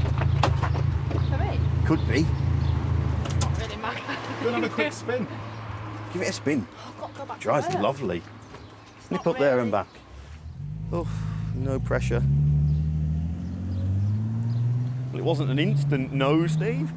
What was that? What was that? Things are looking up. Normally it would be a flat no. Yeah. Stop to talk to Posty Dave.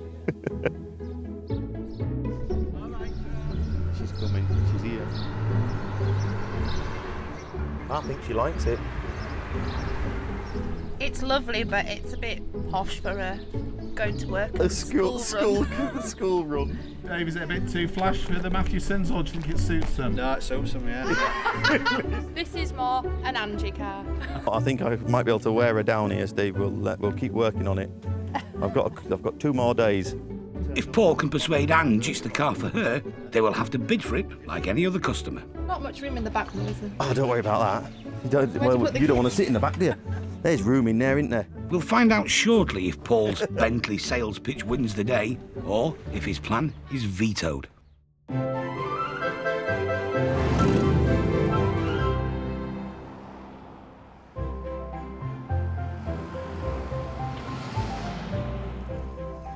Paul and son Charlie have been assigned by Derek to collect the Cooper S. Obviously, as usual, the minions go and do the work. I'm a little concerned because your granddad was there last night, and now we are being sent to get it. So clearly there's a reason behind this, isn't there? If he doesn't go for it, it's going to be a pain. There's a reason, isn't there? So I'm suspecting it's going to be a load of aggravation. Okay. There it is. Oh. I don't think it's been run for a while. Oh, God. Oh, blimey, look at it.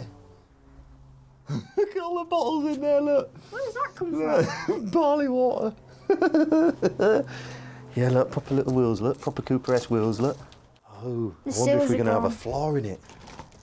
Oh, Charlie.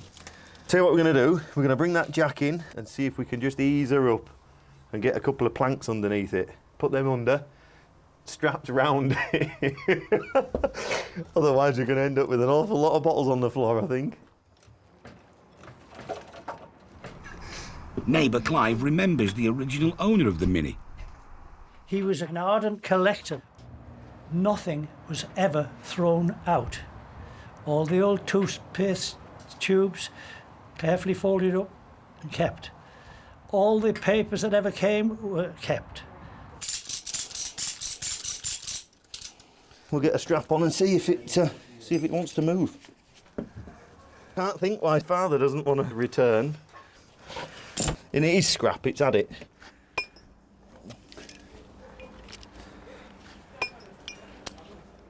Do your winch then, mate. Okay. We'll see if it moves before we get ramps out. Right, just watch out, guys, in case a strap lets go or something daft. Yeah, go on, Charlie. Hey, hey. He had little faith.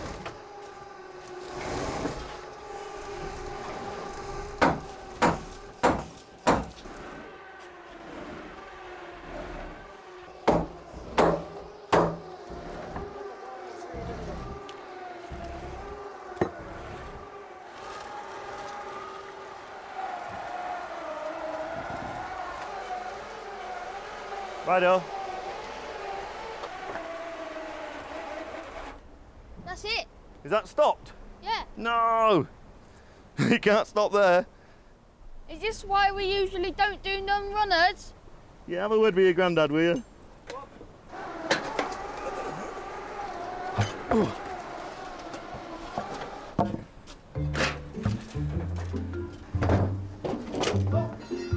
She's on. She's on. We're out of here. Well done, mate.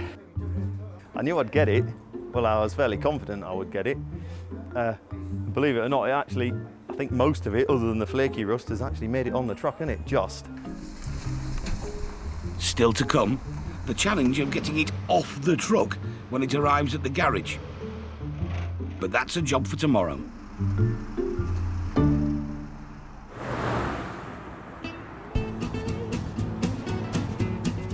It's the day of the auction, and there's no shortage of affordable classics on offer. Two-tone paint, lovely and beautifully finished, I have to say.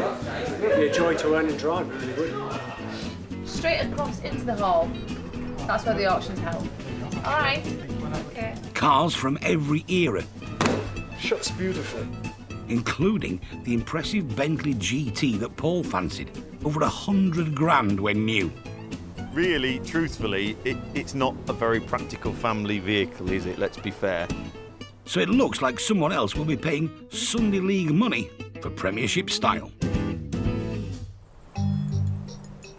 12,500, 12,500. Bidding is underway. 12,600, 12,600 he says, 12,700, 12,700. Buy a cheap car this surely. 12,700, up the back, 12,700, 8, 12,900. 13, 13,000 at the back there. 1, 13,100, 2, 13,200, 3, 13,300 at the back. 13,300. What do you think? 4, 13,400, 13,500. On sound going. 13,500. Are you all done? 13,500. Are you sure? 13,500. It's a lot of car for the money and a bargain, unless you need a new turbo. It's not all bad news for Paul. I bought myself a motorbike instead.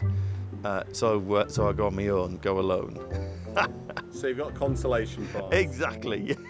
Yeah.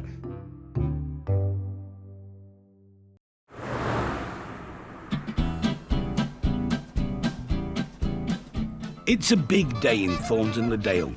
The Tour de Yorkshire cycle race will be passing through the village on their way to Scarborough. It's a good opportunity for a village party. We've got tombola, we've got a cake stall, face painting, we've got live music on the green. How come you've copped out? And we've got Sarah representing the Matthewsons in the sponsored spin. My son did it this morning and he did just under 8 miles in the half an hour. So that's some really good going, I think. I'm going to probably do about 1. I did actually join the gym last July at Pickering. I haven't been yet, but I do look at the bank statement every month and see the money coming out, so I know I'm a member. While Sarah sweats it out at one end of the village, at the other end, Paul's arrived back with the Cooper S. Needing a few weekends. What, for the rest of your life? Yeah, forever, yeah. And then you might end up getting it fixed, might you? I must confess, I'm intrigued to see Father's plan about removal from my truck, because if you get it a little bit wrong, you're only going to end up with a partial Mini, aren't you? He's in that van over there, look. I'm going to wait purposely till he comes back.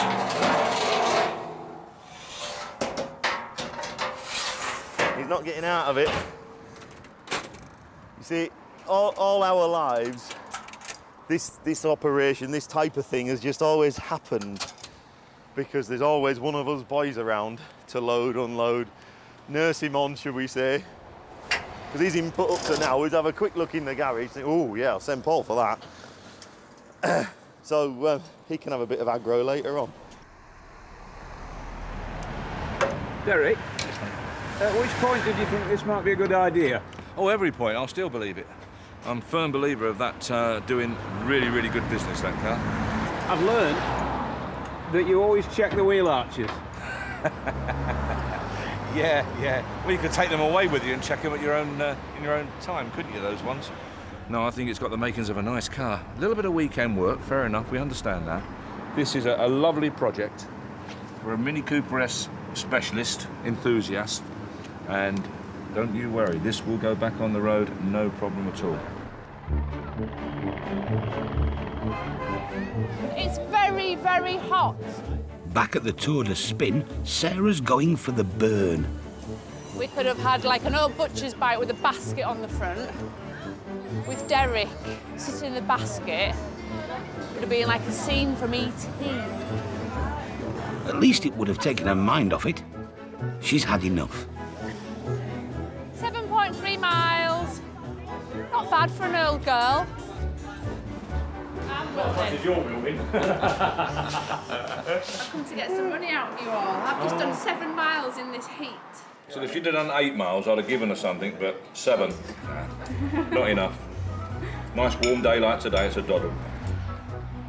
The Tour de Yorkshire has prompted more interest in bike memorabilia, like this Hopper tricycle from 1950. They're rare, you don't see them, not many about now, like. It will come up really nice, I think.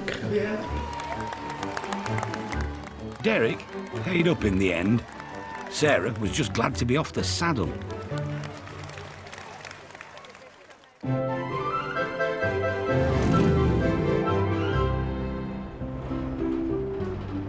Every time you look at it, it improves. Every time. Come on then, come and sort your plan out.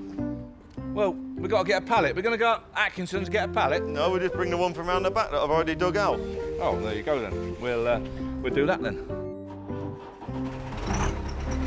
Well, my plan will be to lift the front of the car and sneak a pallet up underneath.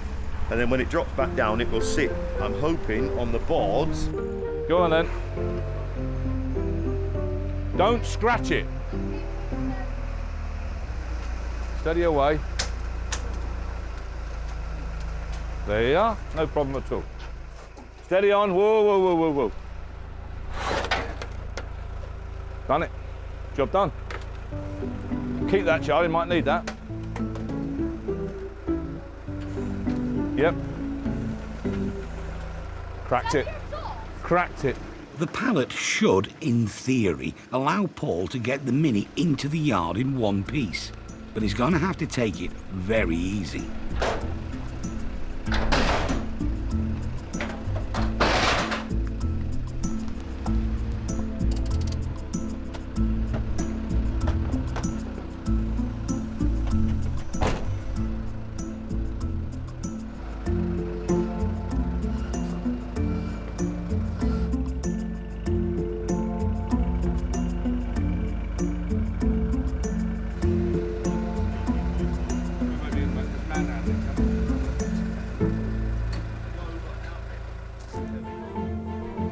The Cooper S is ready to be viewed. That's the find of the century. There is not going to be, it's a brave statement to make, but I'm pretty sure I'll be right, there will not be another Cooper S come out of a garage like that, in that condition, ever. That is probably it now.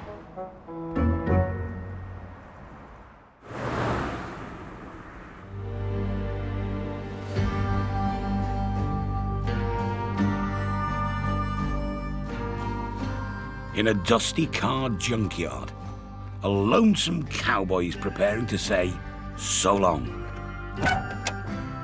Ian Clark has a slice of genuine Americana on the Matthewson's wanted list. High noon is approaching, and Sheriff Derek is headed to Cleveland. Cleveland, Teesside. It's a Chevrolet Stepside, 31 series, 3.5 litre, and it was made in 1950 in Atlanta, Georgia, America. There's about to be a reckoning, but not before one final spin. Slinging around, left arm on the window, it's got a rocky steering wheel, and it's just fantastic going on the road. People, it's an eye-opener. Retired paramedic Ian bought the Chevy fully restored just 12 months ago. Well, I've liked them since I was 17-year-old, you know, wanted one for years. Never could afford one when I was 17, but when coming out at 65, it's time to enjoy your money, isn't it, and get one, and so I've enjoyed it for a full year.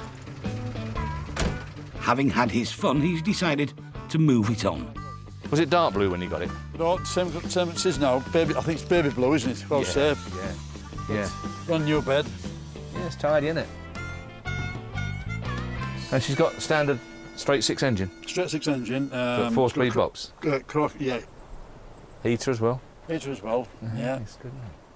Yeah, let's have a look under the bonnet. Yeah, sure. That creaking is from them springs, you know. Yeah. That did off all that. But nice, clean. It made a nice job. Yeah. Smashing. Good engine, aren't they? Good engine. Yeah, it's the original steering then. Just put a power steering arm on that. You know, right. Yeah. That's right. Can I fire it up? Start it up. Yeah, no problem.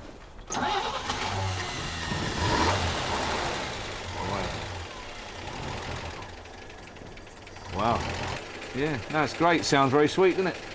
Aye, go on then, let's have a listen. Might as well. Yeah. Oh. I'll be honest, it's not my colour scheme, but it will appeal to a lot of people. I'm sure. It's very much in your face, isn't it?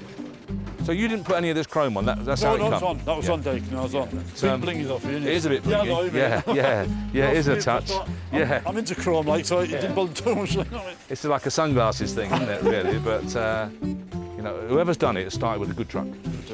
And they've spent a lot of time and money on it, haven't they? And, you know, all these spot wheels are all right, aren't they, and all genuine. I don't know whether it'll do 25, but I think it'll do like 22 or 3. But no, I think it's great. I think it's really nice. Very saleable, I think. OK, Dave. The deal is done, and the Chevy is off to the auction.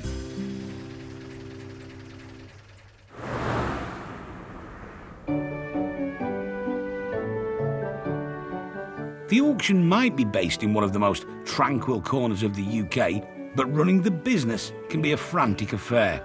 170 vehicles we've got in for Saturday's auction and 300 lots of automobilia.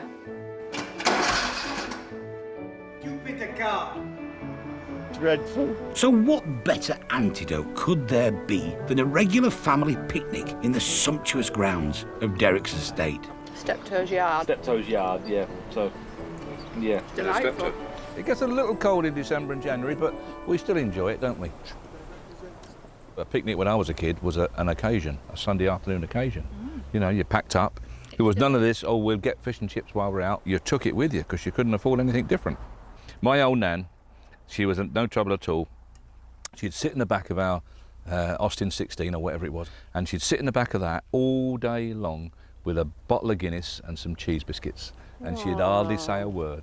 Just grateful to get out of London. Because she was so drunk she couldn't speak. Couldn't say a word, yeah. Yeah. It was the picnic was the highlight of the day. It was freedom, getting out and being able to play football. But the car brought the freedom, didn't it? The car opened it all up for everyone. Opened it up for the masses, travelling for the masses, yeah. Brilliant days. You've cornered the market in picnic hampers. There's none out there. He owns all of them. We're thinking of building a new building just out of picnic hampers. Yeah. They're charming though, aren't they? There's something about a picnic hamper. It's opening the lid and finding what's in it. It's a surprise. And when it's got the original thermos flask, you've cracked it, haven't you? If I could help bring back the tradition of a family picnic, I would do so, yeah.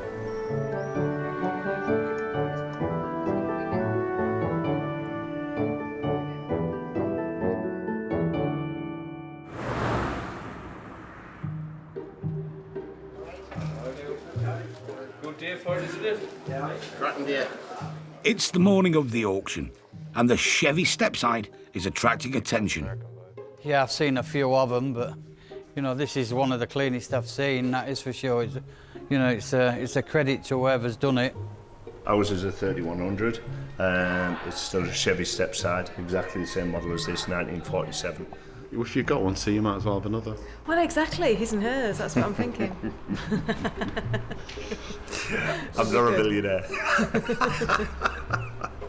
Ian is here, hoping to watch it sell. I'm nervous. It's busy, it's going to be busy, isn't it? I'm looking to get rid of it, but see how things go with it, If it goes, it goes. I like the Jack Daniels. They all go for that, don't they? They all go for that. It's just for a water jet, for the windscreen washers. But the Chevy has competition. I like them both. I think they're really lovely. Vintage 1950, same model. If you are in the market for a pickup, the chances are you're not going to buy two. Tony Irwin wants a stepside, and he's spoilt for choice. It's the only reason I'm here for the pickups. I'll be quite happy taking that home if the price was right, or the red one. But it's all down to money. We'll just have to see. I'll just come in with a late bid, hopefully, and get it cheap. 1950 Chevrolet stepside truck, one former keeper since its registration in the UK in August 2017. Condition speaks for itself, lovely. Have you driven it, Paul? Okay, good show. 1950 she is, there we are, start me on it, where are we going to be? 20 we're off, 20,000, 20,500, 21, 21,000, 21 and a half, 21,500, 22,000 pounds, on its way and going, 22,500, 22,750, 22,750, 22,750, 23, 23,000, 23. Sold to Tony. Thank you. It was lovely to meet you. Take care. Bye-bye. You're watching and you're thinking, the cars are going quite cheap, and then you think, but this one comes straight in at 20, so I thought, yeah, I'm going to have to bid for it, yeah. But luckily enough, I got it, so I'm pleased with that. 1950 Chevy stepside pickup, probably the best one we've had. Absolutely stunning condition, lovely colour, beautiful thing, power steering, floor change, driven it myself, absolutely gorgeous. I want 20,000, 20,000, come on, 20,000 or we're past, 20,000, 20,000 pounds, 21,000, 21,000, can't do it, 21, is there 22 anywhere, 21,000, can't do it, got to pass on it, can't do that, 21. Ian's blue Chevy didn't meet its reserve. He's heading home.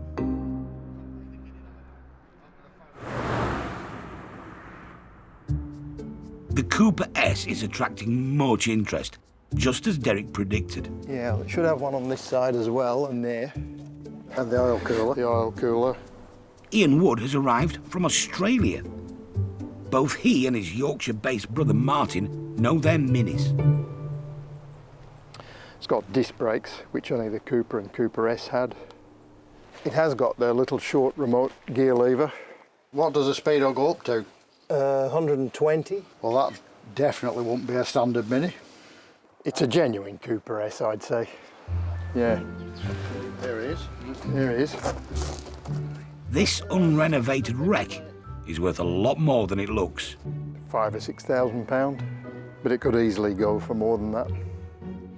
Much of its value lies in the VIN, or Vehicle Identification Number Plate. It's like the car's birth certificate. Derek has come to remove it. Don't damage the plate. No. Can we take a picture of the VIN plate? No. Once you've chewed it off? No. No. What, to have it replicated? Oh, I see what you mean. Yeah, I know. There's guys out there that have got plenty of minis they can clone, and all they need is that. It'd be a pleasure to buy it and restore it. Martin's going to be the one left. I'm back to Australia tomorrow. I'm going to talk to him about it on the way home and decide on a maximum bid.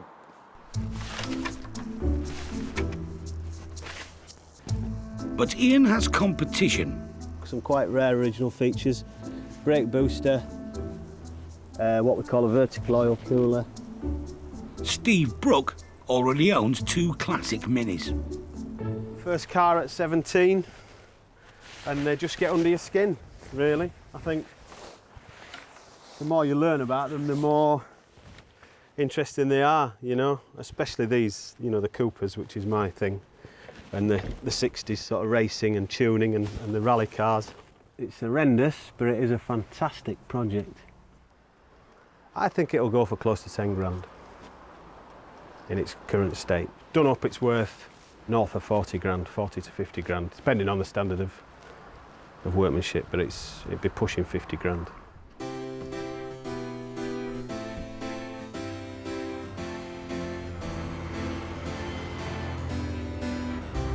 The S word is out, and the Mini owners are gathering. Ruth Greenwood, S Reg Mini Cooper.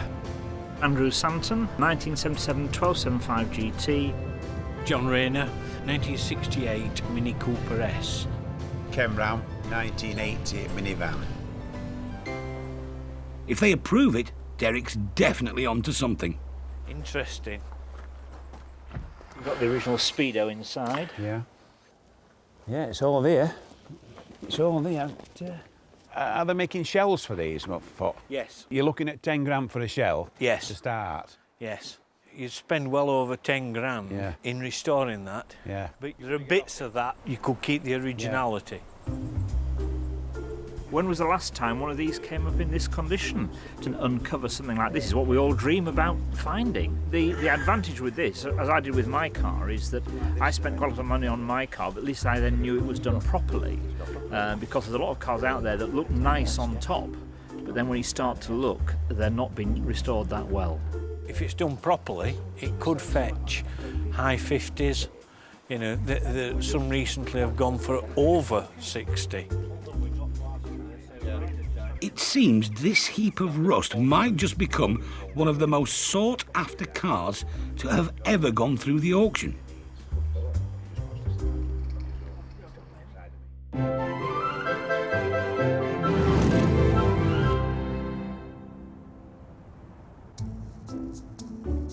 It's 6 AM on auction day.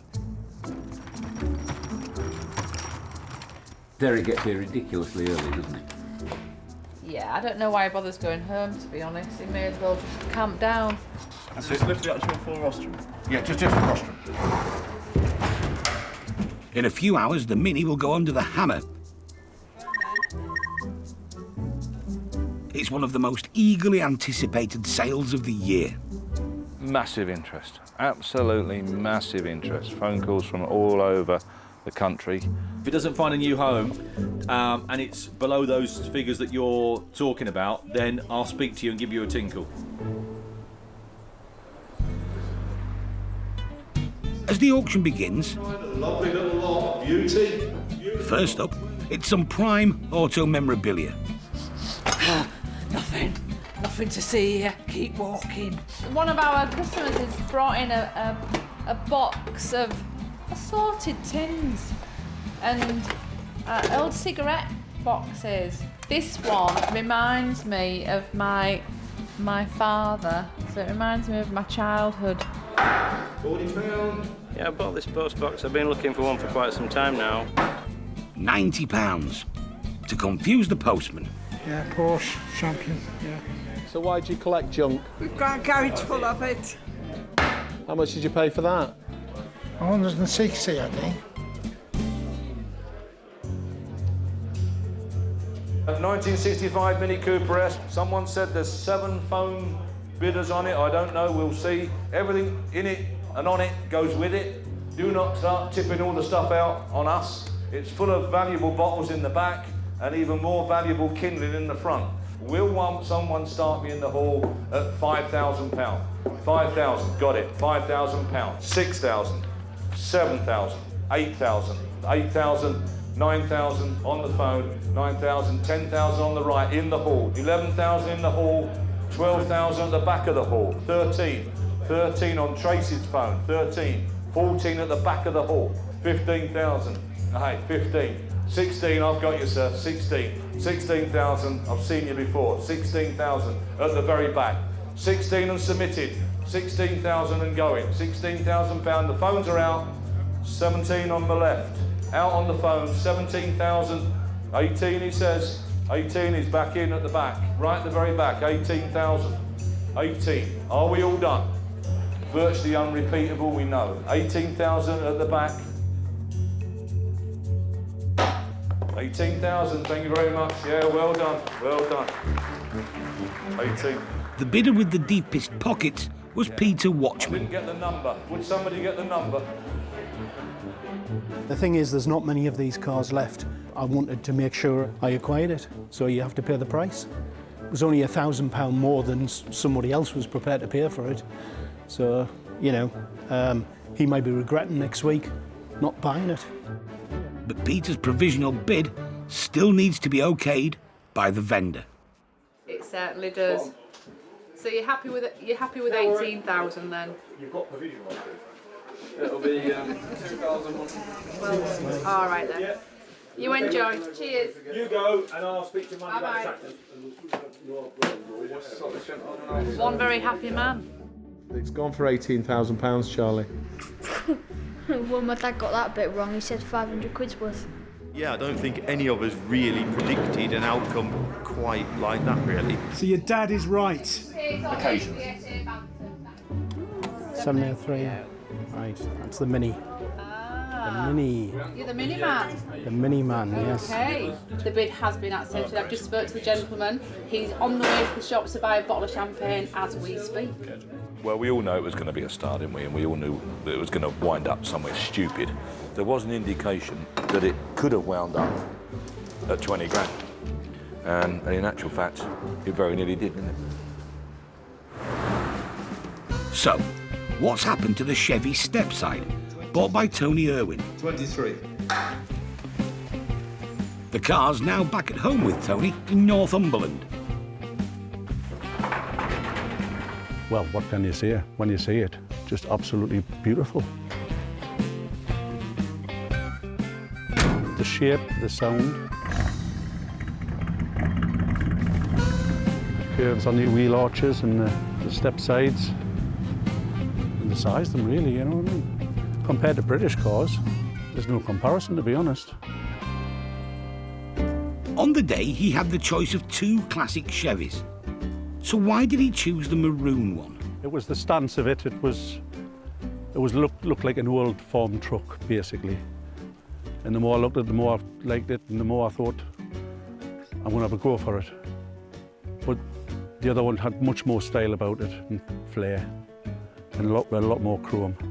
Just wasn't for me.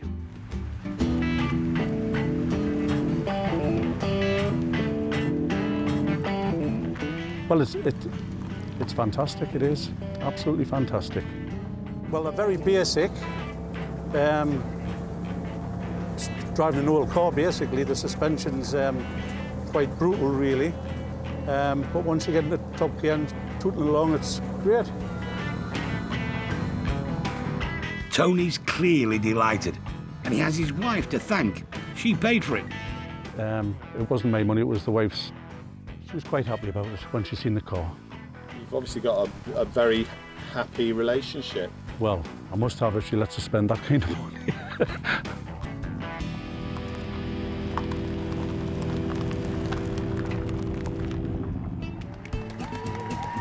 A rare bike went under the hammer. The hopper tricycle, lot number 206, 1950. Bid on me books. Unusual bit of kit. Find another one of them.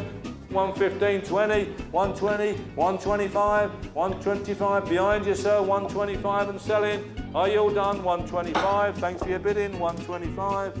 Adrian Brooks was first to the finish line. Try and keep it original, really. Clean all the chrome up and that. Very, very well made. I think they were built to last, really. And Derek's obsession with picnic hampers finally paid off. Hamper and contents there, 5, 8, 10, 12 pound. There's lot number 51 is the Siren picnic outfit. Out B, £70 in the front here, £70 shaking his head.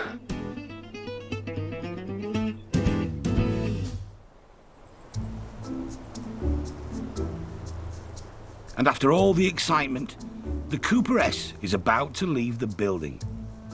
Now that it's worth £18,000, Dave's feeling the pressure to keep it in one piece. Don't damage or dent the door, that's my biggest concern. New owner Peter is here to take it back to Newcastle. Hopefully we can scoop it up and get it on the truck and get it safely back home. It's in a pretty bad state, so I'm really looking forward to starting the project.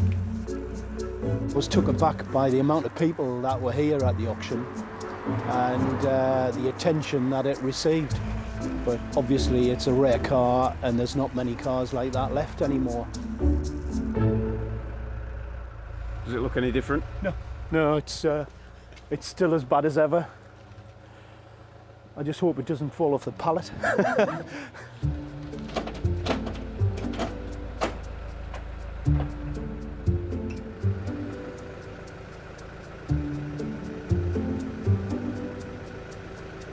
It's absolutely fine. Say bye. It is an absolute time warp. I haven't got the ability myself to repair it, but I've got some good friends who will give me advice and will decide whether we've got to reshell it or... But it looks that way. It looks as though it's going to have a new body shell. I'm looking at 2 years, and I think that's been optimistic, but I can't wait to get it home. We'll get it there. We'll get it restored.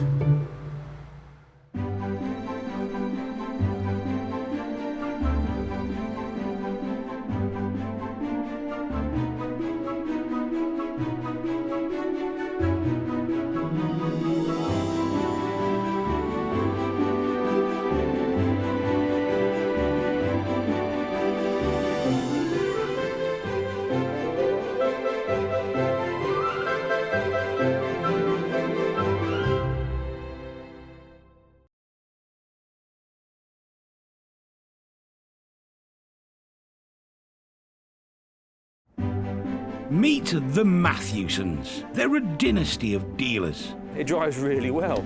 With a love of classics. It's only condensation. In Thornton-le-Dale, gateway to the North York Moors, they auction over 2,000 rare vehicles every year.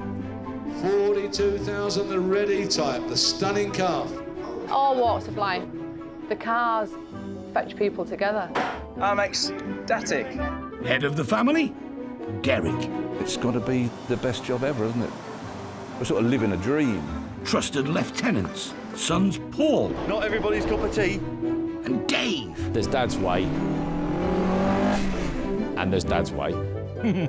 Keeping them all in check and dealing with the punters, Sarah. Somebody could ring today with some fabulous vehicle that's been sat in a barn for 50 years.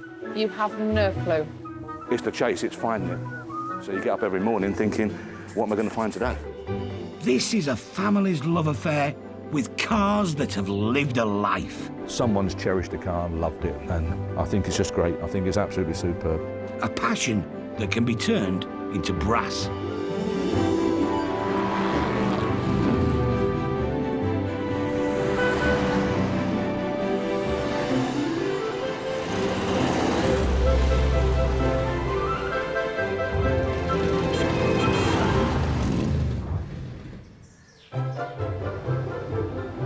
On sale this week.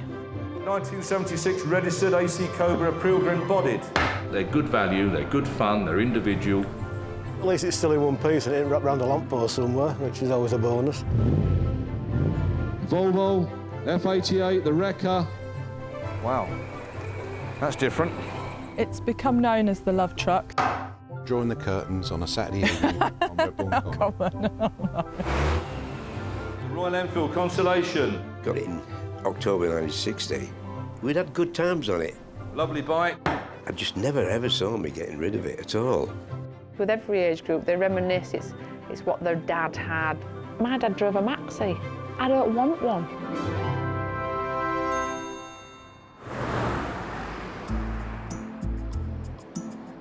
185 scooter, I haven't done that because I don't know much about it. Auction day is approaching.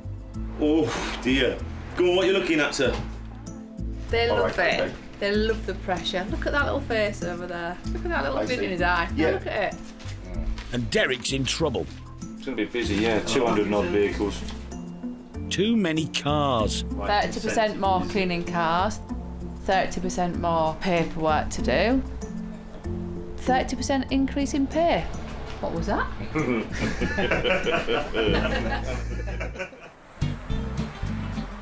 But there's always room for one more, if Derek likes it.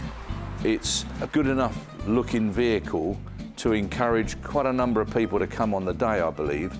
Those that want something, a bit of a change from an MGB or a midget and such like, for MGB money, really. Alan Terry owns one of the most flamboyant cars in Bradford. It gets a lot of looks when you're driving around. Yeah, you've only got to park at the side of the road and everybody's around looking at it. It's an unusual car, let's say so.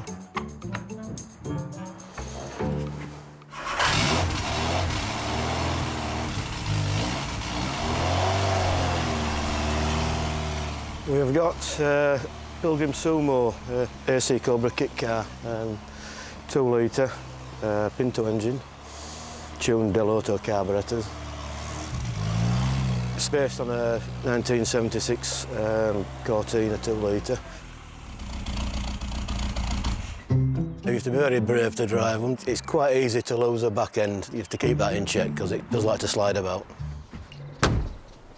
Alan bought the Cobra 5 years ago, but he just hasn't had the time to give it the attention it needs. I think you buy them with great intentions and then they finish up in a garage or a barn somewhere and that's the last of you see of them. At least it's still in one piece and it ain't wrapped around a lamppost somewhere, which is always a bonus. How then, mate? How you doing? Oh, you're right. Yeah, good, thanks. Nice to see you. Oh, that looks nice, doesn't it? It's all right, isn't it? Is it your baby then? Aye. How long you had this? I've had it about 3 or 4 years, but it's never really turned a wheel, so... Yeah, I'm a fan of the Pintos. They're getting hard to get now, Pintos, aren't they? Yeah. I did toy with taking it all out and putting a big lump in it, yeah. But I thought, well, it probably turns out as much power as a Rover engine anyway, does that, so... Yeah, I bet it sounds nice. It's okay. Would you fire up? Yeah, she fires up. Nice. Yeah, give her a start then.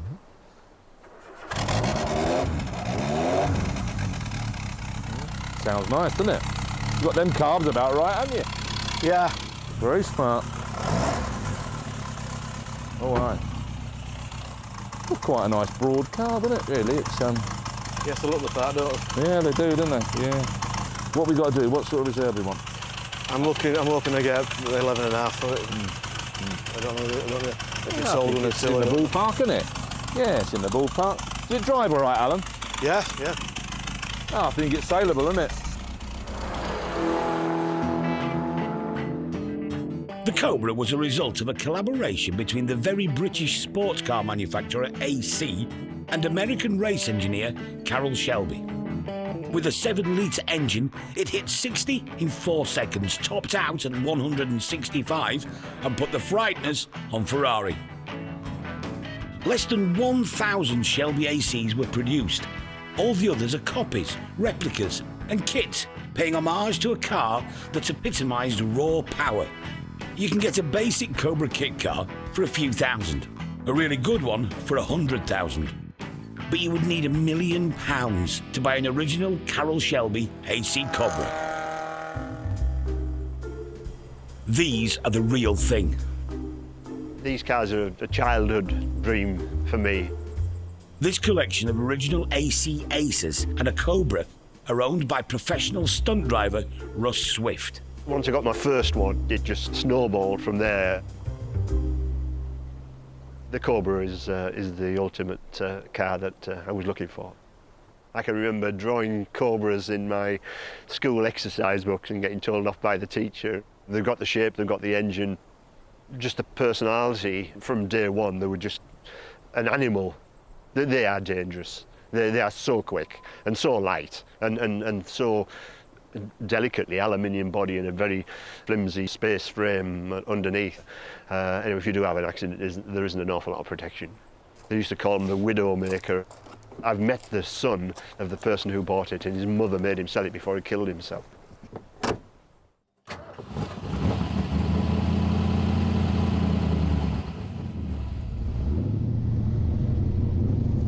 There's nothing like the rumble of a V8. Certainly makes a noise like it's something a bit special. It is a real driver's car. A lot of modern cars you feel quite isolated from the car, but you know, every little input you put into this car, it translates to the road. You've just got to be careful with the power, because if you do give it everything in low gears, you'll just swap ends or end up in the scenery somewhere, but it does need to be driven with an awful lot of respect.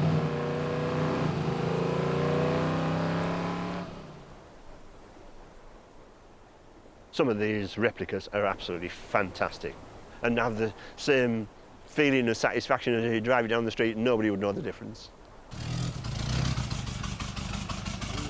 Lovely. Nice car, good looking motor. Nice thing, nice to see in white for a change. People tend to paint them metallic blues and odd colours and things, and I think it looks nice in white. I think it suits it. This could be a bit of fun and games. Steady on, mate, steady on. Alan's hopeful the auction is the right place to find a buyer for his £1 million lookalike. I would imagine somebody who likes fun motoring. Steady away. It hasn't got the big V8s that some do have, but it's still got plenty of go in it, so. Definitely a unique thing. There's not very many of them about. Wow, what a driver. It's a good bit of stock. It's not everyone's cup of tea, obviously. We're all anti, well, I'm not, but a lot of people are anti-replicas and specials or kits or whatever they want to call them. Whereas years ago, back in the 50s, you know, there was kits galore. I think they're great. I think they're good fun. We've all got to be a little bit odd and extrovert, haven't we, mate? You know, there's no good buying, all of us buying Mondeos, is it?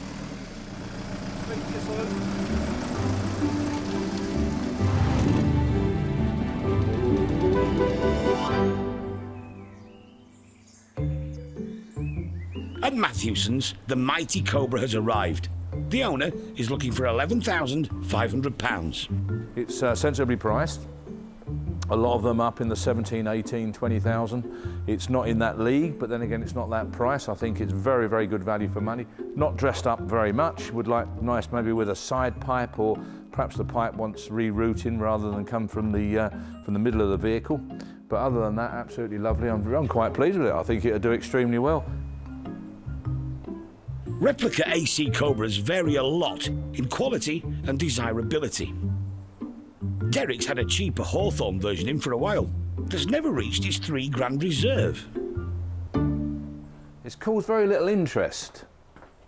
It's just not quite got the curbside appeal. If it drove past, you wouldn't really think it was anything other than exactly what it is, a replica. I think most people want a proper AC look-alike, but we've given it a chance, and you've got to put your hands up sometimes. It just doesn't work for you. Somebody who knows what works for him. There's some good stuff in here. Is Aussie collector Paul Simpson. Right-hand drive, good thing in this country. Who just happens to be passing through Thornton Le Dale with his wife, Titch. I can see myself in that every day. That's rare. Originally from South Shields, he prides himself on being able to spot a rare classic. That is a fantastic collector's piece.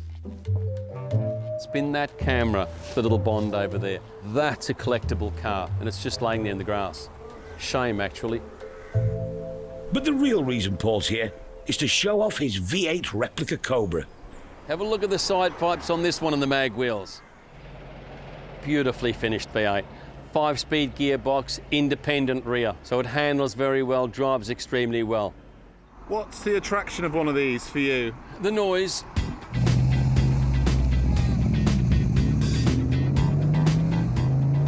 You sat watching Elvis on the movies when I was a child, and you just looked up and thought, hell, one day when I get older, I'm gonna be like that and have one of those cars. It's just every schoolboy's dream.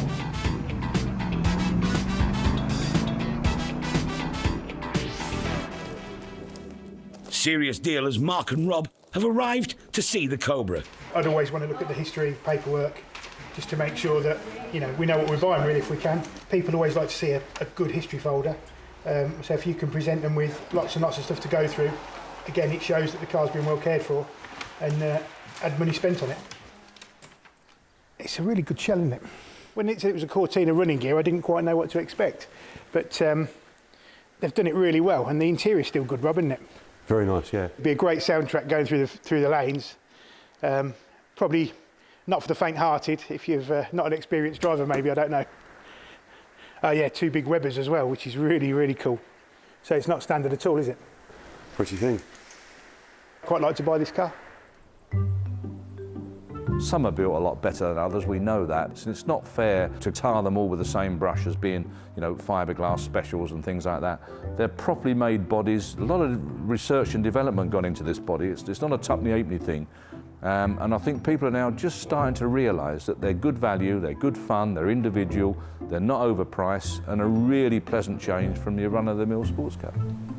Derek thinks the Cobra will go for around 12,500 in the auction. We'll soon find out the true value of a decent replica.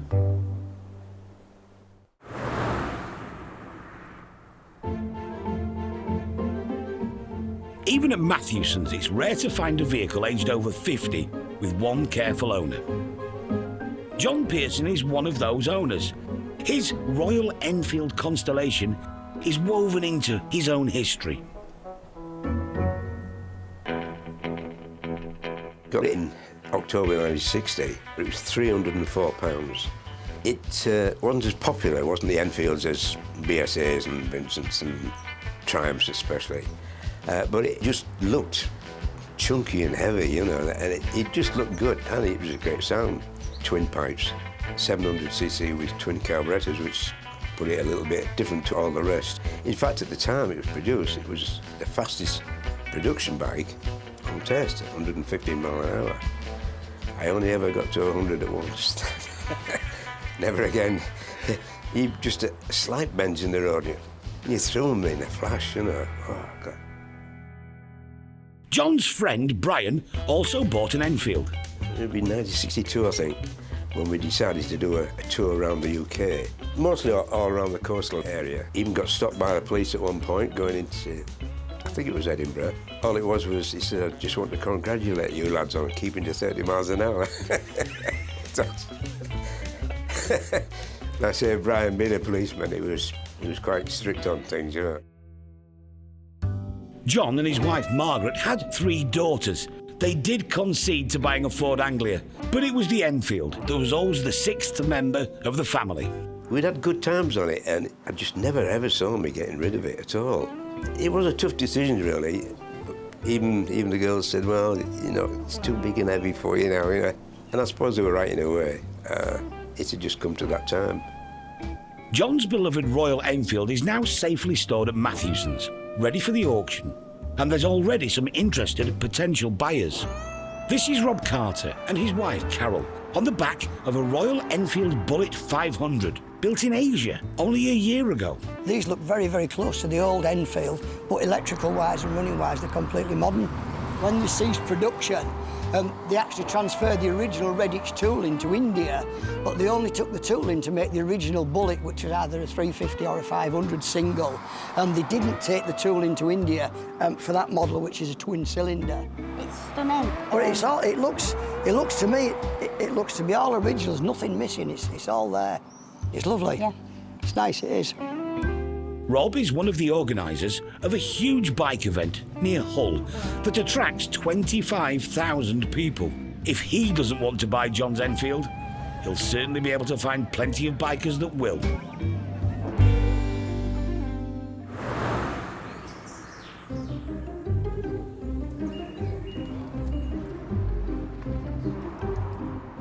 As the crowds gather in Thornton-le-Dale for the auction, it's the day of reckoning for the Cobra. Rob and Mark are here to bid, but they've got a bit distracted by all the memorabilia. Just having a nose. You never know, you can always pick up a bargain though, some of this stuff. Just having a little nose if there's anything that catches our eye that I could hang on the wall maybe, or there's a bit of souvenir memorabilia. There's a mesmerising collection of stuff that most people don't want. Amongst the 200 lots today, there's been a set of jerry cans, a fruit machine, £60, assorted helmets, £40, you're done. and a pair of vintage bicycle lamps. I can see. 1976 registered AC Cobra Pilgrim bodied in whites. You've seen it up there, I'm sure. There we go, start me with that. What's that worth? What there? Is it worth 10? Whereabouts? I know it's worth 8. Who's got 8 for it? Who's got 8 for the Pilgrim? 8 or we'll pass on it, there's no point. Is there 8,000 for the Pilgrim? 8,000 or we'll pass on that? 8,000 in the doorway, £8,000. 8,000 in the door. £8,000 in the door and submitted. £8,000. £8,000. Is there any more? £8,000. Worth a lot more. £8,000 submitting it provisionally in the doorway. £8,000. Are you sure? Provisional 8,000. £8,000 to Deal and Mark, but it was £3,500 off reserve. Unfortunately, we were the highest bidder, but it was a provisional bid, and we just couldn't get there on the price what the owner wanted for the car. If we can get there, we can put a deal together, but at the minute we're just a little bit too far apart. But, you know, we'll see how we go. But Mark won't pay more than he thinks it's worth. No deal. Yeah, just a little bit disappointed we didn't get there, but hey. After further negotiation, the new buyers, Billy and his uncle Bruce. It's theirs for £10,000. So what's the plan with the car then? Really to put a V8 back in it to increase the value, and then we'd probably sell it on again. This sort of car wants a V8 in it. The proper engine. Proper engine, yeah. No problem. We've already got an engine lined up for it anyway, that's why we're interested, you know. Just lying about? Just lying about the shop, yeah. Billy and Bruce are hoping the big V8 engine will significantly increase the Cobra's value. We'll find out later if that plan works.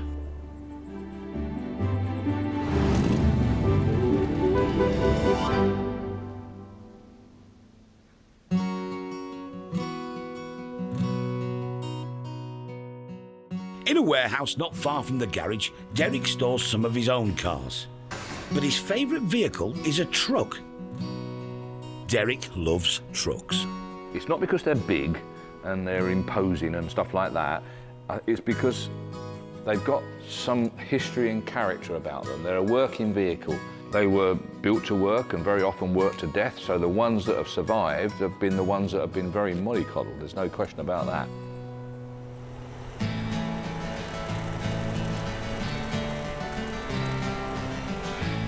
This actually came from a company that supplied vehicles to Heartbeat. And little Bedfords like this is a little M-Type. These were bought by coal merchants and local delivery firms. It's a 28 horse, 1951. I bought it as a blue drop side. Paul and myself built the little transporter body on. Lovely engine, very sweet, nice gearbox, and yeah, we love it very much.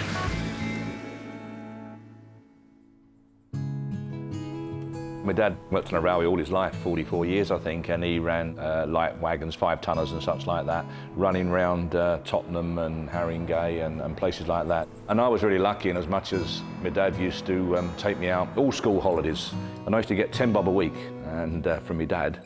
But of course at that time I always thought it was from the railway, but of course it was from my dad.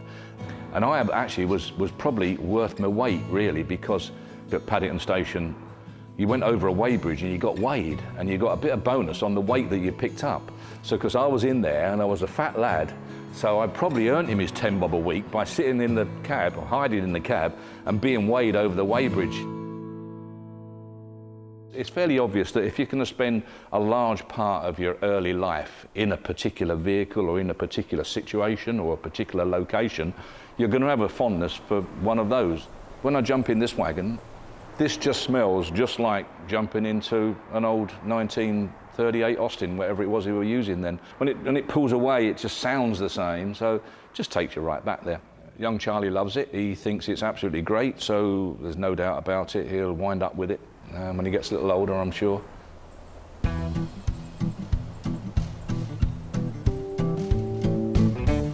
So we're just waiting for Tom to arrive with his delivery of trucks. Yeah, he's an old contact, Tom Scott from Ireland. Yeah, lovely guy is Tom, we like him very much. We've dealt with him for years. The trucks in question are a 1966 Atkinson tractor unit and a 1970 Volvo F88. Combined value, nearly 40 grand.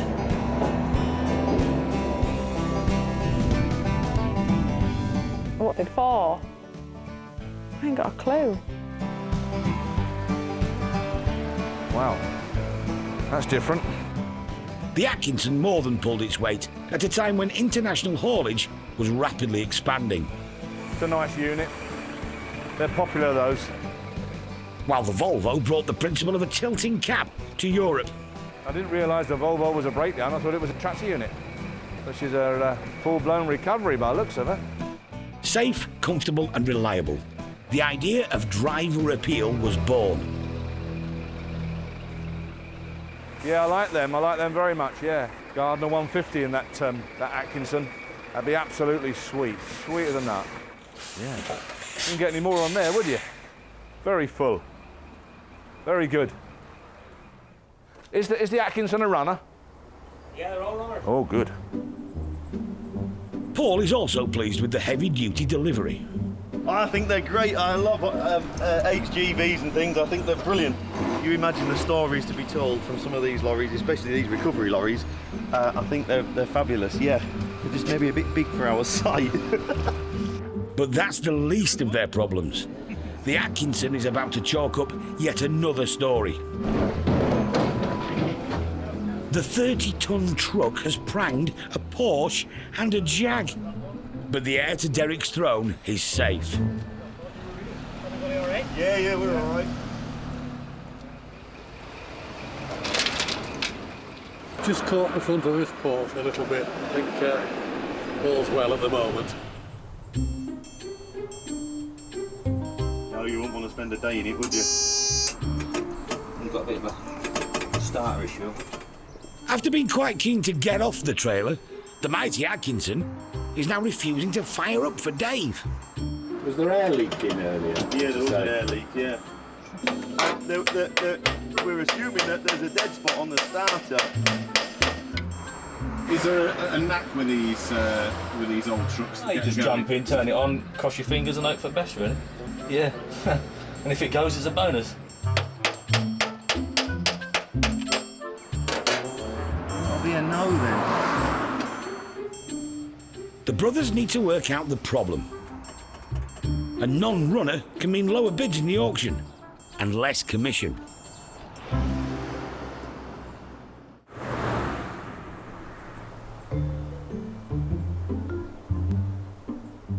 A quick scan around the Matthews garage will tell you that the place is rammed to the gunnels in weird car-related memorabilia. So I've just had a call from Perry just to make sure we're here today, like we're not going to be. He's going to pop down with some enamel signs and some goodies. He usually comes with a nice van full of all sorts. Like a latter-day steptoe and son, Perry and his more senior but trusty helper, Alan, deliver bizarre artefacts for the auction every month. I do like a good rummage through Perry's box. Oh, is it full of the Honda parts? Yeah, Can you full manage, Alan? Full of Honda parts. Oh, he's a strong lad, isn't he? Perry, just pull your pants up, mate. There's hundreds of bits in there. Got yourself a classic car? Why not fill it with oil from its own era? Early 1960s that'll be. It's just made of minerals, you just don't get the same oil now. That's like a treacly colour, look. It's yesterday's, isn't it? It's what they used to love, and what they still do. They love them so much, each one is likely to fetch £75 in auction. Derek will see you love them. Oh, Derek, hey. Derek loves Perry. Yeah, they're like peas in a pod, them two, aren't they? They like each other because they pat each other on the back as to how much rubbish each of them earns.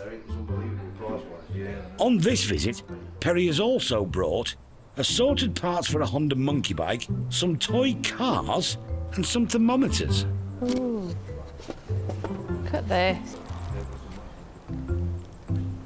Oh, look, there's your little FM dial there. Tune it in. So who might buy a vintage Rolls-Royce FM AM radio?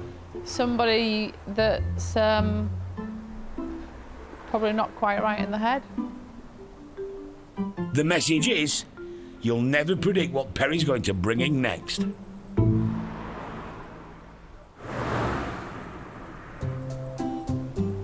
A day before it goes to auction, and the rare Volvo F88 recovery truck has now been joined in the village car park by a comma tipper from 1970.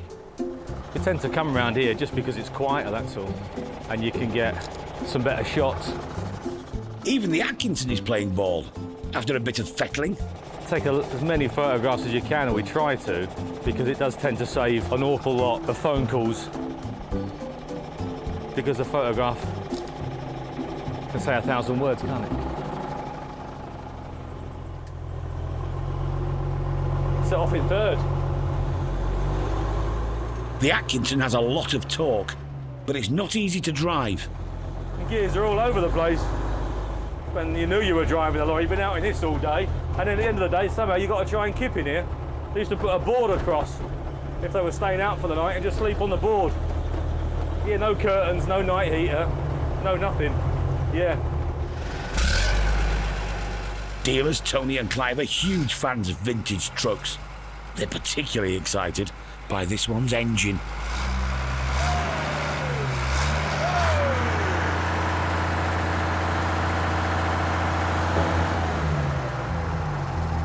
That's a 150 Gardner.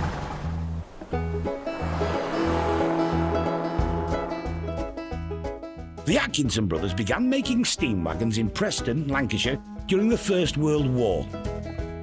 But when road haulage was nationalised in 1948, the government bought plenty of the lorries. One of the main reasons was the ultra-reliable, war-proven Gardner engine. And as well as their lorries, it powered Bentleys, buses and submarines. In the 1970s, Atkinson merged with Seddons of Oldham. They hauled and delivered on British roads for the next 40 years, until the brand was discontinued in 2009. Prospective buyer Clive started driving Atkinsons when he was 21. Me and another guy shared it. Not this particular vehicle, but one identical to this. He drove nights, I drove days, and then vice versa. 70,000 a year for lots of years. Million miles, do you think? Oh, easily. Yeah, easily. Easily, yeah. It's lovely to see one. It's the first, particularly in the same colour. Takes you back. Takes us back, yeah. Takes us back. With every age group, they reminisce.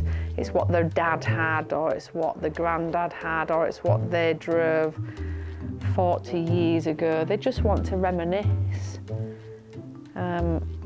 My dad drove a Maxi. I don't want one. I don't want to buy a Maxi. Who does?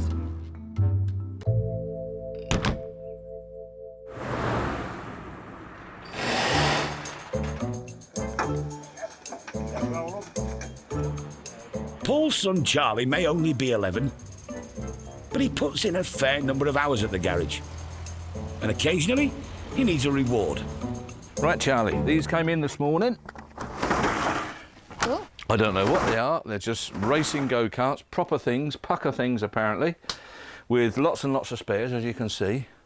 You all right there? Yeah. So we'll let her down like this, steady away. You okay? Yeah. You got it? Right, let's have her out then. Now then, how's that? What about that then? That'll do you, won't it? Yeah.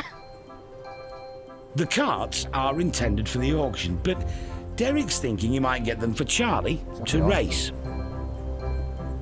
This hasn't been discussed with his parents. Whoa, don't forget the brake. Run over my foot. All right, good lad. Come down and go round again. Brilliant. Love it. Oh, I love it. Yeah, go on then. The Matthewsons are a racing family. Derek has always taken a keen interest in vintage motorsport, and sons Dave and Paul have rallied cars for many years. Oh, I think my racing days are over, but he's just starting, and I think it's absolutely fantastic. Keep her going, boy. Give her a bit. He looks at home, doesn't he, with it? He's good. He really is good. He's not scared of much, is he? He'll have a go at most things. Oh, my word. Oh, he's racing now. Fantastic. Brilliant fun. It's what kids and these sort of things are all about. It's what they need to do. Charlie's mum has arrived to drive him home for tea. Oh, my God. Get out now, Charlie. Brakes good, aren't they? Yeah. Come on, you've got to get your sister. Well, I can see what you're going to be doing some Sundays.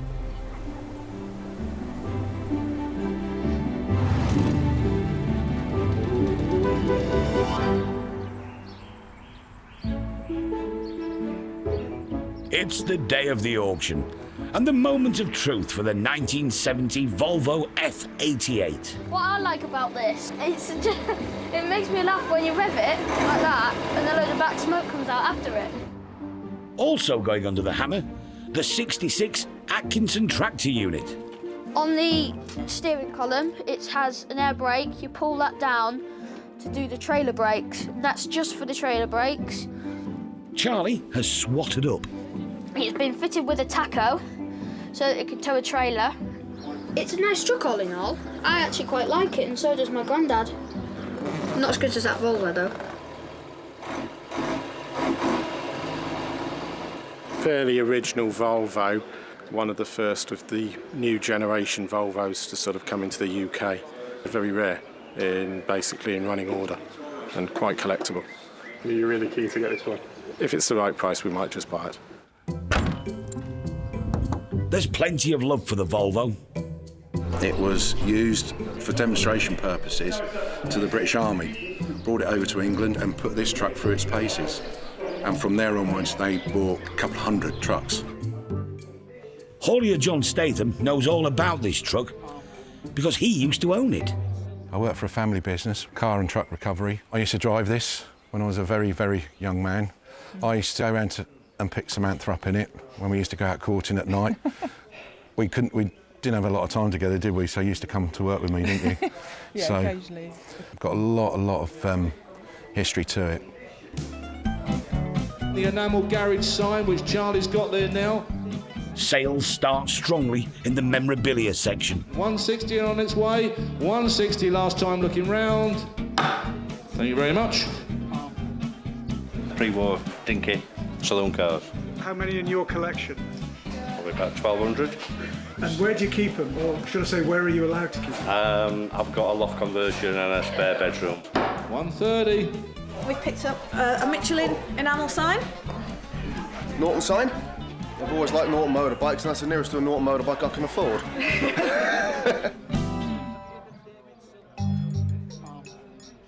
1966 Atkinson tractor unit. There she is, lovely thing, runs lovely, starts beautifully, sounds superb. Start me on that, where are we going to be? 8,000, 8,005, 8,005, 9,000, £9,000, £9,000 for the Atkinson, £9,000, £9,000, £9,000 for the first, provisional only, 9,000 second, third and last time, 9,000, but we'll always talk. 4,000 off reserve. Volvo, F88, the Wrecker. Got a bid on my books, got some interest from people supposedly coming. Here we go. What do you need? Start it low. 15, 16, 17, 18, 18,000, 18, 19. 20 on the phone. 20, 21.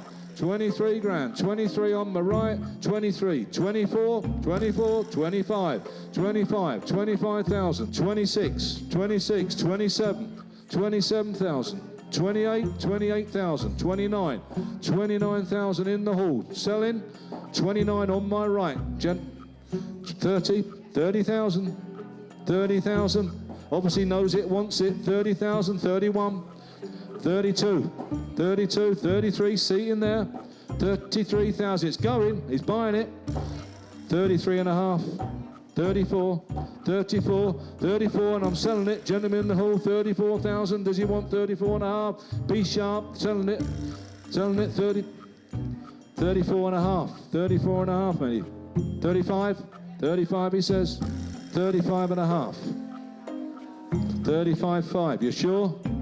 35.5 on the phone. What do you think?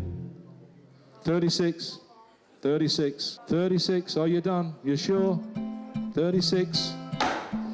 Well done to you. Well done, fella. Well done. 9865. 9865.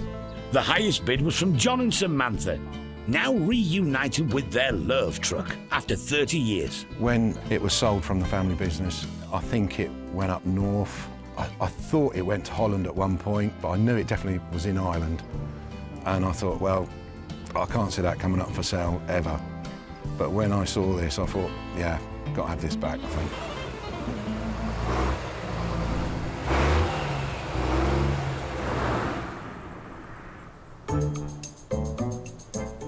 It's 2 months since Bruce bought the mighty Cobra replica. It's quite a lively vehicle. It really does go well. I was quite impressed. But there's a problem. Beautiful it is. I do like it, but there's just not enough leg room for me to be comfortable in it. The plan to drop a big V8 engine into it has been shelved. Bruce has no regrets, though. Sometimes I just can't resist buying something. It would be nice to use it, but, you know, if somebody comes along with the money, it's going. As for other sales in the auction, bidding was brisk for the Royal Enfield Constellation. 5,250, 5,500, 5,750, 5,750, 6,000, £6,000, 250, 6,250. On the phone and keen to make the highest bid, a private buyer who Derek's known for years. I think he's got 114, I think. He does ride a little bit, actually, but I think he maybe limits it to his estate. One owner from you, Constellation, never be repeated, £7,000. 7,000. It's nice that the vendor knows that it's going somewhere where it's going to be cherished. The go-karts went for £2,200. Brilliant, love it. New owner, Toby from Newcastle, has Formula One ambitions for his daughter, Ruby. Are you into go-karting? No, probably be on her. You gotta start somewhere, sushi. So, be a bit fun. 2 bottles with the caps, with the product. You find them again, ever. The vintage engine oil that Perry brought along sold well. 130. Check them out, you'll find that that's cheap. As did the Rolls-Royce radio. 22, back in here, front of you. 22, £22, 22, thank you. The Commer tipper that arrived from Ireland was eventually sold for £6,000, £2,500 under its original reserve. And after some negotiation, the mighty Atkinson was sold for £8,500 to a private collector in Staffordshire.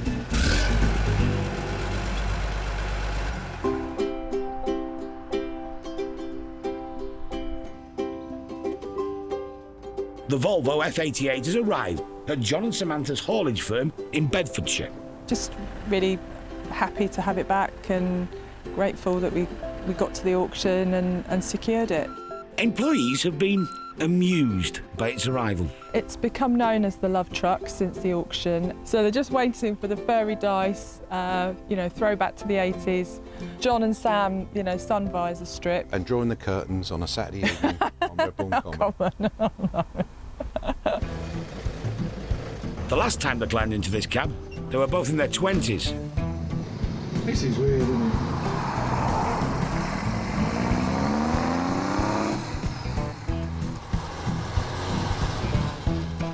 God, how noisy it is inside the cab. We must have just shouted at one another. Yeah, it's brought back nice memories of when we were younger and courting and going out, on the old breakdown with John.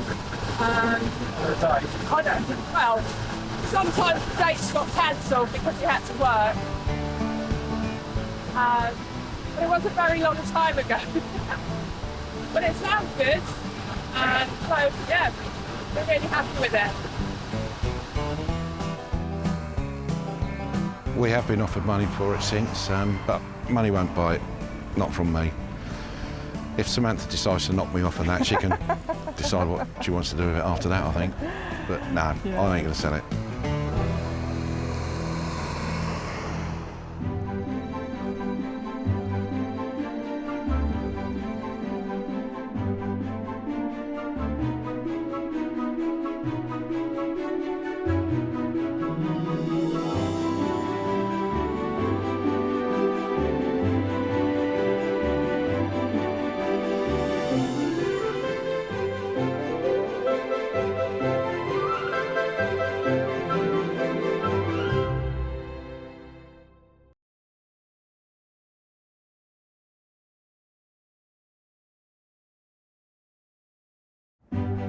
Meet the Matthewsons. They're a dynasty of dealers. It drives really well. With a love of classics. It's only condensation. In Thornton-le-Dale, gateway to the North York Moors, they auction over 2,000 rare vehicles every year. 42,000, the red E-Type, the stunning car. All walks of life. The cars fetch people together. I'm ecstatic. Head of the family, Derek. It's got to be the best job ever, isn't it? We're sort of living a dream. Trusted lieutenants, sons Paul. Not everybody's cup of tea. And Dave. There's Dad's way. And there's Dad's way. Keeping them all in check and dealing with the punters, Sarah. Somebody could ring today with some fabulous vehicle that's been sat in a barn for 50 years. You have no clue. It's the chase, it's finding it. So you get up every morning thinking, what am I going to find today? This is a family's love affair with cars that have lived a life. Someone's cherished a car and loved it, and I think it's just great. I think it's absolutely superb. A passion that can be turned into brass.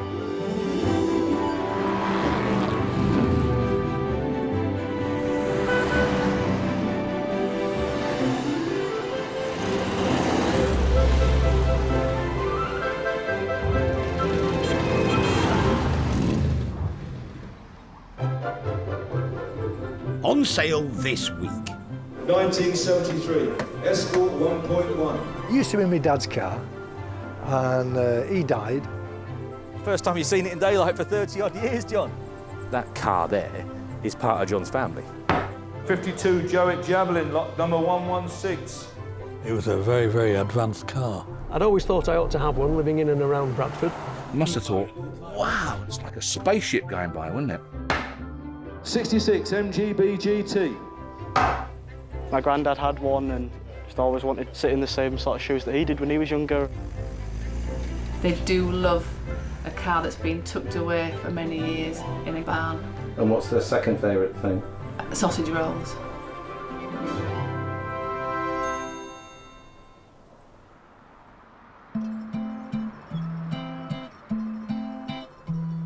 The village hall opposite Matthewson's garage. Turning it from this to this. Relies on the family finding quality classic cars to sell. Hello, Matthewsons. Every month, a new search begins. you never know, I might well be speaking to you next week. Nobody knows what will turn up. Go on, then a bit of right. But today, there's been a tip-off. Sounds really interesting. The phone call they all look forward to. They do love a car that's been tucked away for many years in a garage or a barn. Brothers Dave and Paul are on the way. The lads, they are off to Warrington to see a Ford Escort, Mark 1, I believe. But I think it's languished in there for about 33 years, somebody said, long time. Details are sketchy, but it sounds like it's not only a rare model, but also an original, unrenovated one. Gold dust for an auctioneer. The enthusiasts don't like to follow somebody else. You know, someone who's done half a job and then run out of steam and or interest, whatever it might be. They're not so keen on that. We all like to start, I think, something from the beginning, don't we? None of us like to take over a job halfway through, no matter what it is. Fingers crossed, we'll see what this one's like and see what sort of mileage is on it, see how solid it is, see if it's still got a flaw. Probably one of the most important things. It'd be an awful thing, wouldn't it, give it a tug and only the back end comes out. That would be a bit of a downer, won't it? But we'll see. Fords from the 1970s are in high demand. They can be restored to look like the heroes from the golden age of rallying, increasing their value. Ford always had that edge to win. Not only did you need some talent, you obviously needed a Lotus Cortina or you needed an RS Escort. And if you didn't have one or the other, then you were never going to win. So Mark 1s now, because of that industry, have become quite rare, really. Certainly the two-door ones. Four-door ones, not so. But two-door ones, yeah, they've all been found and dug out and race rallied and wrecked, really, to be honest, unfortunately.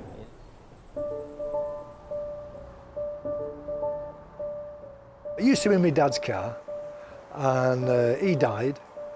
I then put it back on the road, and I started running it as a second car, as a works car. I was in my 30s, maybe 36 or something like that. John Neville's dad's car was put in the garage in 1985, and with its memories, there it stayed until today. Hi, here. How are you doing? All right.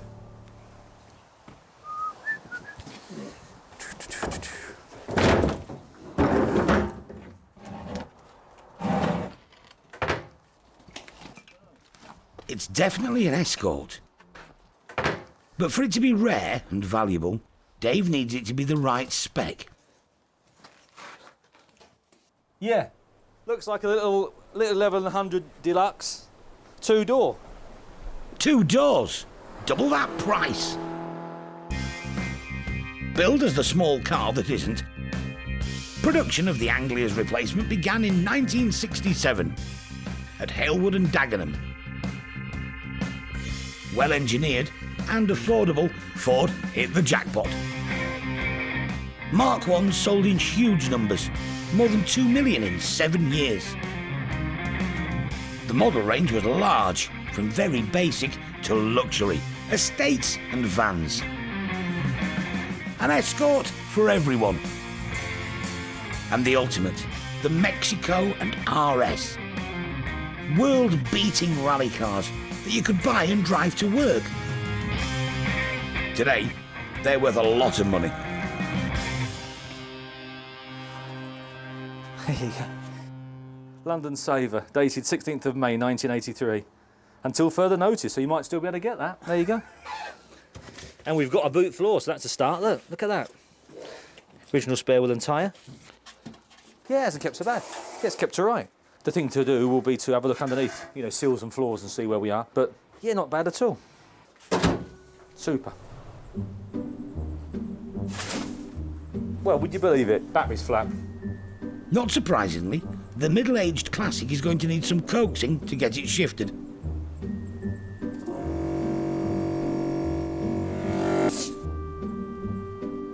You never put too much wind in, just put enough in for them to roll. Because obviously they've been flat for a long time and they're only perished. Just give her a little tug, Paul, and see where we are. Yeah, hang on, Paul. The brakes are seized. Dave's precision tool is needed.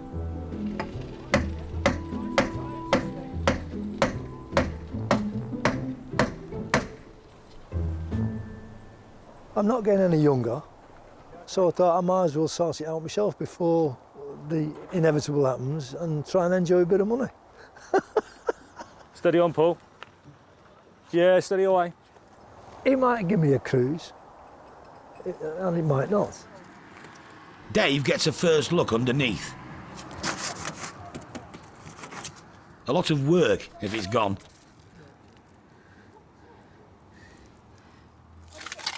Yeah, not too bad. Fair bit of surface stuff, which you would expect. Fortunately, 3/4 of the garage floor in there is actually wood, which is the best thing. It's just a section there that's flagged and soil. Not a good base to stand a car, but that side's not too bad. Thanks to the sturdy Escort, John could soon be setting sail to warmer climes than Warrington. But it does mean saying goodbye to his dad's pride and joy. That car there is part of John's family. You know, that's quite important to them. They've had it so long. Well, there you go. I remember when they done it. Eh? He's took me a few places in it. He'll be pleased. He'll be pleased now if it's worth a few quid. You know what I mean? It's probably worth more now than it was when it went in the garage. He looked after it very well. He greased the bumpers and made sure everything was, and changed the oil. He changed the oil himself, and then if it needed to go in the garage, it went in the garage and had repairs done to it, you know. He was proud of the car. He liked it. The Escort could be worth over £5,000. But it all depends on how well it's received at the auction.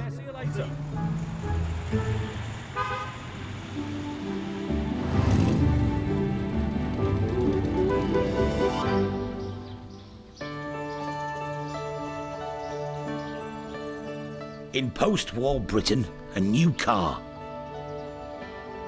So ahead of its time, it was compared to a spaceship. Sleek, aerodynamic, with an opulent interior. Its groundbreaking engine cruised at motorway speeds before they'd even been built. The Jowett Javelin, made in Yorkshire. 70 years on, this long-forgotten motoring mark I won't go in there. is pulling into Matthewson's. Get round. Steady. Come on. Come on. You can do it being over here a foot. Come on. Keep it like that. Come on. Steady away. Come on. Come on. Come on. That'll do you. As Yorkshire's only mass-production car, the Jowett will generate real interest. When they come out, I mean, people who were driving like Austin 7s and Morris 10s and stuff, they must have thought, wow, not our. It's like a spaceship going by, wouldn't it? Bradford's Jowett Javelin was born into a world of square cars. The Motor magazine said it had a combination of qualities rendering it unrivaled in its field. Designer and engineer Gerald Palmer was considered ahead of his time and styled the Javelin as a world car, eyeing up sales in Europe, North America and Africa. In a time before wind tunnels, it was aerodynamic, and with bench seats front and back, it had space for 6. It looked like the gamble to break the mould was going to pay off for Jowett, until they did the maths. It was too expensive to make. Corners were cut and sales plummeted. Jowett ceased trading in 1954. The Javelin is being sold by Pat Shepherd. We'll slide it out straight on there. We'll get it straight onto there. He's decided to thin out his collection. I'm 75, nearly 76, and it's getting a bit much for me, keeping them all clean and going more running. He's also brought in a 1951 Riley RMB, a proper executive car in its day. It runs and drives, and comes with the original engine in bits. That's everything to build this engine back up with. There's everything all here. Righto. It's an early one with white metal shells. which are great though. People like, there's white metal there, look, you can Yeah. see where it's broken up. Can you see that? That's the problem. So it wants re-metaling. That's out there, there's one well broken up, look. That's the one what's making the noise. Yeah, not half. It needs a complicated repair involving vintage car witchcraft. You're lucky if there's half a dozen people in the country, whole country, what can do it. Having said that, the engine that's in it is very good, and it's a very good engine. Yeah, it's a better engine that's in it. Yeah. Isn't it? So, personally, if it were me, I wouldn't change it. No, I wouldn't. Can't see the point. But someone might want to put it back to bog standard, exactly as it was. Pat is also parting with the police bike of choice in the 1950s and 60s. A 200cc Velocette LE. Used to find them in sheds, parked away in sheds, tatty and rusty and knocked about, because they were worthless. Nobody wanted them. They had no street cred, so none of the lads wanted them. The last thing they'd want is an LE. You'd never be seen dead on one. But now, of course, everyone wants one now for their collection. With a stealthy, quiet engine, it was favoured by the Met for breaking up Derrick's street cricket. You know, chalk a wicket maybe on a wall or pinch someone's dustbin. And but the police obviously had to stop you whenever they saw you. And this is what they used to creep up on, thinking, been caught again. Like. But anyway, it was only a telling off and that. And when he went, you started playing again. I think it'll do very, very well. That'll sell, no trouble at all. Patty's going to have one last look at the groundbreaking Jowett before he heads off. You got it all? Yeah, all sorted, thank you. Good. In the day, they were well in front. They were very modern at the time. And the engine in it is a flat 4, which is very similar to the early Saab engines. You know, you've got two pistons there. Instead of coming up that way, they go out sideways. Pat's made up his mind. The car needs to go. There will be a sensible reserve. Derrick knows, you know, what least I'll take for it, and we'll leave it at that.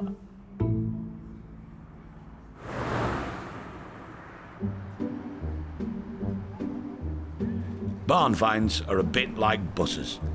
You wait and wait for them to turn up, and then... So I've been talking to a guy just now who's called me. He's got rather an interesting vehicle, hopefully, fingers crossed.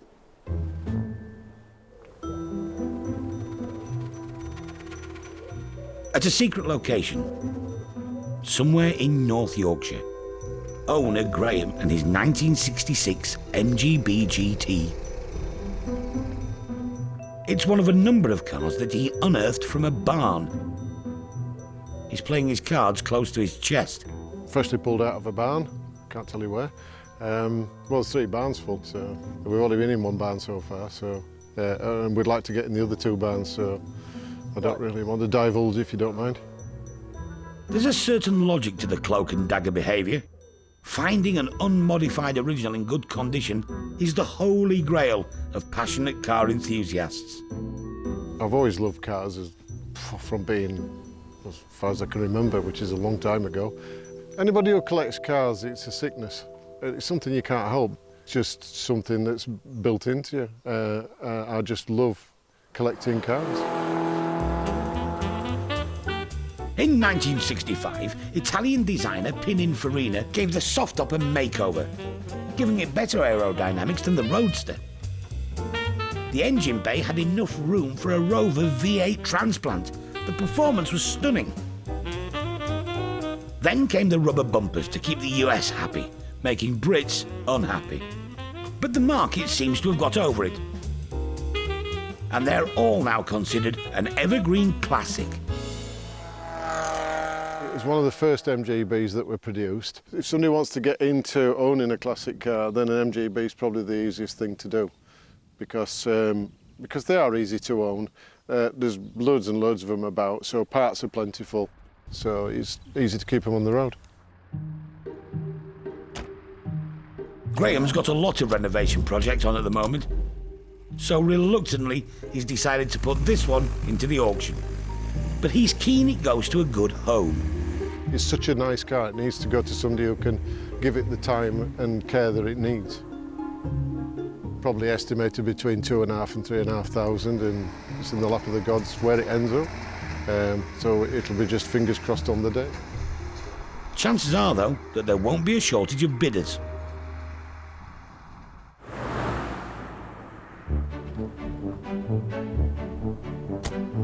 this auction day. Last time, £80, £80. There's no end of shiny classics on offer. I see more and more on the road over here, so there must be a growing market for it. But it's the one covered in dust and leaves that's causing a stir. John's dad's car is about to go under the hammer. 1973, Escort 1.1. Just wants a little bit of weekend work. All the history's there. It's 40,000 miles, resting for 33 years, and eager to get going again. Start me in the hall. 3,000, £3,000. Now we have £3,000. 3,250, 3,500, 3,750, 4,000, 5,000. He says 5,500, now 5,005.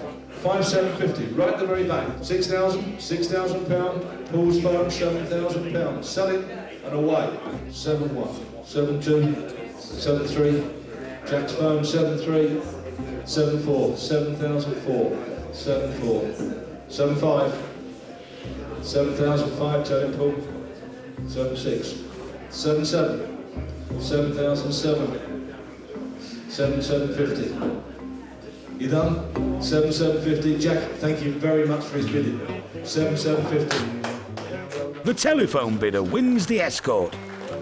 7,750. Still got the dead snails on it. It did very well for 7 3/4. John's had the sort of day every seller dreams of. I think you're delighted, aren't you? Delighted. Oh, I'm delighted, yeah. It was well past the reserve. I actually can't believe it's worth this amount of money, to be honest with you. I mean, look at the state of it. The paintwork there. Yeah. My dad would be well proud.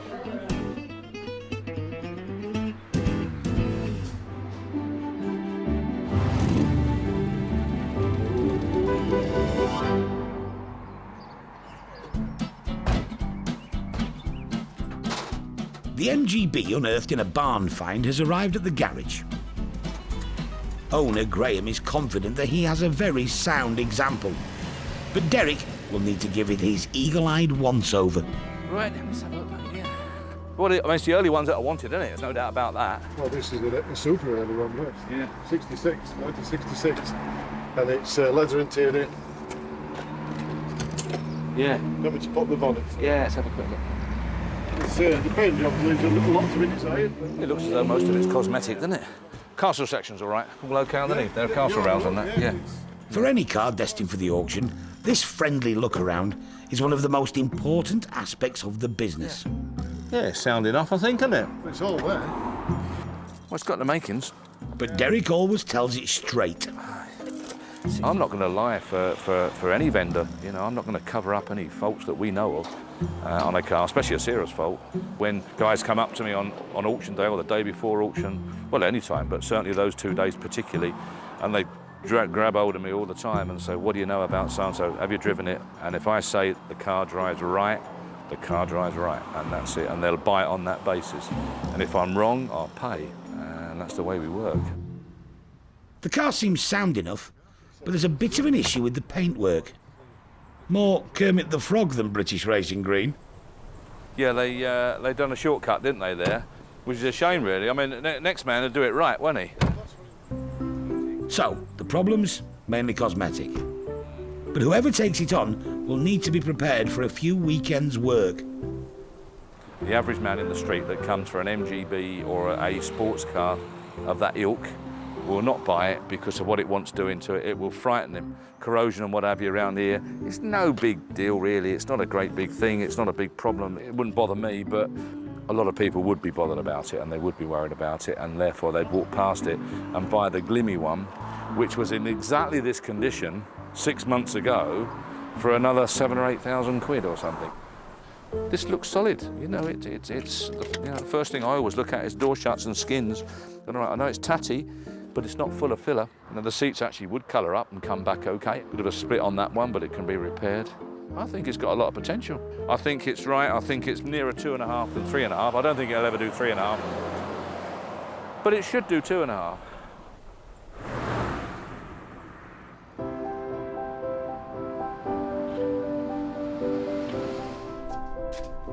In the showroom, the Jowett Javelin has caught the attention of ex-bank manager, now volunteer car washer, Jeffrey, also known as Bubbles. I had one of these when I was a lot younger, early 60s. 165 quid I paid for it, and it was black, just like this. And it used to do 35 miles to the gallon, and it was pretty fast. There wasn't another car with a sloping back, and this was a revolutionary design, really. All had leather interior, bench seats back and front, with a picnic tray which sits in there like so. Very, very much ahead of its time. Perhaps too modern for the market in those days. You know, sadly, it wasn't a reliable car. It was renowned for breaking crankshafts. On top of that, the gearboxes were a little bit weak. So generally, you know, they had such an expense with warranty claims and failures and problems and whatever that it was doomed. Sadly, but I mean, in its day, it was a lovely car. The Jowett Car Company has long since gone. But in the lanes around Bradford, the mark lives on.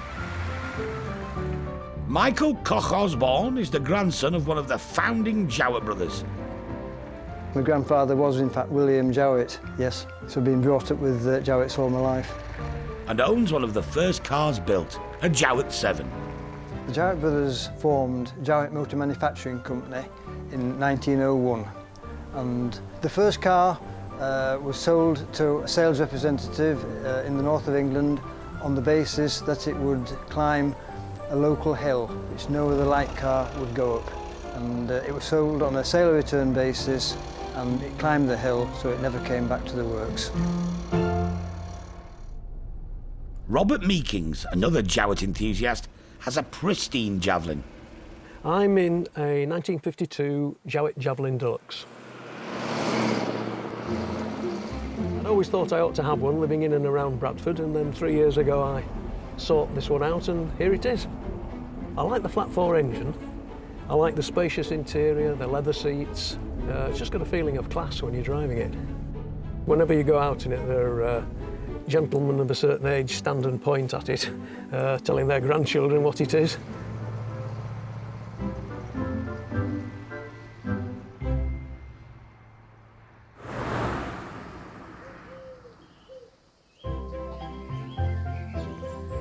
It's the morning of the auction.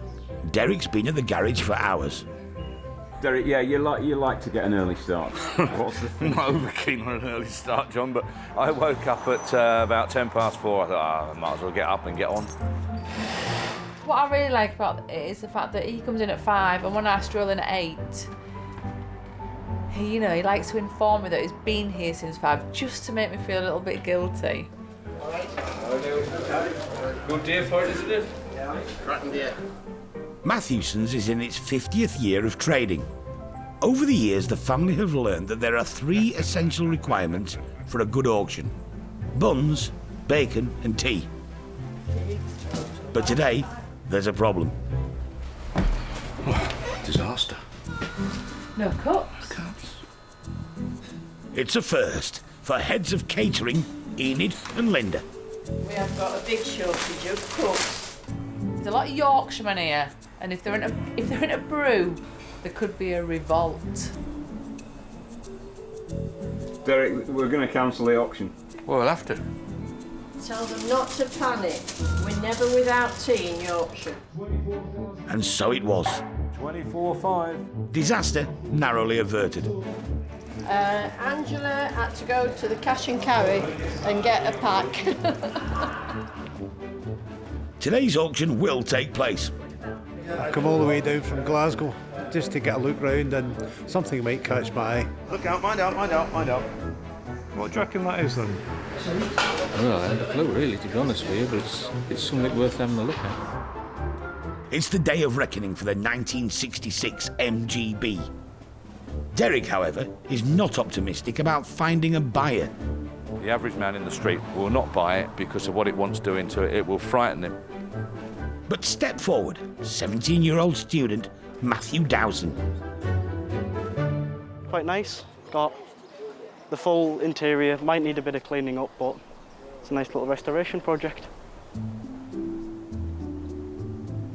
My granddad had one, and he's always got the photos out, and you know, as they do, flicking through the albums and talking about all the times that he had in it. Just always wanted to get one to kind of sit in the same sort of shoes that he did when he was younger, and I think he'd be quite chuffed. Looks nice. Bit of rust here and there, but not too bad. 66 MGB GT. Matthew has never bought anything at an auction before. Very honest car, wants some paintwork, locally owned and entered, very, very genuine car. Comes from an enthusiast, local enthusiast.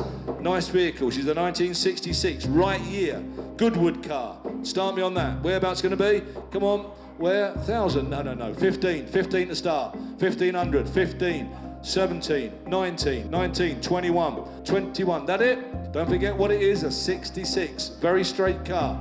21, provisionally for the second. Third and last time standing provisionally. 21, not far away, we'll try. Matthew blinked and nearly missed it. Over in seconds, really. Gonna go and contact the seller now, see whether he's willing to accept my offer, and go from there. If he is, then fingers crossed I've just bought myself a car. Hi there. Provisional, lot 66. Lot 66. Did you get 2,100? Yeah, that's fine. You've got it at that. The £2,100 provisional is accepted. Matthew is the new owner. All right, thanks very much. I know I'm going to have to sort out the paintwork. Fingers crossed it should be okay. No nasty surprises, and I'll be happy. We'll be seeing how he got on with the restoration later in the programme.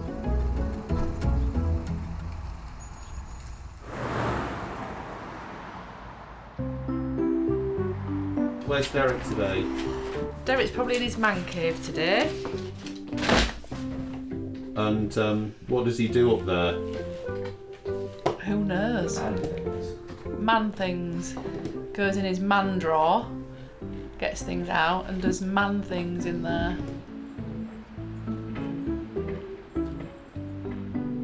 Paul's been and snaffled up some seatbelt material, as you can see, which we find absolutely perfect for retention in the swab in your old seats. This one's gone a little bit soft and a little bit soggy.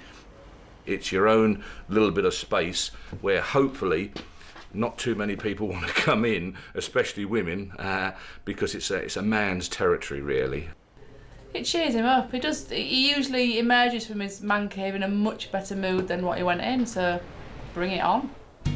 And if you want stuff for your man cave, look no further. Proceeds to charity, courtesy of Mick Levan. There he is, brought it in the other day for. Don't you get on that, you go and break the damn thing. Get her off it. What do you like about that one? Well, just the look of it. It's just an attractive piece to go on the wall of my man cave when I get it all finally finished off. Yeah, and it's nice to just get him out from under your feet, I'm assuming. Definitely, yeah. Lot number 97, we're doing the enamel garage sign, which Charlie's got there now. Parts and service, nice sign. Matthewson's regular and car collector Dave Carnell has taken his man cave project to a whole new level. In his personal homage to the 50s and 60s,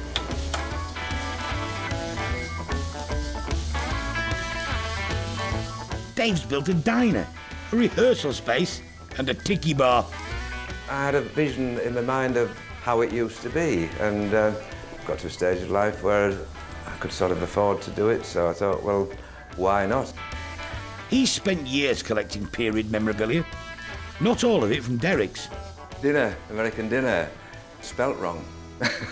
It came from China. I'm not a great fan of Elvis, but I did play in an Elvis nostalgia band, and so strange enough, we've got an Elvis here that actually sings and plays and leaves the building occasionally if you win. It was supposed to finish here, the diner, that was it, but then of course we got carried away and... And next door, Hawaii meets Yorkshire. Good evening, welcome to the Tiki Bar. Would you like a drink? I just love the look of it, you know. I've enjoyed doing it probably more than working on the cars recently. The one immediately outside the diner is a 1955 T-Bird. Well, that's a tribute to the original one, which is called the 59 Stingray Racer. I just thought, I love that. It all relates somehow, this coincidentally, to bands that I played with. Back in Thornton-le-Dale, in his slightly oilier and more prehistoric man cave, Derek is doing important restoration work on the seat of an Aston Martin. It's just a pressure relief valve, that's what it is for me, pressure relief valve. And I think it's a marriage saver for most other guys, because I think everyone should have a man cave, at least a shed, where they can play around, relax, put their own music on, have a drink, get a few friends round. I think it's so important. I think guys that have got a really lovely, warm, laid out man cave, I think they've cracked it.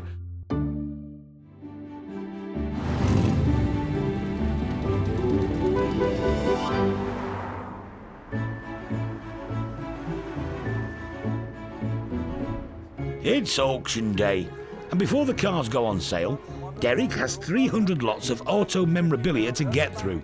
£50, cheap lot. Try and interview him later, about 5:30. You know when he's doing this? Because he can't speak. All right. Good morning, Matthewsons. The Jowett Javelin seems to be attracting a bit of interest. Smell that. Smell the leather.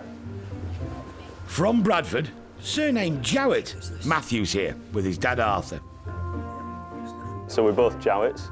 I grew up near where this car was built, so a bit of a connection, you might say. He doesn't think he's related to the company founders, but he's planning to bid. It's in good condition. Yeah, I wonder if Eddie's done seats. Yeah. I think it might run this one in auction. I think it might go for a very good price. Next we go on to another star of the show, the 52 Jowett Javelin, lot number 116. Cracking old car. Pat's here to watch it go. Yep. 1952 she is. Hey, our local car, Bradford car. Start me on it. Where are we going to be? Where? 4. And we're off. 4,000, 4,002, 4,4, 4,004, 4,600, 4,600, 4,800, 4,008, 5,000. See ya. 5,000 out this side. 5,000. Selling it. Third and last time on the side. Selling outright. £5,000. Very cheap car. 5,000. You've done well. Sold to Matthew Jowett. I was going to come in quite late, but it got going pretty quickly, and the number was less than I thought it was going to go for, so no, decent price, very pleased. Hi, who's next, please? Hi there. Oh, yeah. Lot 116. You bought the Jowett Javelin today. Mr. Jowett? Yes. Really? Really? Are you an ancestor? Not that I'm aware of. Well, that's fantastic. No, it's brilliant. Have you always wanted one, or have you got many? No, I've wanted one. This is your first one. Congratulations, Mr. Jowett, on your first Jowett. At 39, Matthew could be the world's youngest Jowett owner. It's not really a car that you would associate with your age group either, is it? So that's even better. I'm planning to keep it for a while. So Yeah. I'll go into it. The 1952 Riley sold to a phone bidder for £8,300. Third and last time, 8,300. And the Velocette for a knockdown price. Last time, provisional 2,000. Less than its reserve price, but Pat's thinking it might be enough. I'm quite pleased. I've sold everything. Sold the Riley, sold the Jowett, and I'm just going to go and tell them to let the Velocette go. Even though it was sold provisionally, I'm quite happy with what we got for it. The new owner, John Minery from York. All in all, for the hammer price, it is an absolute bargain. You just can't find them in this condition for this price. Absolutely superb.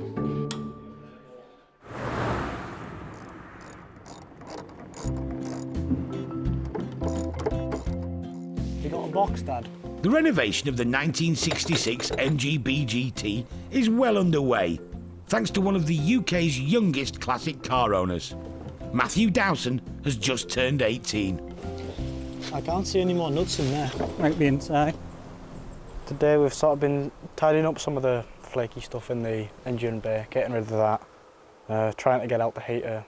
Front bumper have been off to get the engine out. Took the head off to do the valve stem oil seals and saw a little bit of divoting on the pistons and decided to completely rebuild the engine. And we've started stripping the paint where it was flaking away off the wings. You can kind of see it cracking through there where the paint started blistering slightly.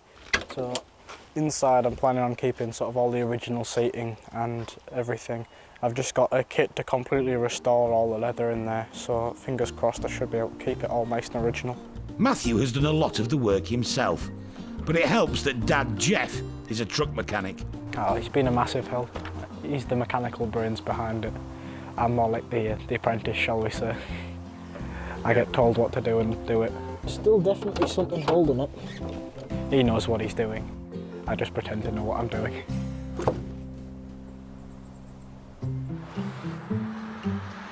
Paul and Charlie have been to pick up a very familiar car. Return of an old friend. It's the Escort, dragged out of a barn a few months ago. We get a lot come back, but not normally quite as quick as this, occasionally. Perfect. Did that break off? The anonymous phone buyer decided what he actually wanted to renovate was an American V8 muscle car.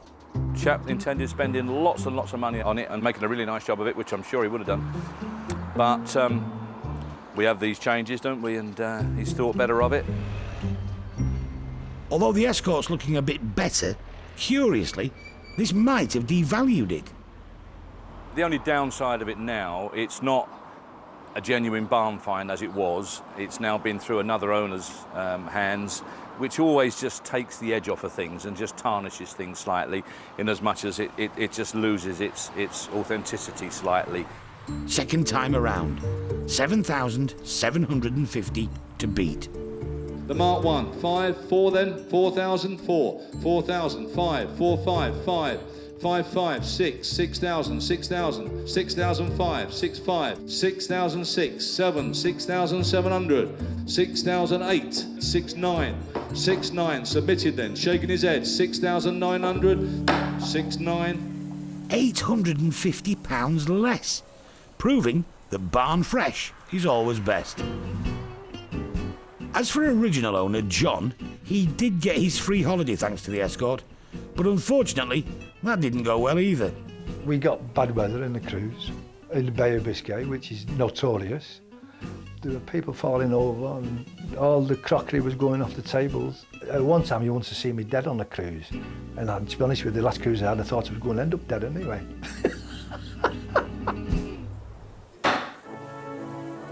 So what's happened to the Jowett Javelin, bought by Matthew Jowett?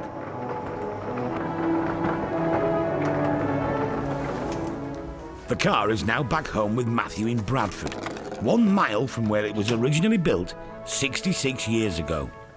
The first time I realised that they'd actually built the cars over in Bradford and got to learn about the cars was when they actually built a supermarket on the old site. And when it opened, they had all the pictures of the old factory and of the cars up. And obviously I'd seen them in the museum as well as a kid. So I just started reading into it, and I'm a big fan of old cars generally. And I thought, well, if I'm going to get something old, then why not? It makes sense. The engine's had a bit of work over the years, and there's a few additions in there, but actually the bodywork is remarkably original. But one of the things that I was really pleased about after the auction was when the car was delivered, it came with a massive file full of paperwork. There's photos of previous owners, there's the original maintenance manual, original tax disc going back to 1952, and then there's a whole host of other sort of period documents. It's amazing what's arrived with it. The swooping back, I just think is a great line. The fact the doors open the way they do, it's a bit different. It's a bit sort of Art Deco in its shape. Trafficators, these are brilliant. I'm still probably about 30 years too young really for this type of car. Got a few of the old school pals who were asking what's got into me. Couldn't you find an uglier car? But I just don't think they see the class in it, really. Matthew's children are much more understanding. They think it's hilarious. They are referring to it as Dad's taxi because, let's face it, it does have a look of a black cab. But no, they can't wait to get out in it. They're already asking me when I'm going to take them to school in it, and I've told them that I need to see if the brake works before I take it down the hill.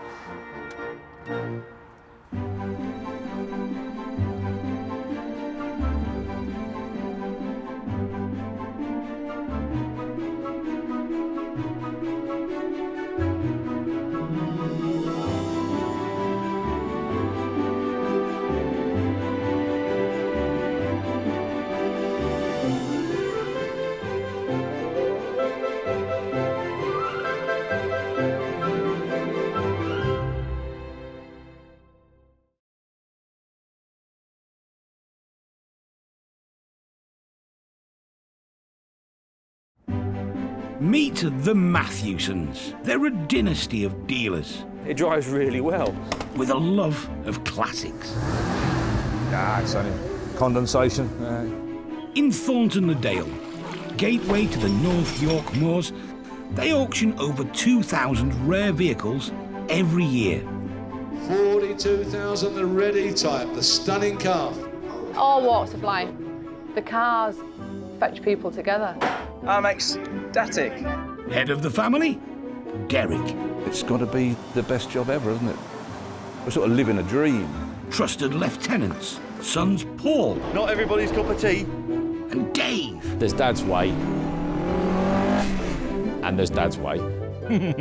Keeping them all in check and dealing with the punters, Sarah. Somebody could ring today with some fabulous vehicle that's been sat in a barn for 50 years.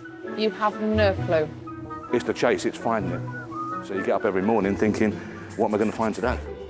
This is a family's love affair with cars that have lived a life. Someone's cherished a car and loved it, and I think it's just great. I think it's absolutely superb. A passion that can be turned into brass.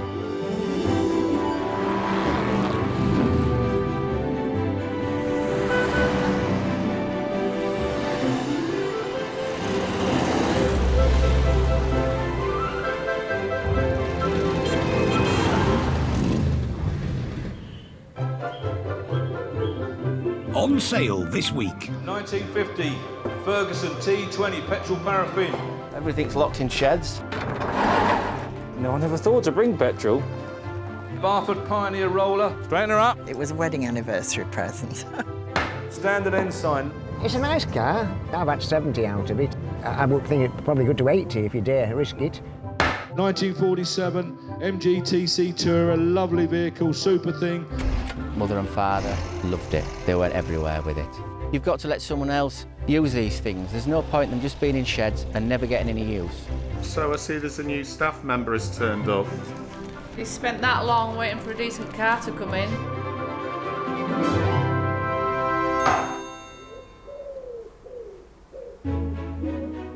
On an old farm in the Vale of York, a rare collection of vintage tractors is about to see the light of day after years of being hidden in a barn. I'm at a crossroads.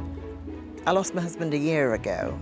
And the thing is that if you've enjoyed something, but it's not something you really must have to the end of your days, no one takes the memories away. Sue Illingworth and her husband John ran farms in the UK and Australia. John's passion was collecting tractors.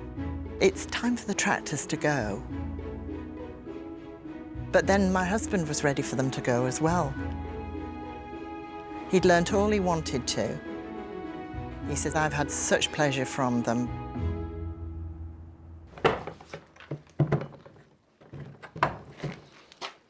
Before anything happens, though, Dave's got to get the doors open. There are 16 tractors and a road roller to get out of the barn to move the 30 miles to the auction site.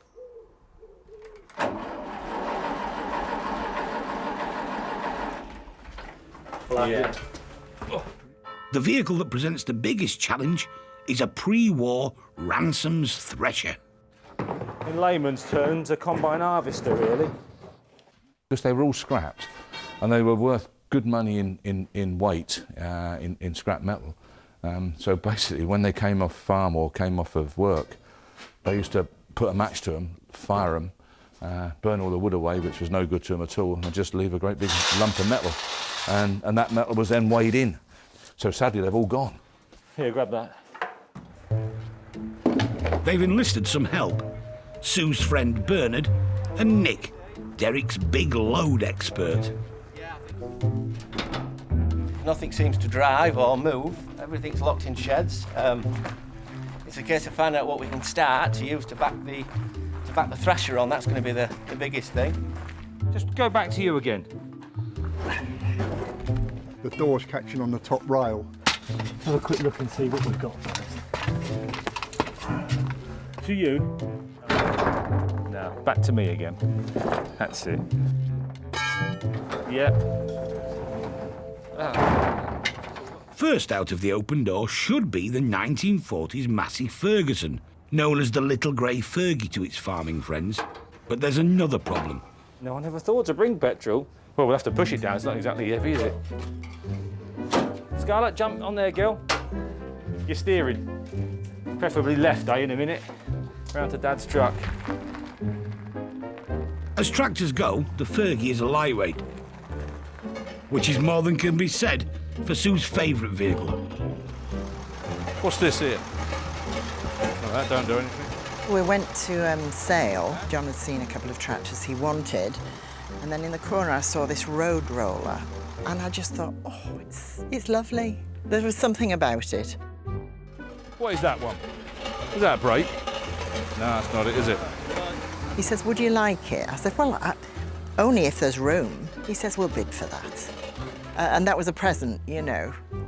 I think for one of our wedding anniversaries. Yes, it was. It was a wedding anniversary present. Straighten her up. It's all going quite well, but Derek and Dave are really just avoiding the inevitable, shifting the thresher. Time for tea and biscuits?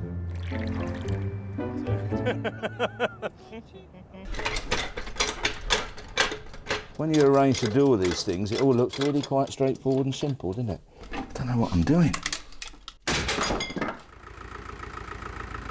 More vehicles are emerging from the barn. The size of Sue and John's collection is starting to become apparent. He was obviously an avid collector, buying things that they dealt with or worked with, or their fathers did. So I suppose when these sort of things came up, he probably thought, oh, I'll buy that and I'll keep it. And this is the result. Damn things everywhere. And of course one day he was going to do them up, you see. We're all like that, we're all gunners. We're going to do that one day. Sadly that day never arrives. And generally speaking, the big collector in the sky calls you before you get yours done. He's a bit of a bugger like that. I think this is quite exceptional. I think it's going to achieve tidy money. With nice things like all the original plaques and such like on it. I'm glad you trust me, because I don't. The thresher was designed to separate wheat seeds from stalks. Similar machines introduced in the early 19th century were the last straw for discontented labourers. Widespread riots saw many threshers being destroyed. You said you wanted the back in that way, don't you? Hang on, steady up, the other way, have a lock. Have a lock. Have a lock. You want back end over here slightly.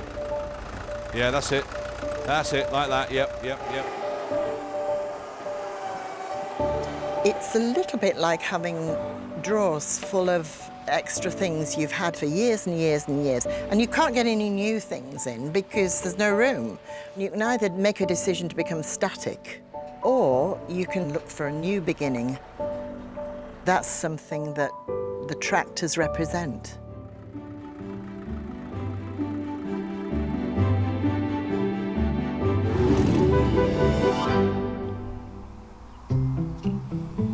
Inspired by 50s Americana, designed by an Italian, made in Coventry.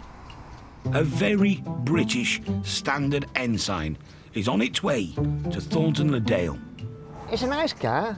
Speed-wise, I mean, I've had 70 out of it. I would think it's probably good to 80 if you dare risk it. Rodney Smith fixes cars up and takes them to Derek.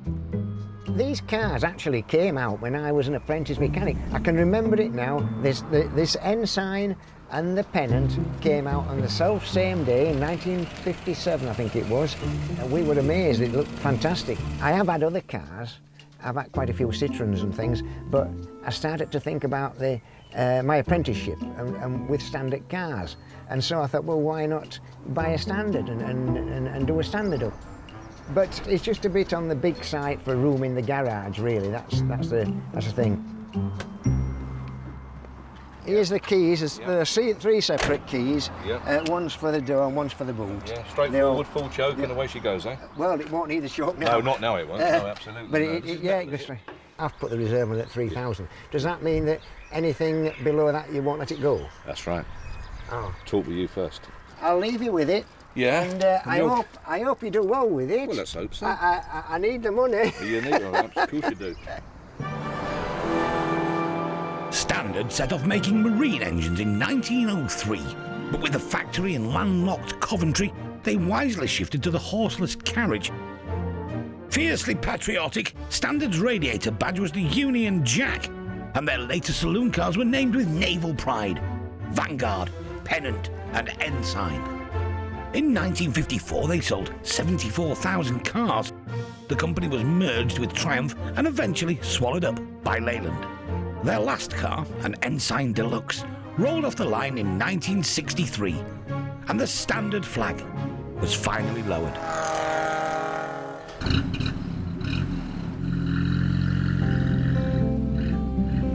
This era of car is more popular now than the 20s and 30s.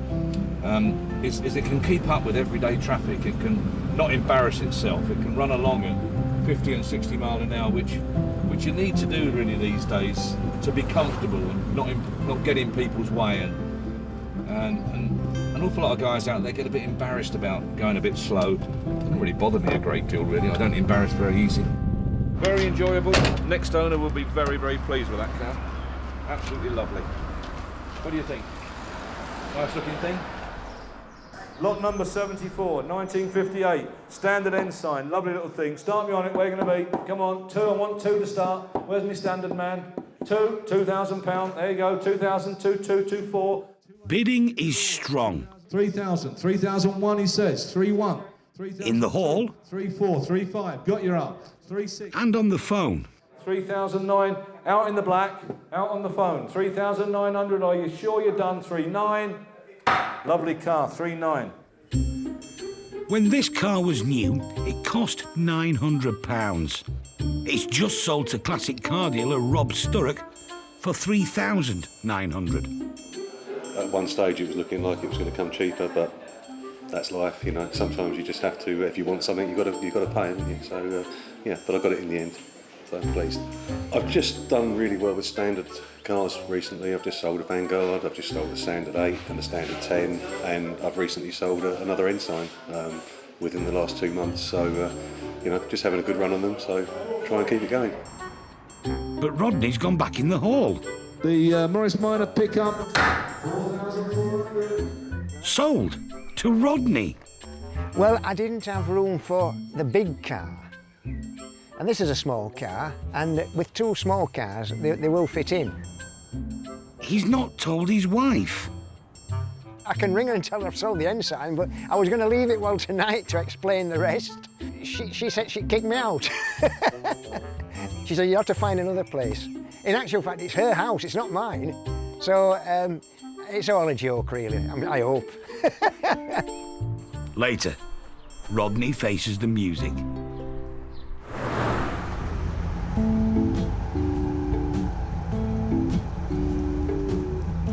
The threshing machine and assorted tractors have arrived from Sue's farm. It's a mighty beast, that, isn't it?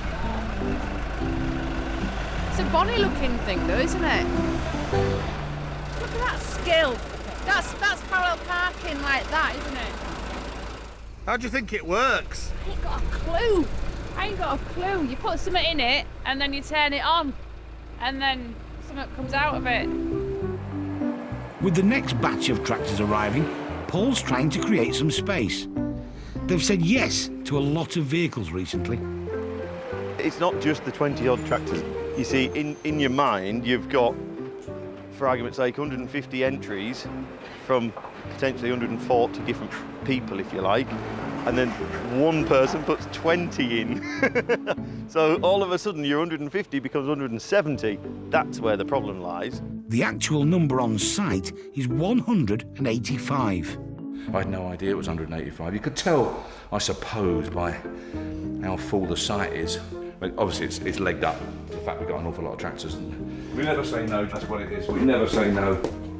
Until you ask for a wage rise. He seems to be able to say it really easily.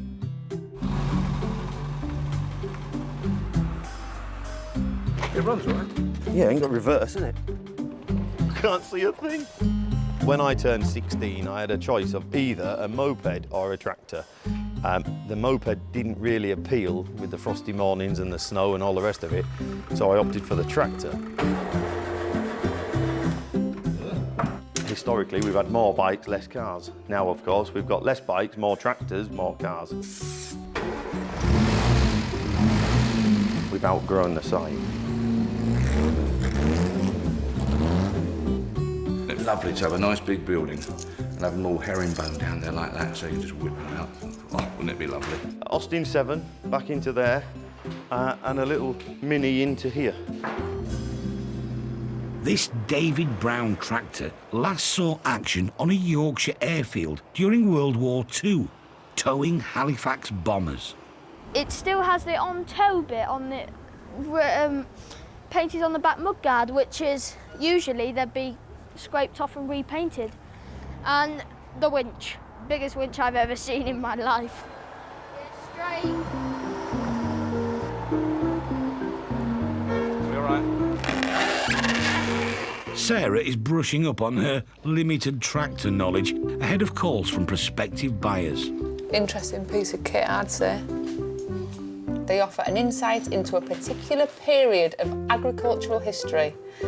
Which period would that be? I'm not sure. It's not as easy as when a car comes in, it's got all the paperwork with it and logbooks so you can get information regards makes, etc. from them, so. The family have recently acquired a new dog, 6-month-old Oscar. Hey, get down! The dog has just weed all over. That wasn't me, that was the dog. There's still a bit of work to do before this much-cherished collection is ready for the auction. OK, hopefully we're all present and correct. The weather's been dead right, hasn't it? The annual Thornton Le Dale Spring Gala. It's all about celebrating village community spirit, but when it comes to this village, classic cars are part of the scenery. It's a really popular little show. It's same people every year, plus a bunch of new faces, which is great. Growing nicely. A lot of work goes into this. It's a perfect opportunity for Derek to catch up with old friends, like this 1960s Vauxhall Victor FB, sold to happy customer Graham in last month's auction. We had a neighbour up the street who was a bank manager, and he had a Vauxhall Victor FB, and I used to go and stand and sort of peer through the window. One day he come out and let me sit in it, and I sat in it for 2 hours. My dad had to come and fetch me out of it. So when I got the chance to buy one, I bought it. Tommy's here with his 1953 Ford Anglia. Nothing added, nothing taken away, it's just an original car. Mike's pride and joy is a 1984 XR2. Are you still a boy racer? No. And Steve's brought along his replica 1953 Jaguar XK120. I didn't want to count up the money that it cost. I'd be terrified if I did. I've got to whisper because the wife's sitting over there. In second place, T. Wilder with his MG.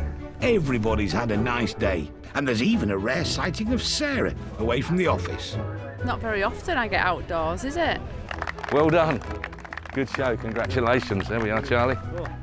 So there's trophies and shields for all the winners. They love it. And Charlie gets involved. Thank you, Charlie. It's probably good for business, but that's not the point. Derek would help organise it regardless. It could have been drizzling, you'd have still come, most of you I know. So without you, we couldn't do it, and I appreciate you travelling here. Thanks very much. Thank you. And they'll do it all again next year.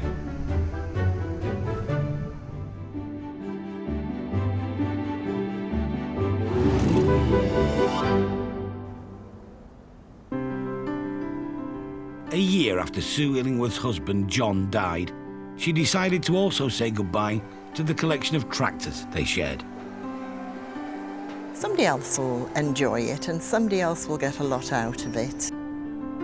It all passes on, doesn't it? The 16 tractors, a road roller and a threshing machine are now crammed into the Thornton-le-Dale site and attracting interest.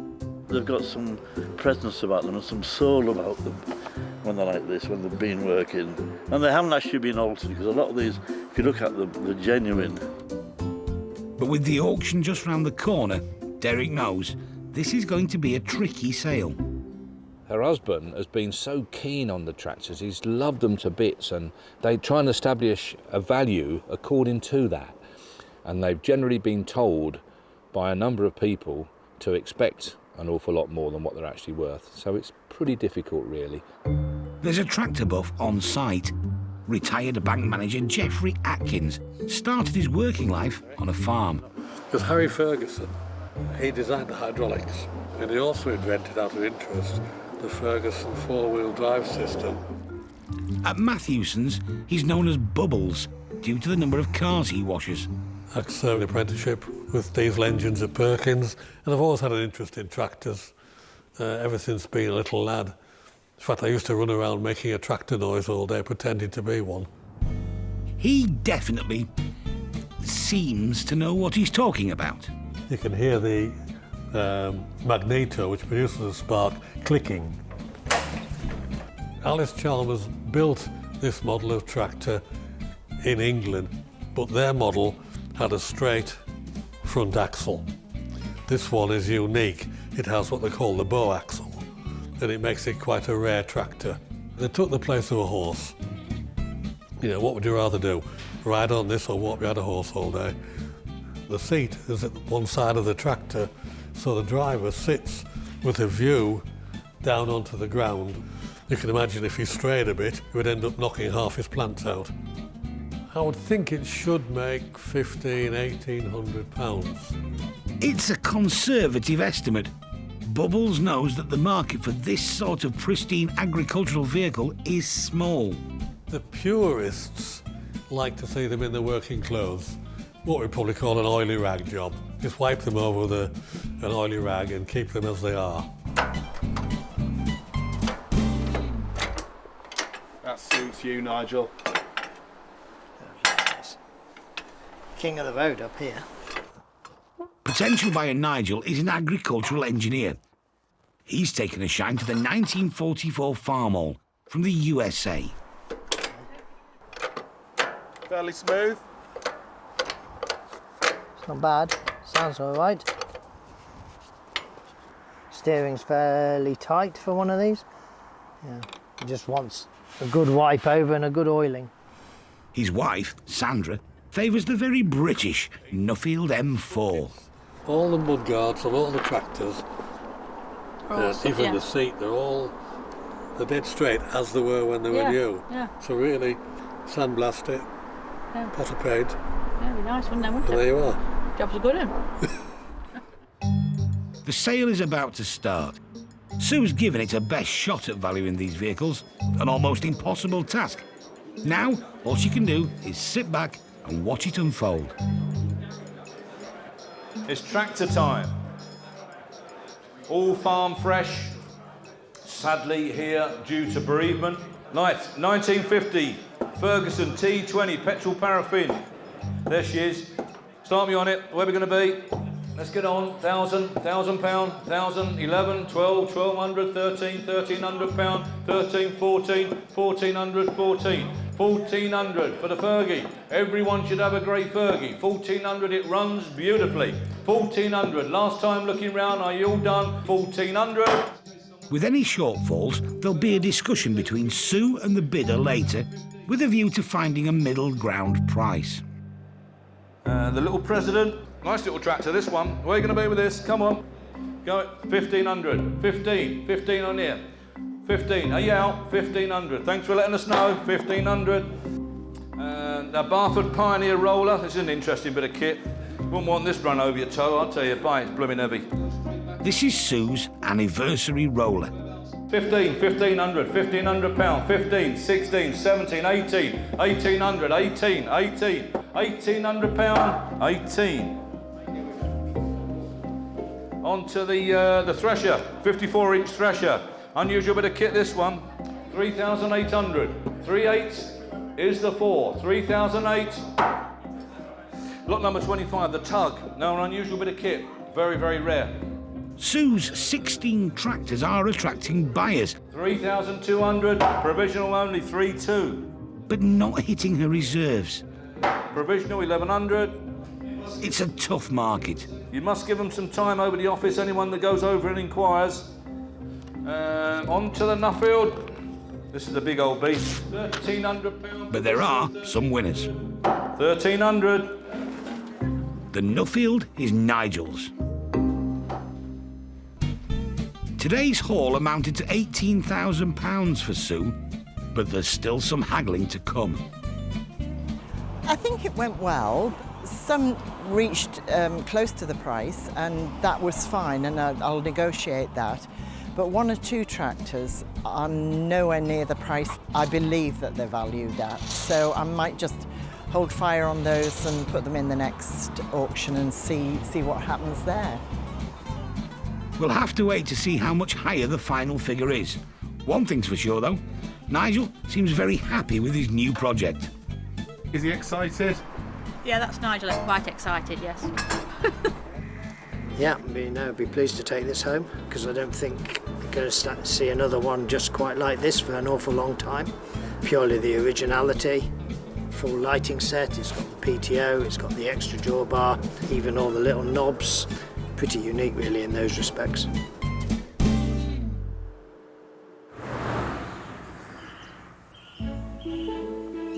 For everyone at Matthewson's, Sue's parting company with her tractors has had quite an effect.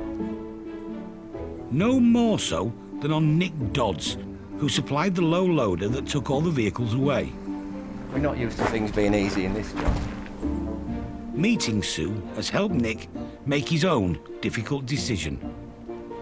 She said to me, you know, you've got to let someone else use these things. There's no point in them just being in sheds and never getting any use. That got me thinking.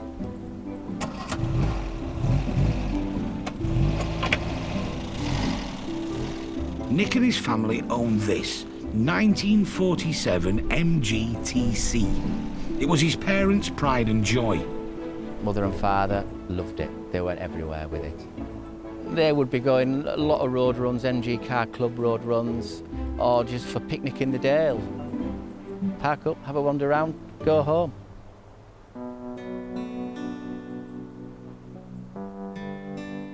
But sadly, this came to an end when Nick's dad, Jeff, became ill.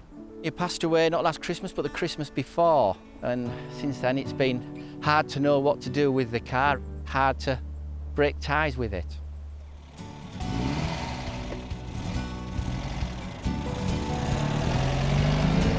I'll be honest, I've never really driven the car before. So driving it through Thornton today, it was good, it was nice. And some lady went past and went, lovely car, which, you know, it's good. Nick thinks this gorgeous MG is worth $35,000. But if that oil's a bit rich for your engine, there are alternatives. The T-Series MG started production in 1936 with the TA Midget.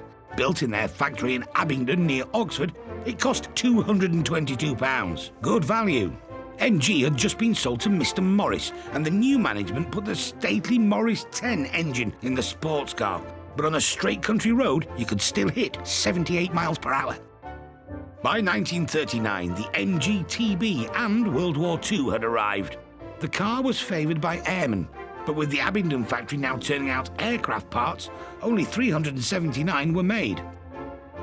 With the war over, production resumed with the TC. Wider and more comfortable, the little sports car embodied post-war optimism. American GIs who had served in the UK took their MGs home. A love affair was born and an export market created. 40,000 were made, and many went to the USA. Lots of them are still there.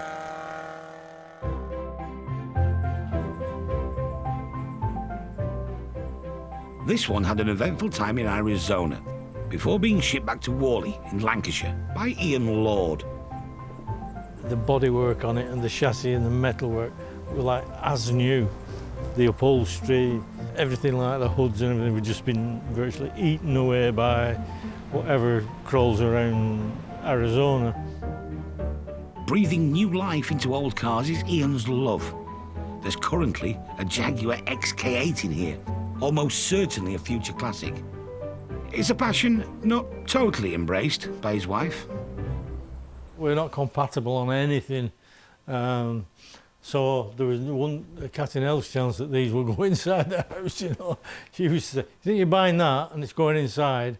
See, I would have huge photographs of bulldozers and stuff like that in the house, but there's no way I can do that. She won't allow it, so. Dave will be arriving shortly to value Ian's MGTF, and there's a surprising reason why he wants to sell it. I've no interest in driving. My interest is taking things out of a bucket and finding them, where does this piece go, where does that piece go, putting it all back together and hope it's right when you've done it.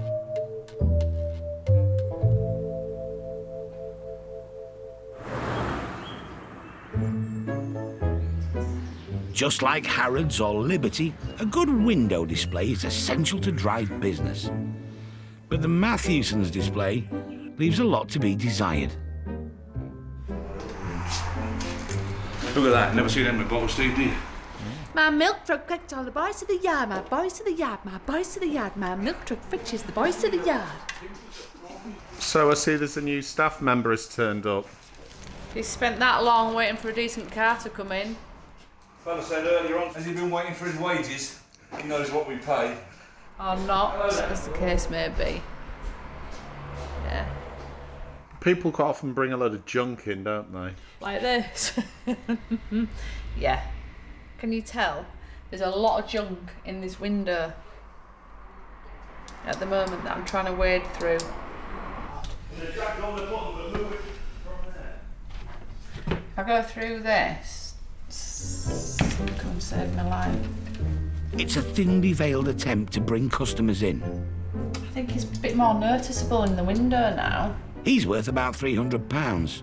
How much Sarah's worth? Well, that's to be discussed.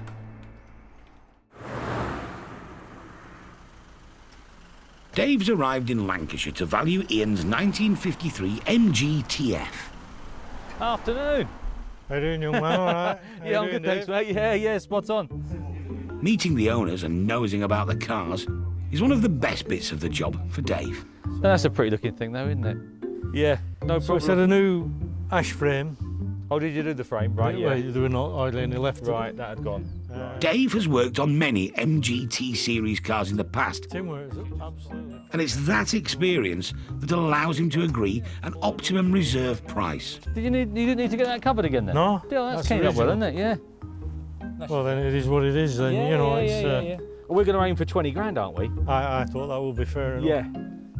Yeah, that's where we want to be, really. Probably cost me 50, more right? than that. Yeah, oh, don't even go there. I know. Yeah, I know. But, don't even go there. Yeah. Just to me a little bit. Yeah. Yeah, keep it as you are. Ian's fine about sending the MG off to the auction. After all, he doesn't even like driving. Don't go through me cab. His passion will always be the renovation. You know, if I hadn't done this car would have probably been scrapped in America, you know, somebody come along and squash it, but hopefully might be another 25, 30 years out of it. You just do it for love. And being able to think that I've kept this car alive, yeah, that's the biggest thing, I've kept this car alive. See you then, all right.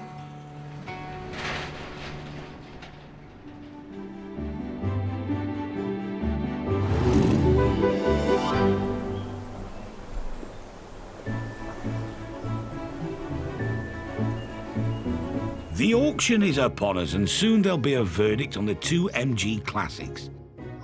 There's a lot of interest in Ian's TF.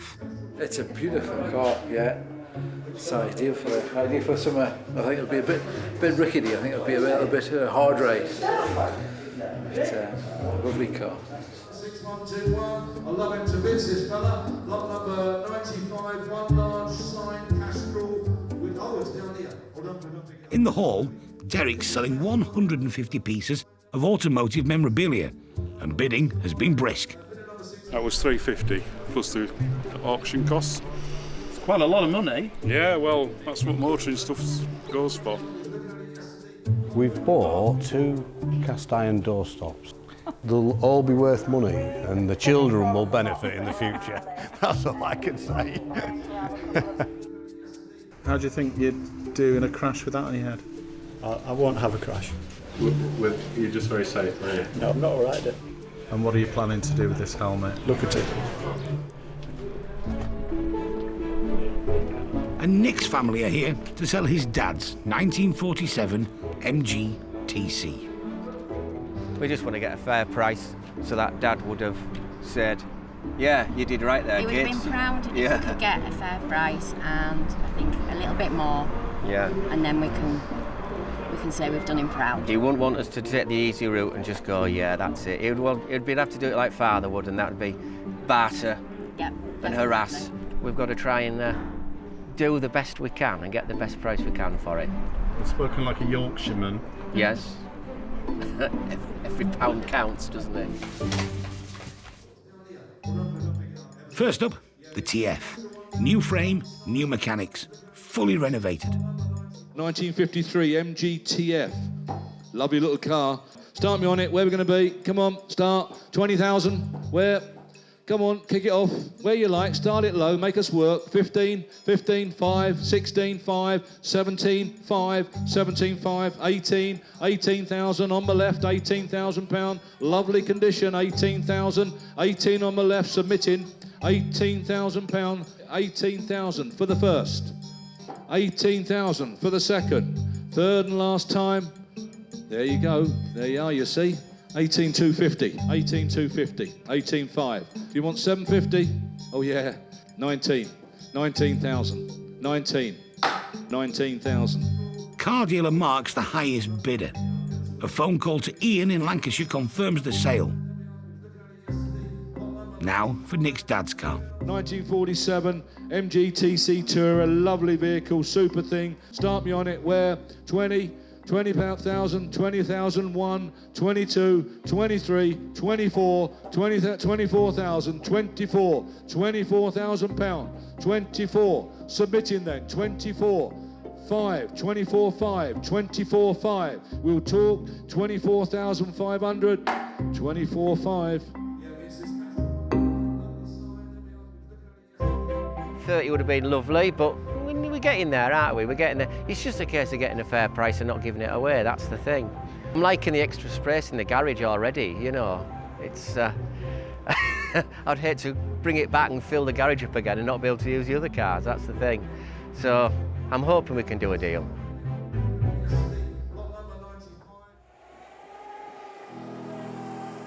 So what news of Sue and her husband John's tractors? 16 sold. The thresher is still available. The tractors have helped me move forward. It's like a new future, a new era for me, really.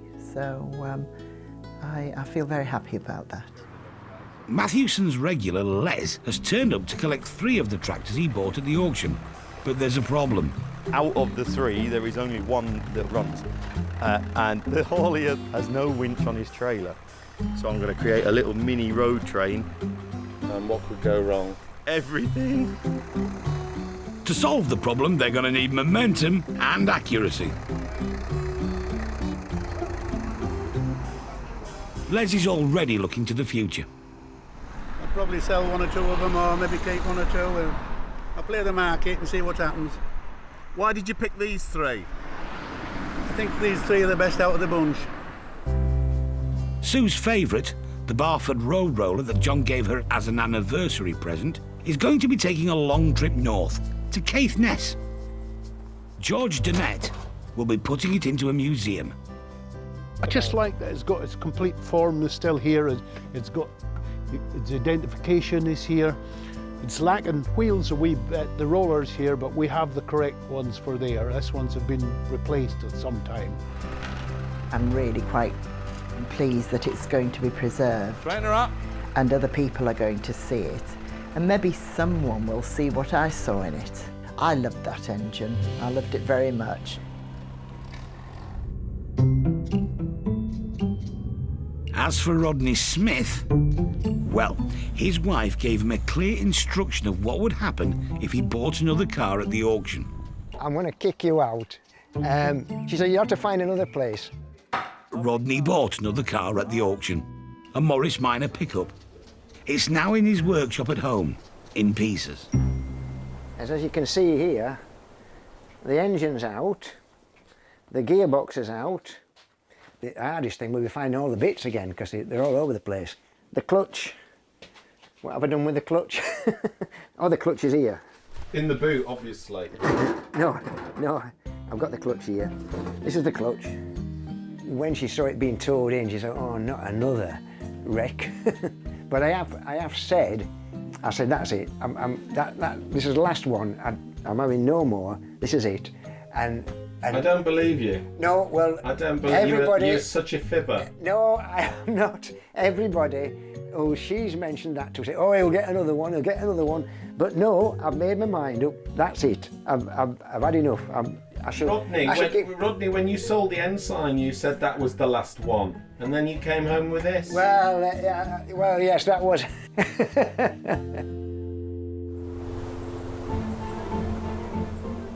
The MGTC went through the auction a second time, but again, bids weren't near enough to the 30 grand reserve. It's still for sale. Dealer Mark agreed to meet the reserve on the other MG though. I like the fact it's a TF, not a TD, and the fact it's just been restored. It's on wires, the leather's lovely, the hood's good.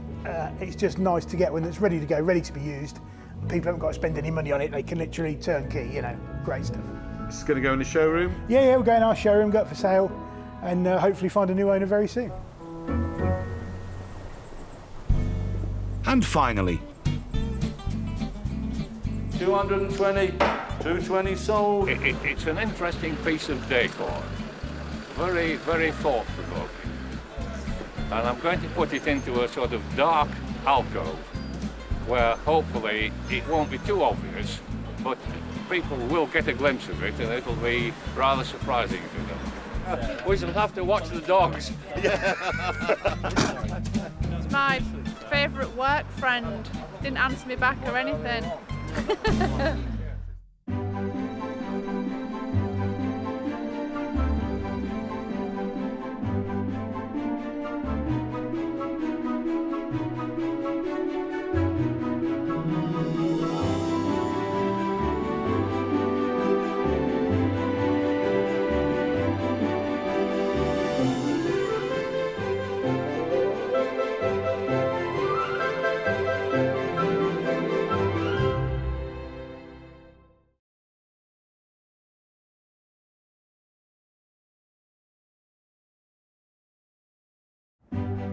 meet the Matthewsons. They're a dynasty of dealers. It drives really well. With a love of classics.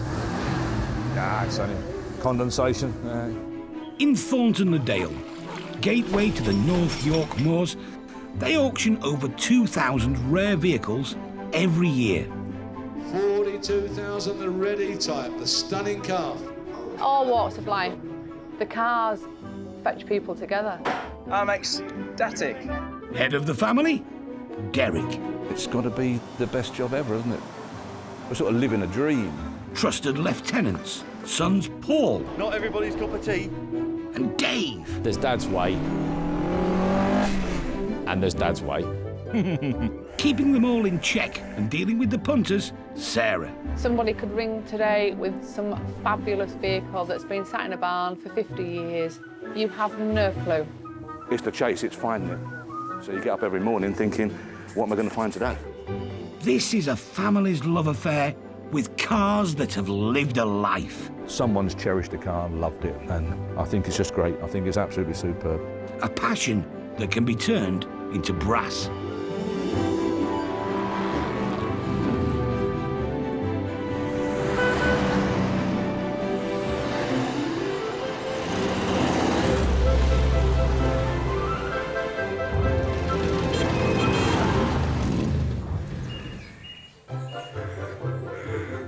On sale this week. Genuine 1987 Ford Sierra Cosworth. They are absolutely like a lethal weapon. We've got the Teardrop Caravan. I think it's 6th birth, this one, I'm not too sure.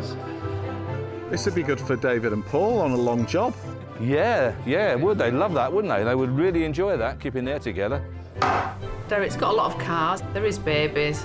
You can't keep them all, and I think it comes to a stage in life when you've just got to bite the bullet occasionally and realise that you've got to move some things on. He has a love affair with all his vehicles. He loves them all. They've all got a little place in his heart, so that's great. It shows that Derek does actually have a heart.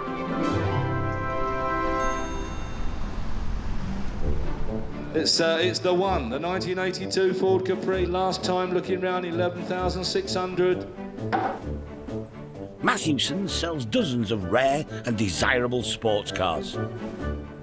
GT6, the Mark 1, 1998 Boxster, BMW the Z3M. This month, a beast from the 80s is set to cause a stir in the showroom. It was bought by Jack the Lad. It was bought by lads who wanted a bit of flash. You could have Porsche performance at half the cost. A rocket ship on wheels, a working man's supercar, the Sierra Cosworth. Ford man Dave loves it. They put that lump in the front, which had a humongous tuning potential, and then the rest is history. Off they went.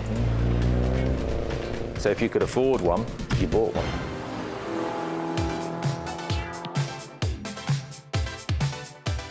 Only 5,000 Whaletail Cosworths were made. It was as loud as 80s Essex could get. With a Garrett turbocharger and twin fuel injectors in each cylinder, it was a race car on the road, topping out at 153 miles an hour. Car thieves targeted the Cosy, knowing they could probably outrun the law in their Rovers and Escorts. The police levelled the playing field by buying their own Cosworths. But here's the thing. In the 80s, a new one cost 20,000. In the 90s, you could get one for under 10. Recently, a near-perfect limited edition RS500 went for £122,000. In the Matthewson's garage, one of the chosen few left is up for grabs. It's a real genuine car, a real honest car. What you see is what you get, which is what Ford guys like. Just about all of them were messed about with. You know, people made them how they wanted them, you know, from cosmetic changes, you know, geared knob changes, radio changes, holes cut in doors for speakers, white dial kits. And then that's before you start moving on to wheels and engine modifications and all sorts of upgrades, which is great, but not many people want that. You know, there's more people want a standard, unmolested car by far. The car's being sold by Doug Hodgson, ironically, a former bomb disposal expert. It wants somebody who is going to restore it and then drive it and probably frighten themselves to death with it. The Cosworth isn't roadworthy, has 99,000 on the clock, and has been in storage for 15 years. But Doug is asking big money for it. It's something and out in the trade to sort this car out. A bit of superficial rust, but nothing that would worry me if I was younger. Bodywork's pretty good, apart from it wants a couple of inner wings, a couple of front wings. I have driven one of these, and they are very enjoyable. But yeah, they're so fast. Well, a racing engine, so and that wheel tail there isn't there just for fun. That wheel tail is for downforce, because they are absolutely like a lethal weapon.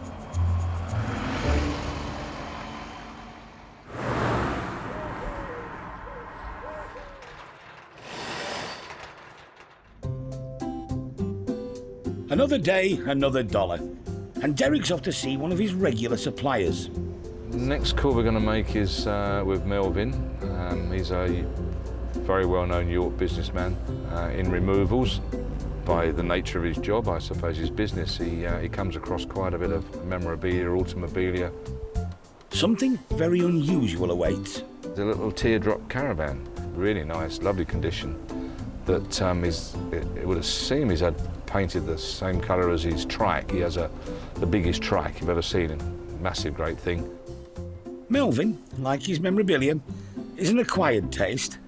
Yeah, he's a rough diamond. He's been about and he knows the score, and he's one of them guys that's much, much better for knowing. You've got to know him before you appreciate him. I can play this.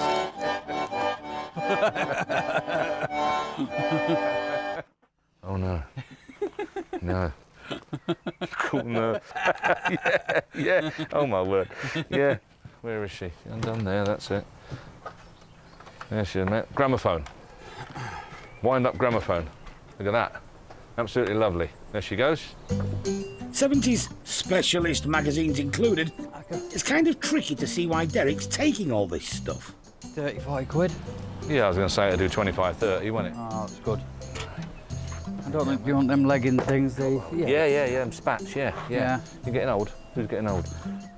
But it draws customers in, and car buyers in the mood for spending can't get enough of it. These are popular, but guys use them in the workshop. Side lamps or whatever you want to call it, I don't know. But they're very, very popular. There's 2 or 3 of them, aren't there, in here? But what Derek's really here to see is the teardrop caravan. Well, I bought it for the back of my trike. We used it once or twice. Wife doesn't like it. It's a little bit small, bit claustrophobic. So I've decided to sell it and see if I can buy a bigger one, really. Oh, she's nice and light, isn't she? Last one we sold, whilst it was maybe a weeny bit bigger than that, it wouldn't be much, but it wasn't the stylish. That's a proper teardrop caravan. This one was based on a teardrop, but it weren't quite as teardrop, if you like. I can't think of any other way to put it. It was a bit more slabby, you know what I mean? Yeah. With tiny windows. It weren't as stylish. You know, it was all right, but it was lovely condition, brand new, but it weren't as stylish, so I think it'll romp 1,500 quid, personally. Yeah. I think it will. Are we having that sign, mate? Yeah. Ooh, we put it in here, shall we? Yeah, you can do, yeah. Yeah, that's a good idea. She's getting a bit full up in there. You hold that up. Nice sign, that. Do you want to put the wheelbarrow in there as well? No, we'll put it in the van, shall we? Let's hope they call Melvin, whoever buys it. Yeah, hope so. You know, I think it's got every chance. I think This it's would be great. good for David and Paul on a long job. Yeah. yeah, would they? Love that, wouldn't they? They would really enjoy that, keeping there together, the pair of them. A cosy caravan with a reserve of 1,500. Derek loves it. We'll see if the punters agree when the hammer comes down.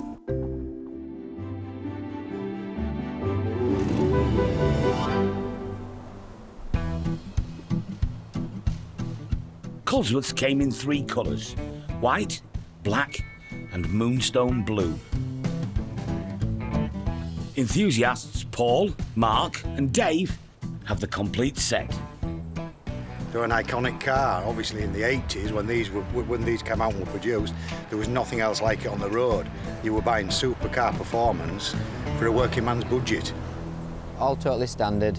It had most of its original parts on it when I did buy it. In the youth I did put a stainless exhaust on it, but now it's all back to its original exhaust, just as it would leave the factory in moonstone blue.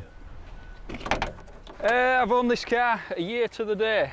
Done nothing with it, just parked it in garage, and that's about it really. Just always liked them ever since I was a kid. It's this car to have when I grew up. It was, don't know, for want of a better word, council estate supercar at the time, weren't it? So just always liked them, liked the look of them, liked the wheel tail. Nice car. News of an unrestored Cosworth at Matthewson's has piqued their interest.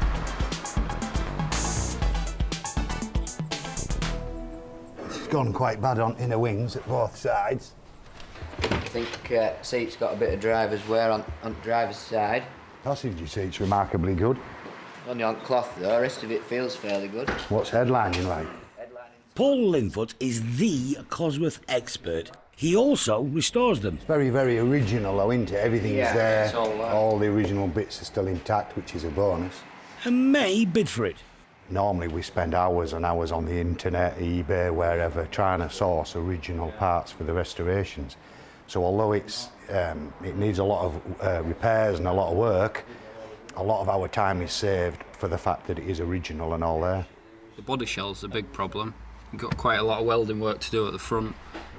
In its current state, Paul reckons it's worth $13,000, way short of what the owner wants. We often say we're only going to pay X amount, but on the day, you know, your heart takes over, and quite often you do pay too much. But the good thing with these cars at the moment is they're very much in demand, and obviously if it's restored to a high standard and looks good, it could be worth quite a lot of money once finished and done properly. It's auction day, and the Yorkshire heavens have opened. It's the snow and ice that put people off, really. Most of us just put a coat and hat on, don't we, when it starts a bit of rain, bring out the brollies. So fingers crossed, this'll do. Look, the sky's bluing up now, it's brightening up a bit, so it'll be all right. Over there, look, behind you. Blue sky of Rydale. Oh, what? That'll have them flocking out, won't it? If only they all knew. If only they knew. Hey? Going to put a bid in? No, I've no money. I've just bought an Escort, so I've no money. But it's certainly a project. It's going to be at least probably 10 grand to get it back. And a lot of hours. It's a nice motor though. I remember when I was younger, I paid £3,800 for a Sapphire Cosworth. Not a bad car. I ran it around for a bit and I sold it for £3,800. But them days are long gone, aren't they? 1987 Ford Sierra Cosworth, heck of a car, got the makings of a lovely car, genuine, wants some work, we know. Owner Doug's here to see the Cosy go. Whereabouts going to be? Whereabouts on this? I've got 15 here, 15, 16, 17, 17, 17, 18, 18, 18,000, 250, 18,250, 18,500, 18,005, 18,500, and you're out, I'm submitting 18,500. 18.5 submitting. 18.5. Bit short, but just enough. I'm a Yorkshireman, so I'm never happy with the amount of money that I do with deals, but at the end of the day, you know, it'll sort of put a bit of jam on the bread as well as butter. Coming up, the Cosy's long road to restoration begins. I liked the idea when we heard that we were coming down that I was going to be working on a Cosworth, because you know, it's sort of like it's an 80s car and I'm an 80s guy, so.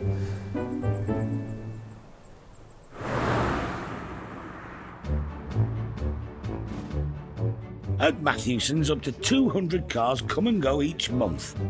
4,650 sold. The problem is, we've got too many vehicles.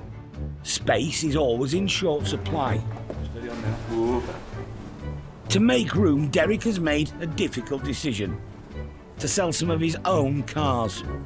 Yeah, there is babies. He's definitely a hoarder. He doesn't like letting go.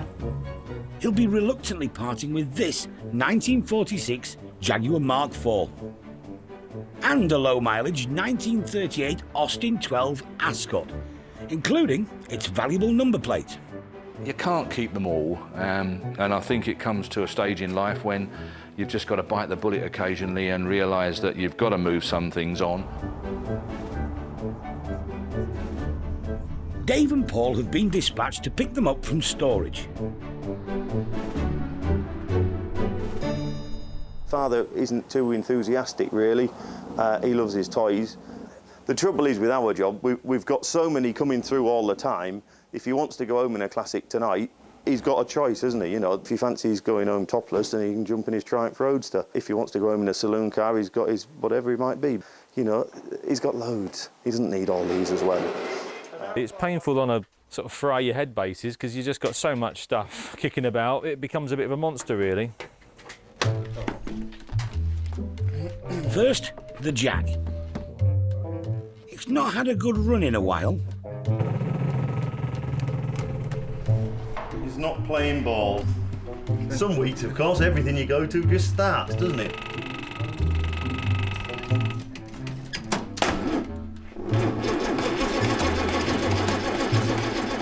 You better give her a squirt.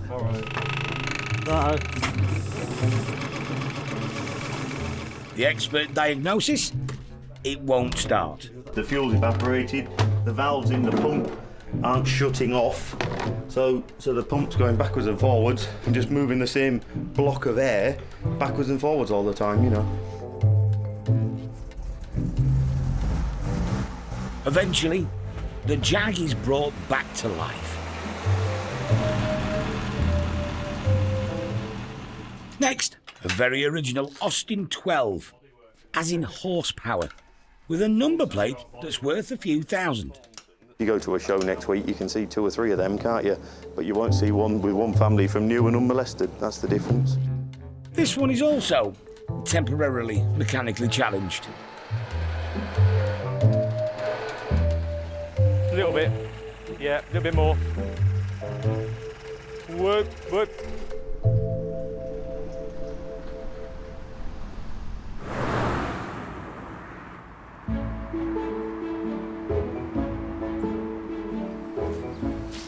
It's the day before the auction. Derek's preparing the village hall for the auto memorabilia sale. That's a nice sign. That is a lovely old sign, look. That is, I mean, again, it's not tremendously old, but it's nice, isn't it? It's nicely aged. On sale, a selection of genuine enamel garage signs. That's not 20-year-old, but that one's 1950s. And some reproductions. Wall fillers, we call them, don't we?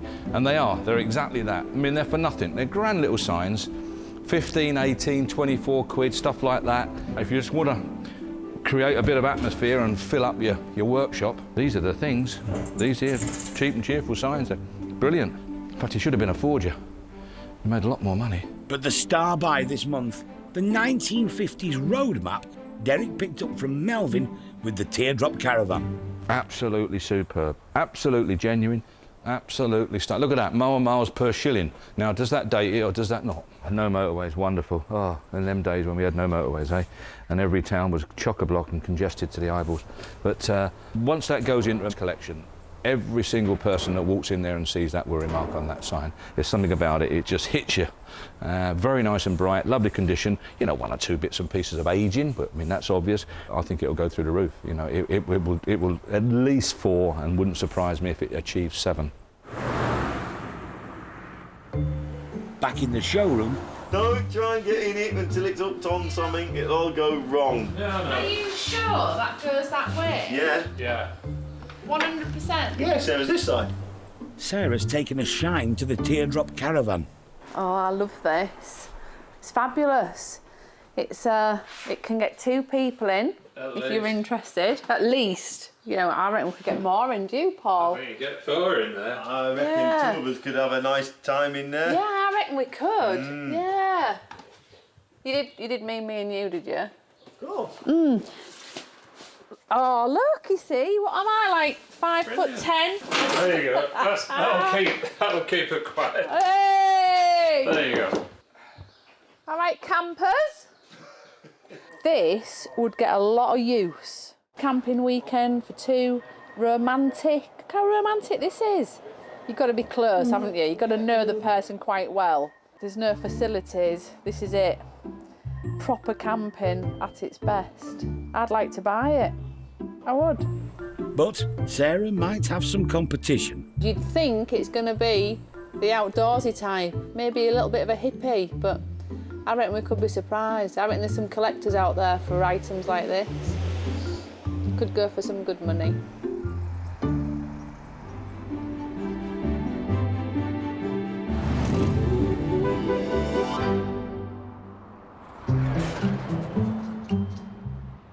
A rare and pristine classic has arrived at the garage. Stan Smith is a highly trained mechanic, and this is his 1966 Sunbeam Rapier Series 5. Watch the front number plate and tell me that it's all right, because it's very low. Stan never stops renovating cars. This one is number 52. I enjoy restoring them, and we run them a little while, most of them, and then pass them on.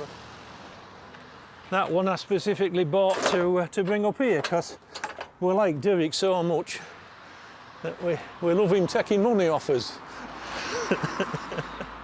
Is he good at that? Oh, aye. Yes, he's I mean, he's a genuine Southern Yorkshireman.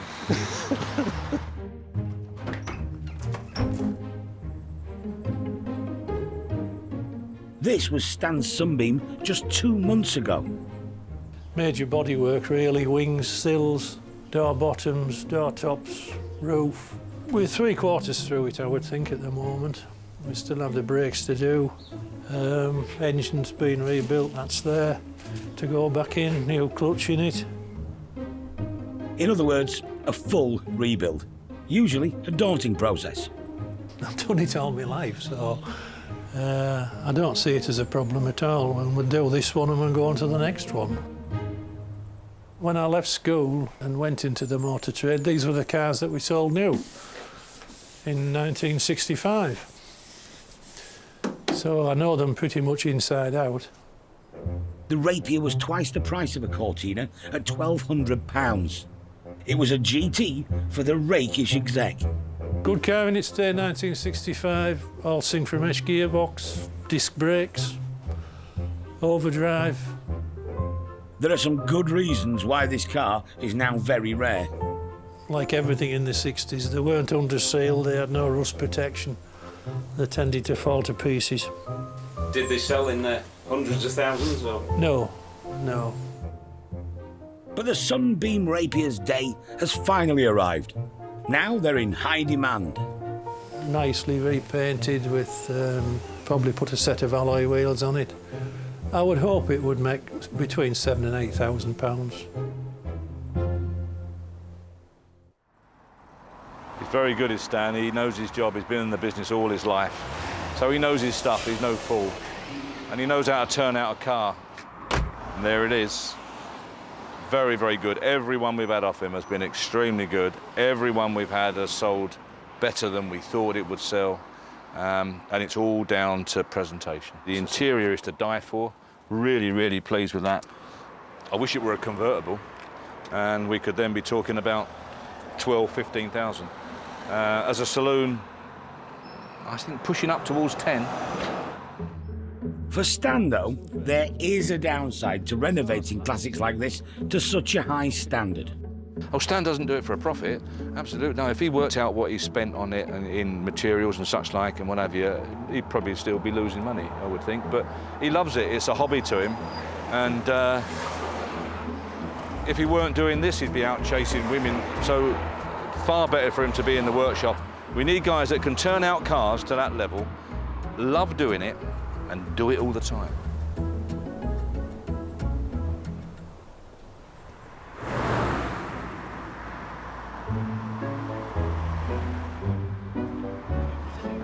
It's auction day, and Derek's almost up to speed.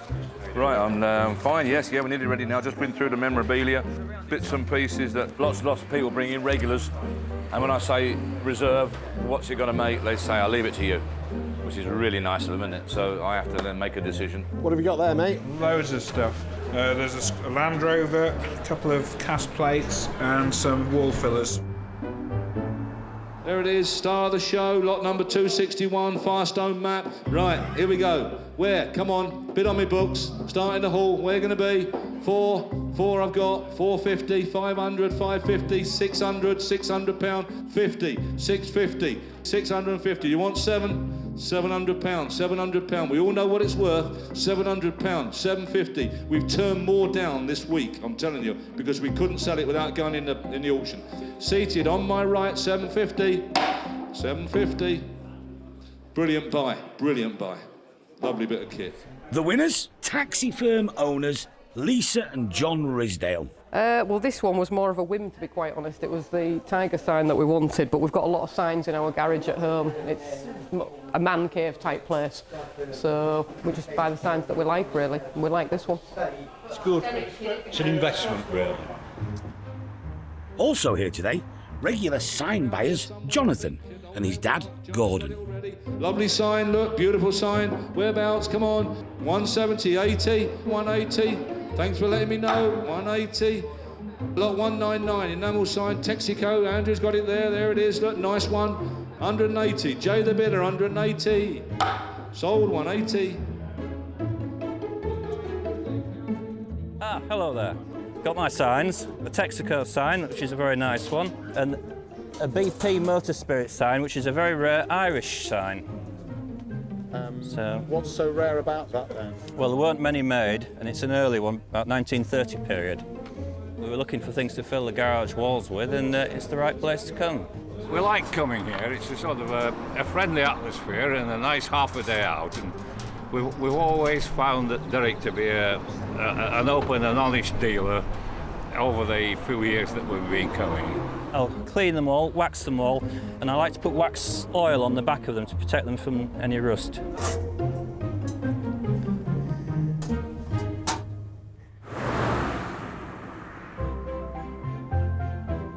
On the left of the bridge is the busy city of Hull. On the other side is Barton upon Humber, population 11,000. But for just one day every year, this number triples. I think it's Europe's largest single-day bike meet, if I've got that right. Derek likes to get here early, before it all kicks off. Tremendous foot traffic coming past later on. It'll be absolutely amazing. It's one of the premier events, I think, without a question. The organisers call it the Barton Bike Night. They bill it as a two-wheeled overdose, and they're not wrong. Basically what it is, it's drawn from like 20 or 30 lads who came with bikes on a Wednesday night 21, 22 years ago. We're not quite sure which now. We think we get between 20 and 25,000 people into Barton. And that's not including the 10,000 bikes they bring with them. On paper, Derek's here to promote the business, but it's a good excuse to talk to and meet old friends and wonder at classic bikes. This trio is worth £750,000. This is very, very special. It's three Works MV Augustas, very special machines. Very rare where you see three Works MVs in one hit like that, unless it's on a race circuit. Derek's also quite taken by organiser Rob's Gilera 150 Sport, which he bought from the auction a few years ago as a wreck. We found that with this Italian stuff, if you stood it in a line of bikes, and they were all sort of fairly mundane 150cc British bike, Francis Barnett, Excelsiors, Bantam, stuff like that, then you put a couple of Italians amongst them, everyone went to the Italians. The Italian stuff is so stylish. I mean, look at the mudguard, stuff like that, you know, and the shape of the tank. It's just got something about it. And nice colours, nice colour schemes, as Rob's done this. That's how it would have been, Rob, something like that. That is the original colour redone, yeah. Put a lot of money into racing, didn't they? And they cleaned up very, very well. They've got the style, haven't they? It's just simple. In its day, it would be like standing a Ferrari next to an MGB. Absolutely, yeah. The equivalent of in its day, wouldn't it? Yep. This bike was just one of a huge collection, originally owned by a Lancashire businessman, Dale Winfield, who died 3 years ago. Derek organised their sale. I felt very privileged to be able to offer the whole collection. Very, very privileged. We were very, very pleased to do it. We had a lovely working relationship with the family. They're super people, lovely, genuine people. Many of the bikes in the collection, like this one, also an MV Augusta, needed a complete renovation. But here it is today, in all its glory. Out of that 180 bikes or thereabouts we sold, most would be in that sort of condition, riding about and on display at shows like this. I think that's a tremendous achievement. Derek and the family have their own collection of about 60 bikes. Today, they brought a couple of historic racers. They've got tremendous racing pedigree. One there for Steve Crawford, as you can see. Another one, Phil Reed. Well, everyone knows Phil Reed, one of the most famous bike racers ever. So that's one of his old machines.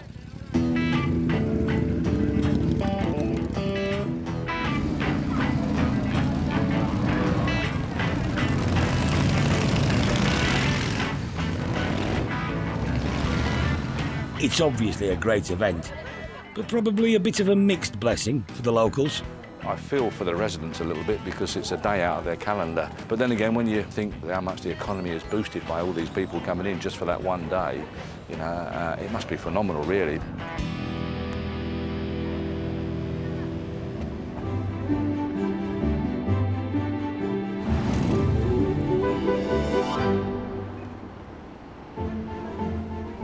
Derek can't delay it any longer. It's time to get rid of some of his stash of cars. To distract him, a record number of lots to get through. As one customer said this morning, he'll be all right as long as he doesn't crack all them stupid jokes.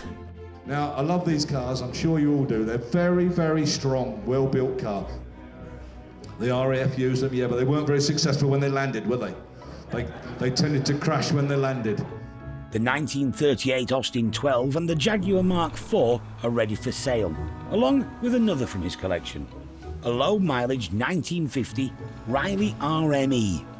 But Derek still appears to be in two minds. It is difficult because when you're cleaning them, preparing them, go out for a run in them, stand back and look at them and think, wow, what a car, you know, I shouldn't be parting with that. But we've got a lot of this type of thing, really, I suppose, and you can't keep them all. Derek shares his affection for the Jag's grace, space and pace with similar admirers. Hollywood legend Clark Gable had one. Style, you know, it's a real period car, that. Its condition's wonderful, the interior, the bodywork, you wouldn't find better. It's the poor man's Rolls Royce, but I love the shape. It's a really, really classic, beautiful shape car. You can see it coming. When you ride down the road, everybody sees it. It's gorgeous. Bob Stephen from Aberdeenshire wants the Jag. The story is, I saw this car being advertised about 3 years ago in one of the classic car magazines, and I thought it's the kind of style of car I would like to have. This week, my wife and I came down for a few days to have a look at the car and decided we were going to buy it. Bob won't be bidding in the auction, but he's offered to meet the reserve if it fails to sell. I put in a commission bid of 30,000. The Jag 1946 Jaguar Mark IV 3.5 litre, 20, 20, 21, 22, 22, 23, 23,000, 24, 24, 25, 25,000, 25, 5, 25, 5, 6, 26, 26,000 provisional, got more on the books, 26,000, got more on the books. Reserve not met at auction, the car is Bob's for 30,000. I'm happy with it, yeah, very happy. We've got a dog, and if it wasn't for the dog, I'd be buying a two-seater, but he'll be in the back. So it had to be a family-type car. This style just fits the bill. He isn't going to get over it. He'll mention it for a few days, then he'll probably buy something. By the end of next week, he'll have bought something else to replace it. The Riley 1.5 1950, lovely car, exceptional car. Where? 8, 250, 5, 750, 9, 250, 9,250, 9,500, 9,005. On my left, 9,750. If you want 10, she's away, 9,750. Are you done? 9,750. 9,750. Sold to regular Mark Springett.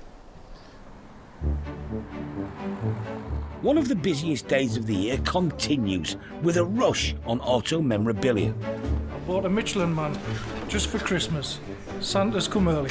What do you like about Michelin men? They remind me of my mate Bob, who's behind you. They're nice, round and smiley and fat. That's me. £900, £900. Go and have another.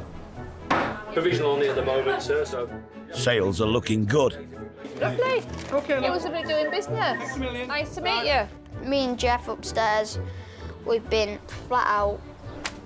And who's in charge? Who keeps tabs and everything? What do you think?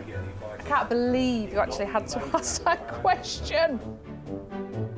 There's a showroom full of beautiful classics, but it's the Sunbeam Rapier that's now attracting a lot of the attention.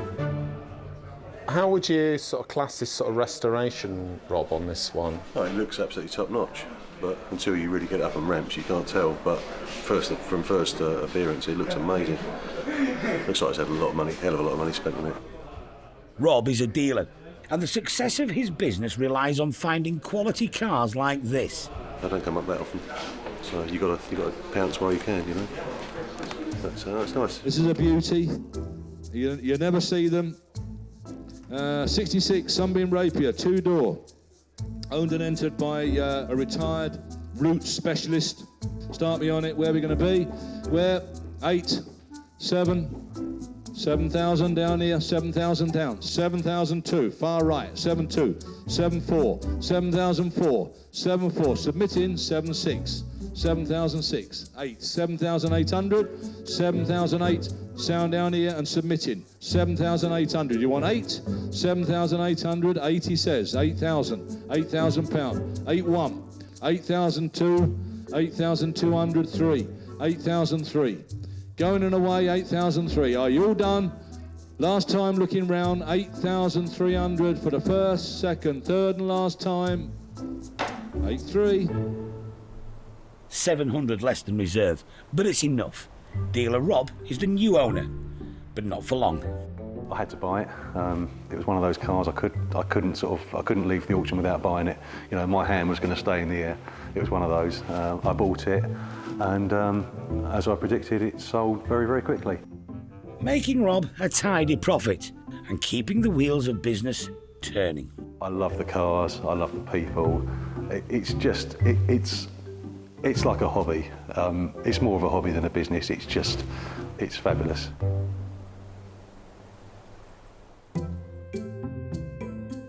The other lucky dealer was Mark Springett, now back at his showroom in Northampton with his new Riley. I didn't know it was Derek's until afterwards, but he said, oh, that's come from my collection. And the beauty with Derek's cars is he does have some great cars in his collection. So you know if it's come from his collection, it's a good car. It's been well looked after. And Derek wouldn't have bought the car in the first instance if it wasn't what it should be. Unfortunately, his loss was my gain. As for Derek's Austin 12 with the valuable number plate, it appears he's had a change of heart. Derek sort of skipped over it quite quickly, didn't spend a lot of time trying to sell it. And I've come in today and there's a big sign on it. He has a love affair with all his vehicles. He loves them all. They've all got a little place in his heart, so that's great. It shows that Derek does actually have a heart, so winner, winner. But what's happened to the Sierra Cosworth? 18.5 submitting. Owner Doug reckoned it would be an easy fix. It's something and out in the trade to sort this car out. The car's now in bits in Bradford. Specialist Ford restorer Neil Pennywood is giving it the once-over. I liked the idea when we heard that it were coming down that I was going to be working on a Cosworth because, you know, it's sort of like, it's an 80s car and I'm an 80s guy, so. It's a good job he's keen. The slam panel itself, that all needs replacing. All of the inner wing is rotten, so all that needs replacing. The plastic holds mud, it holds anything that holds water, so it causes the panels to rot underneath them. The final bill could be a whopping £25,000. Hopefully, they will see that the money that they put in will come back to them and some. After placing a phone bid, the Ahmed family from Bradford are the new owners. All right, Neil. Fahil will be overseeing it. So today we've just come down to have a look at obviously what his price is up for and how much work and time it's going to need. The bonnet, because of all the corrosion, will take that for stripping. Fahil has owned other classics, which he only uses on special occasions.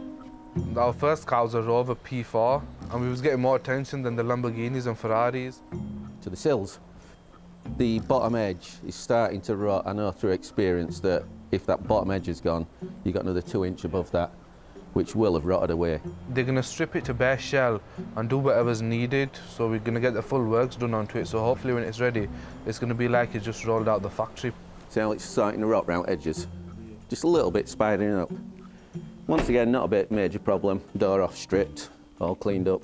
Besides that, it is absolutely a 1980s Cosworth. What about money? At least 5 figures. The work will take 4 months, and then it could be worth £45,000. Well, the price isn't the issue, we just want the job doing right. So we're just looking forward to once it's done. The family plan to keep the car as an investment. So where are you going now, the bank? I think so, yeah. As for the retro teardrop caravan, there was a lot of interest. Yeah, I think it's quite novel. And some practical problems. Can't possibly do it now, I'm afraid, sadly. With his back and my knees. Yeah, it's rather sad. Now we've got the teardrop caravan. I think it's 6th birth, this one, I'm not too sure. Aye, shower and toilet and everything in there, jacuzzi. Marvellous how they get it in, marvellous. Where, 1,000, off we go, 1,000, 11, 12, 1,300, 1,300, 14, 15, 1,500, 16, 50 says, 1650, on sound selling 17, 1,700, 17, shaking his head, out the back, out on the side, 1,750, 1,750, 18, 18, 1,800. The telephone bidder wins, but he won't be using it. Hello. The new owner, Evelyn. Evelyn's dad Steve was surprised too. First I knew about him, my dad came back from Matthews and he'd told me that he'd bought her a caravan. I thought, what's this that he's bought? Caravan for me, 2-year-old. I'm gonna be 3 soon. Then he brought it home and it's brilliant. She uses it as basically a Wendy house. A tea party. I've been making watermelons, cups, and everything. I think the idea is, rather than just a Wendy house that she can play in, you know, through the day, when she's a bit older and she's wanting to do things like camp out in the garden and things like that, I'll be able to do it. I love playing with my caravan. And Sarah is disappointed. I'd love to have had something like that when I was a small child, but I think my idea of making it into a gin bar was much better.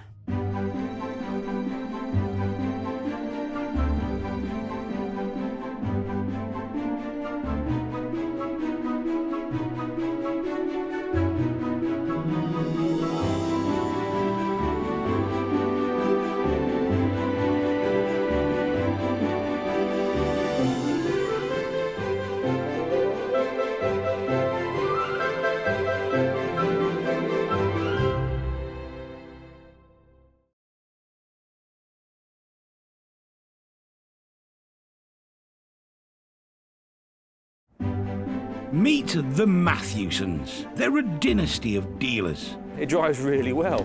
With a love of classics. Ah, it's only condensation.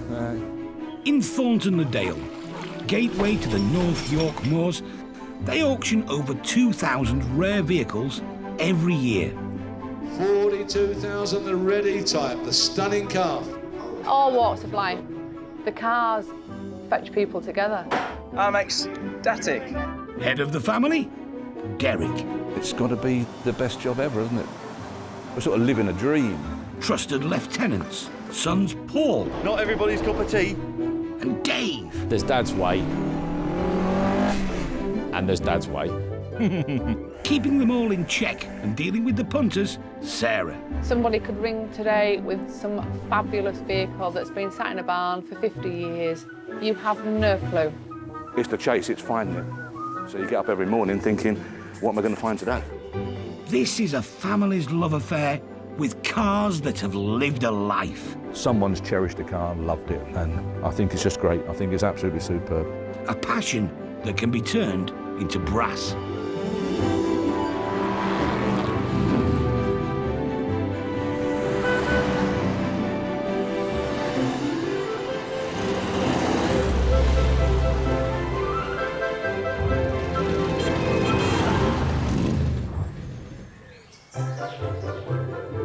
On sale this week.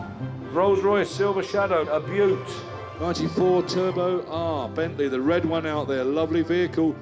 They're an enthusiast car, really. A driver's car, that's the only way to sum it up, really. A lot of dinkies, start me on that, where? Certainly 150 quid, 200 quid in a box, probably more. Austin 7, Ulster Special, Little Sports, 1930. Austin 7s, they were just like Meccano's. I like all that's simple. Look at that, some beautiful stuff. We get very little chance to come to collections like this.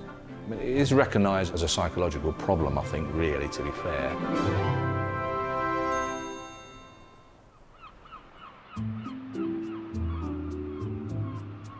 Grimsby in Lincolnshire.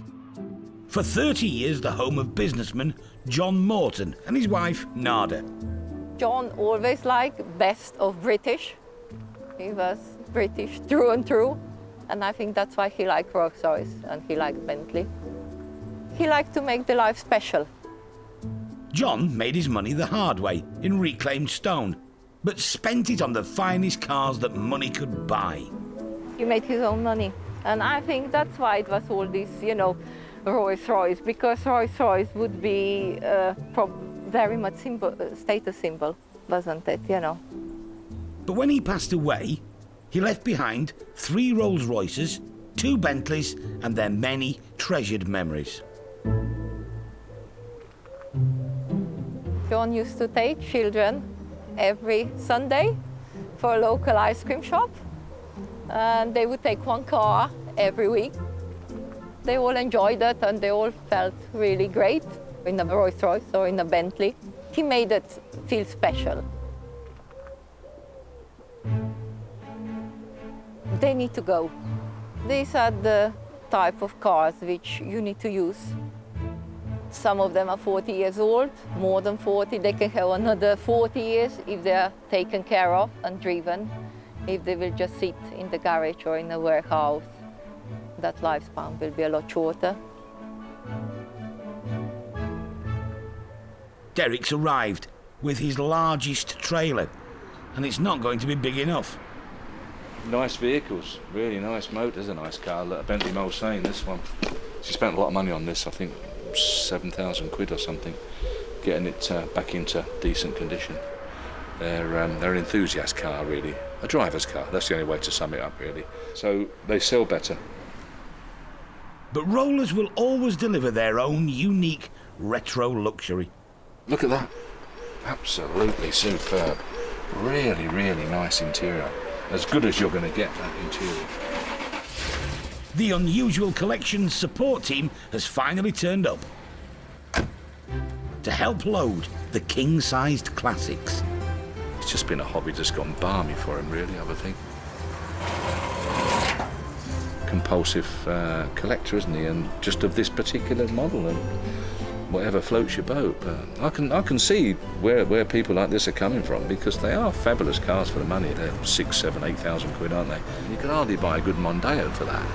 Fuel's heavy, I know, but when you think of it, really, the value for money and the enjoyment you can get out of it, why not have a go? Certainly that's what he's done, isn't he? Good luck to him as well, he's enjoyed it, I would think. Rolls-Royce advertised their vehicles as the best car in the world. They were pretty confident about that, so didn't bother with the probably bit. The model for the Flying Lady was Eleanor Thornton, the muse of Baron Montague of Bewley. Their secret love was the equation for the car's emblem of perfection. Prices vary wildly on your choice of icon. A very classy Bentley S2 Continental cost around £5,000 in 1960. Today, you'd pay £150,000, maybe more. However, compare that to a Silver Spirit. For the 80s equivalent of £150,000, you would have a car that did 12 miles to the gallon with an optional decanter.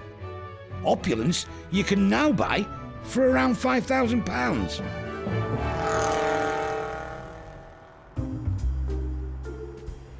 John and Nada's luxury limos are now ready for viewings at Matthewson's HQ. It's taken 4 years for the family to come to terms with moving them on. When we go and pick the vehicle up, you know, there's a little bit of sadness there very often, especially if they've had them 5, 6, 10 years and really enjoyed them. No matter what vehicle it is, and no matter if it's been troublesome or they haven't used it for 6 or 9 months, it's still a big thing for them to ring up and actually make that call and set the wheels in motion to move the car. But once they've done that, you can see it's almost like a weight off of them. It's quite strange, really. Retired garage owner Jonathan is showing early interest in the Bentley Turbo R. It's my 70th birthday next month, so something like this would be a perfect way to celebrate that. It's a beautiful looking thing, so we can only see how much money it makes. But I'd certainly be interested in getting some bids in for it, but whether I win the bids, we'll have to wait and see. Richard is more impressed by the Rolls-Royce Silver Spirit from 1981. They're still the best car in the world, to be honest.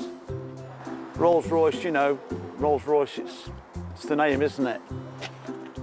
Yeah, I love them. Bentley or Rolls? We'll soon find out which fares best at auction. Derek's back on the car hunt. With grandson Charlie, he's off to collect a 70s icon. But there's an extra treat in store. Well, where we're off to today, Charlie, is to see Andrew Hardy. He's a big collector, and his main building, apparently, where he keeps his collection, is something to behold. Really, really good. Over the past decade, Andrew has amassed this huge collection. He got the bug after a visit to the National Motor Museum. It started with a trip to Bewley for my 40th birthday and just got hooked. The most important to me is the signs. To me, they're like art and they're not getting made again. His personal collection has already outgrown 2 stories of a specially built extension. It just gets bigger and bigger and I'm running out of space. Right then, mate, let's go and meet Andrew. Derek's here to help him make some room. How then, Andrew? Yeah, all right, mate. Hey, good to see you. Charlie. Cheers, matey. Good to see you. Andrew's selling his 1971 Escort 1300 GT, a restoration project that's run out of steam. Yeah, it's the one to have, isn't it? Yeah, it's been modified underneath. Somebody's put a different tool into a different gearbox. All right, yeah. But the car will have to wait, as Derek makes a beeline for Andrew's museum.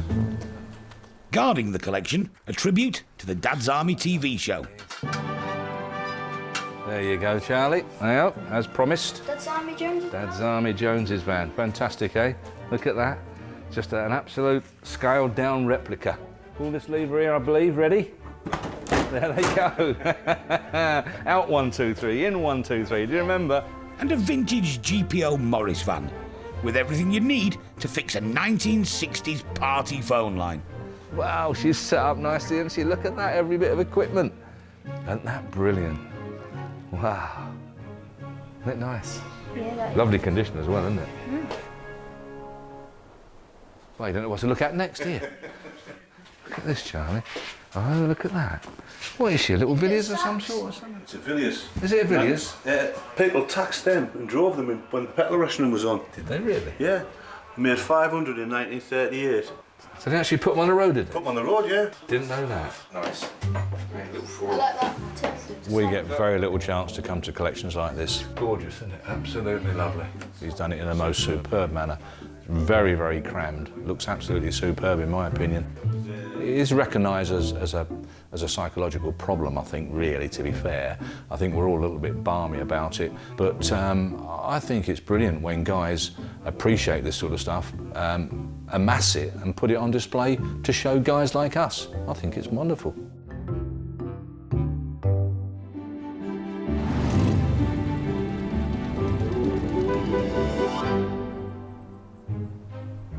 Derek spent the morning eyeing up some plum memorabilia. Now, he's got a deal to complete. It's the same shell as a Mexico. Yeah. Or the RS2000, so again, I think that might end up as a Mexico or an RS2000, I don't know. Whatever it ends up, it'll go rallying, won't it? Yeah. There's almost no doubt about that. Yeah. Owner Andrew thinks his Escort 1300 GT is worth £7,000. Solid enough. It is solid sound, old thing, isn't it? The original engine has been replaced by a quicker 1600. Yeah. It's a good engine, it's a solid engine. Crossflow, Charlie, you see? Inlet one side, out the other side. Exhaust. That's the engine they all want as well. That's the one they want, yeah. They can tune them engines to tremendous brake horsepower, can't they? Tremendous brake horsepower. Yeah, lovely. Just a job.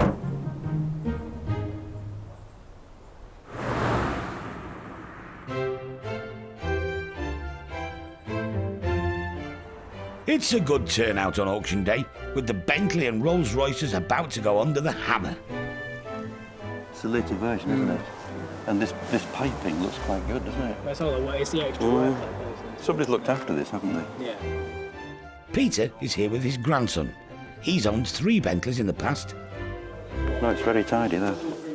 You get an awful lot of car for your money because they're so floaty when you drive them. They're so soft and on the road, and everything gets absorbed. You don't feel any bumps. I love the way they're made. Pure British craftsmanship. They're just beautifully made cars. I like the way they drive. Probably not in a hurry, of course. I just generally just love them. Justin restores and sells classic cars. Any Harrods bags in there, Justin? Should be a Fortin & Mason's bag, you would think, wouldn't there? And he picks his projects wisely. The original toolbox is still here, which is nice to have. Is that where they keep them? And it's complete, which is good. It's nice. I like these Mulsanne S's, actually. You need proper history files, you need correct mileage, and you need some sort of proof of mileage. Otherwise, you'll never sell them. Simple as that. Do you like Bentleys? Oh, I love them, yeah. Love them. I like the colour on this one as well. It's a nice colour. There's a network book there. Here we go. There's a service book. That's what we want to see. It might make it interesting and buyable. H.R. Owen, 22 Weybridge Automobiles. They're proper Rolls-Royce people, so that's good. I normally have a turbo R. I haven't got one at the moment, so you never know. If it's cheap enough, we might put our hands up. 94 Turbo R, Bentley, the red one out there, lovely vehicle. Start me on it, where are we going to be?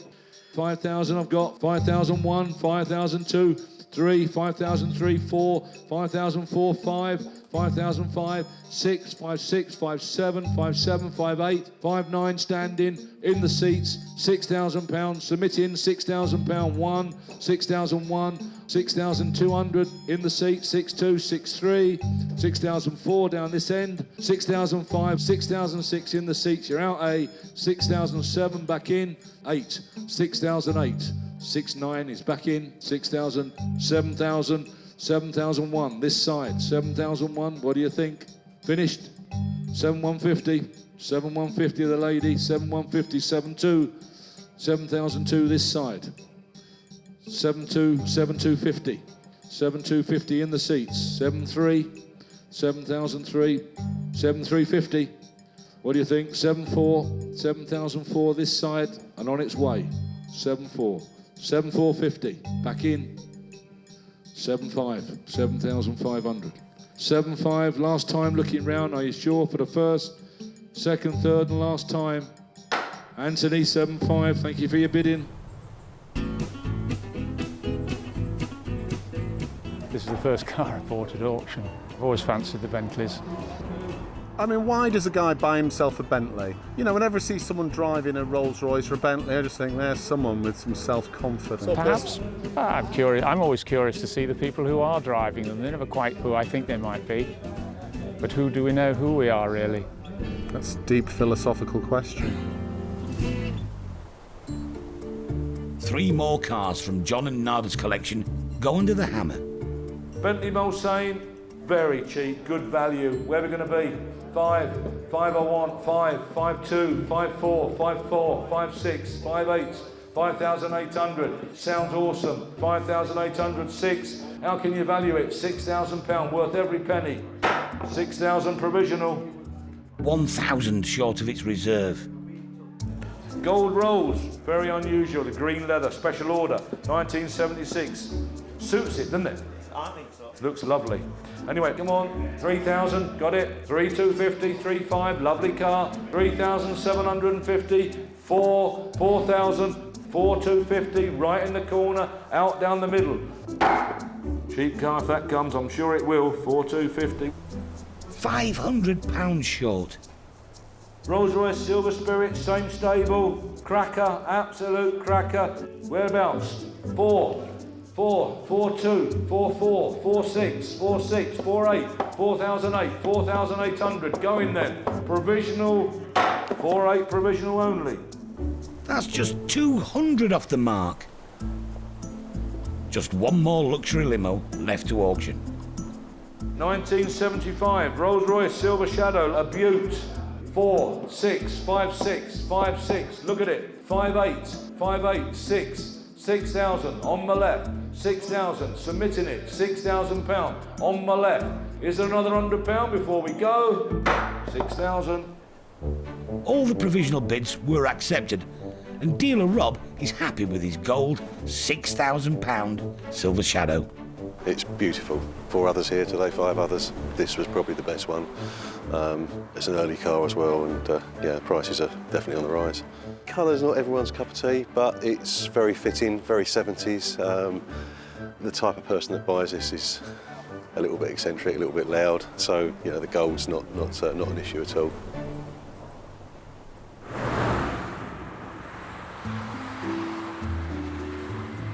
Next collection, and Paul's heading north, far north, to a remote village. At the end of the road, turn left, then turn left. Nestled in the North Yorkshire countryside near Richmond, a beautiful 1935 Austin 7 Opel. I like all that's simple. Owner, Gerald the driver, has restored many classic 7s over the past 20 years. Austin 7s, they were just like Meccano's. You could have an engine out, strip it, repair it, and have it back in 2 or 3 days, you know.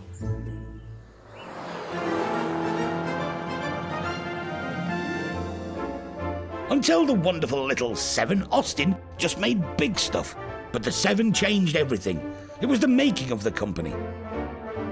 It took on the American Ford Model T, and with the assistance of the government, who brought in a helpful horsepower tax, the allegedly 7 brake horsepower won the sales battle. With affectionate model names like Chummy, Speedy and Nippy, the 7 won hearts and races. In modified form, they helped give birth to Lotus and McLaren. Above all, the baby Austin gave motoring to the masses. It was cheap, pretty reliable and easy to fix. Picnics, family holidays and happy memories. Morning, Gerald. Morning, How are then. you? Oh, right, I'm How are you keeping? You're looking fit. Yeah, I'm pretty good. Oh, well done. Right, this a little is old it. Austin, eh? Yeah. You've been painting it? I haven't done wings. Right. But I've done the blue. Not a bad looking little car, really, is it? It goes well. I mean, we've done a few long distance rallies on it. So. Have you? Oh, aye. Good. Well, anyway, it's long distance from here, though, isn't it? Well, by the time you find a road, you've done a long distance in one of these. when it's cold, if you've parked it, prime it. Yes. You know, it's bang under petrol pipe, that. Yeah, they're all there, aren't they? Yeah, full choke, no foot on accelerator, and where she goes.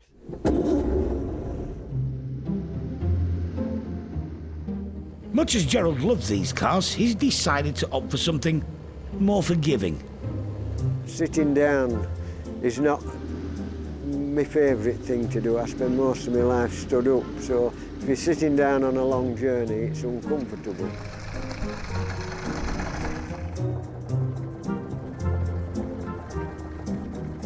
Sounds sweet enough, Gerald.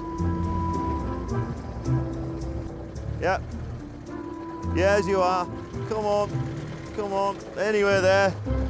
Is that it? Yep, that'll do. Brakes on. Yep, and in gear if you would. Very sad to see it go, you know, and end of an era, but there you go, you can't have everything forever, can you? So, yeah, very sad, very sad. As the car heads off to be prepared for auction, Yorkshireman Gerald has a parting wish. I'd like to see £7,000. That's what I'd like to see.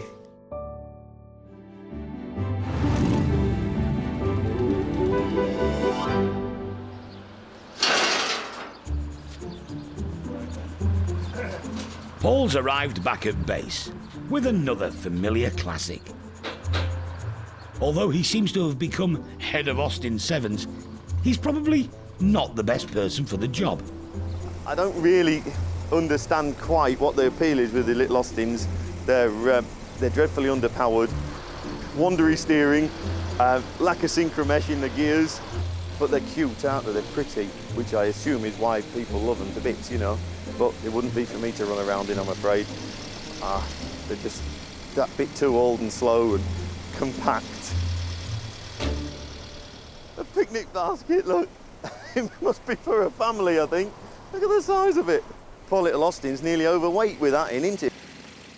they're popular, you know. The only trouble is with all this early stuff, the people that can relate to them are ageing.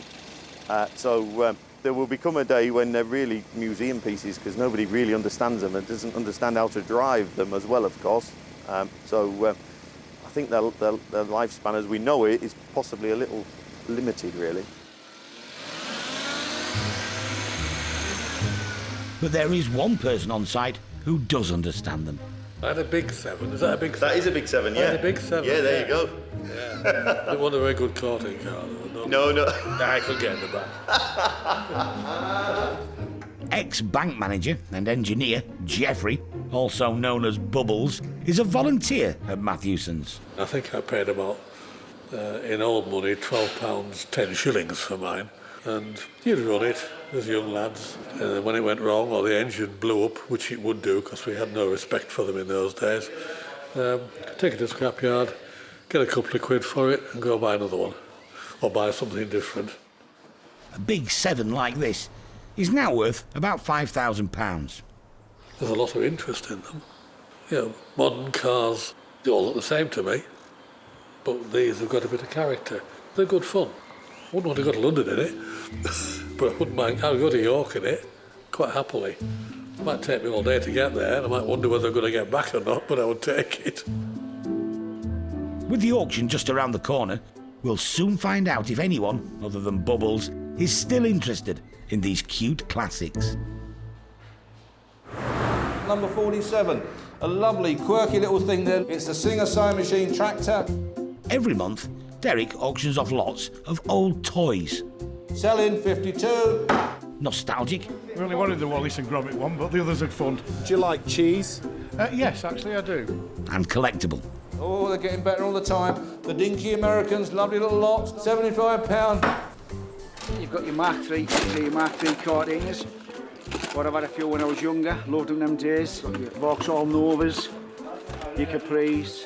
I prefer to look at 1 or 2 in the boxes and then really get to them and have another better look and you either get a really nice surprise or you think I've just bought a load of rubbish. Everything's there, your Datsuns, your Minis. At home, I think I've got about, realistically, I think yesterday I was looking for about 500 cars, corgis and dinkies. The company has its own dinky toy expert, Derek's grandson, Charlie. I suppose I just got a few given off of my dad and then that just clicked and then I started collecting them. He's even got his own showroom. They're different, aren't they? I mean, it's the shapes that get me on the classic. Just the shape of the moderns are just bland and they have all these stupid little air holes cut into them and stuff. Whereas the classics are just normal. Like these are really nice, just because they're matching pairs. They're both Austin vans. And they're both Austin of England service, which is different. And you don't get much of these because these are rare. I do like this one, it's nice. This is an old AEC, Eddie Stobbart lorry, that would have been used in, what would you say? 50s, 60s? At the real showroom, it's a passion shared. Beautiful works of art, aren't they? Just like enamel signs. Absolutely superb. Look at the picture on that. With windows, so plastic windows. Should we have a look? Carefully have a look. Oh, look at that. There you are, with windows. Yeah. Oh, springs. There you are. Yeah, just like my Winnie Woody at home. Fully sprung, look. Superb. They were about 3 and 6 when they were new. That's what I was paying for them, about 3 and 6pence. But today, probably you're talking of thick end of 100 quid a box.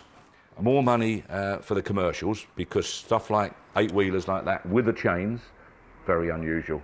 Certainly 150 quid, 200 quid in a box, probably more, 300 quid probably, in a box, mint condition.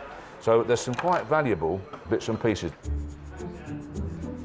When auction day comes around, if Charlie wants them, he has to bid for them like everyone else. And he spotted a rare dinky. This one, because you might see them as a flatbed, but you never, literally never, see them with this back on, never. And especially with all the stickering on as well. I'll have a bid, hopefully buy it. 160, lot of dinkies, there, dinky ones here, start me on that, where 40, 45, 50, 55, 55, 55 pounds, 60, 65, 65, 65 pounds, 70, 70, 75, 75, 80, 80 pound, 85, 85 pound, are you all done? 85, 85.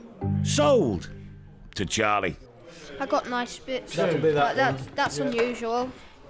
So you're happy? Yeah, I'm happy. I couldn't be any happier.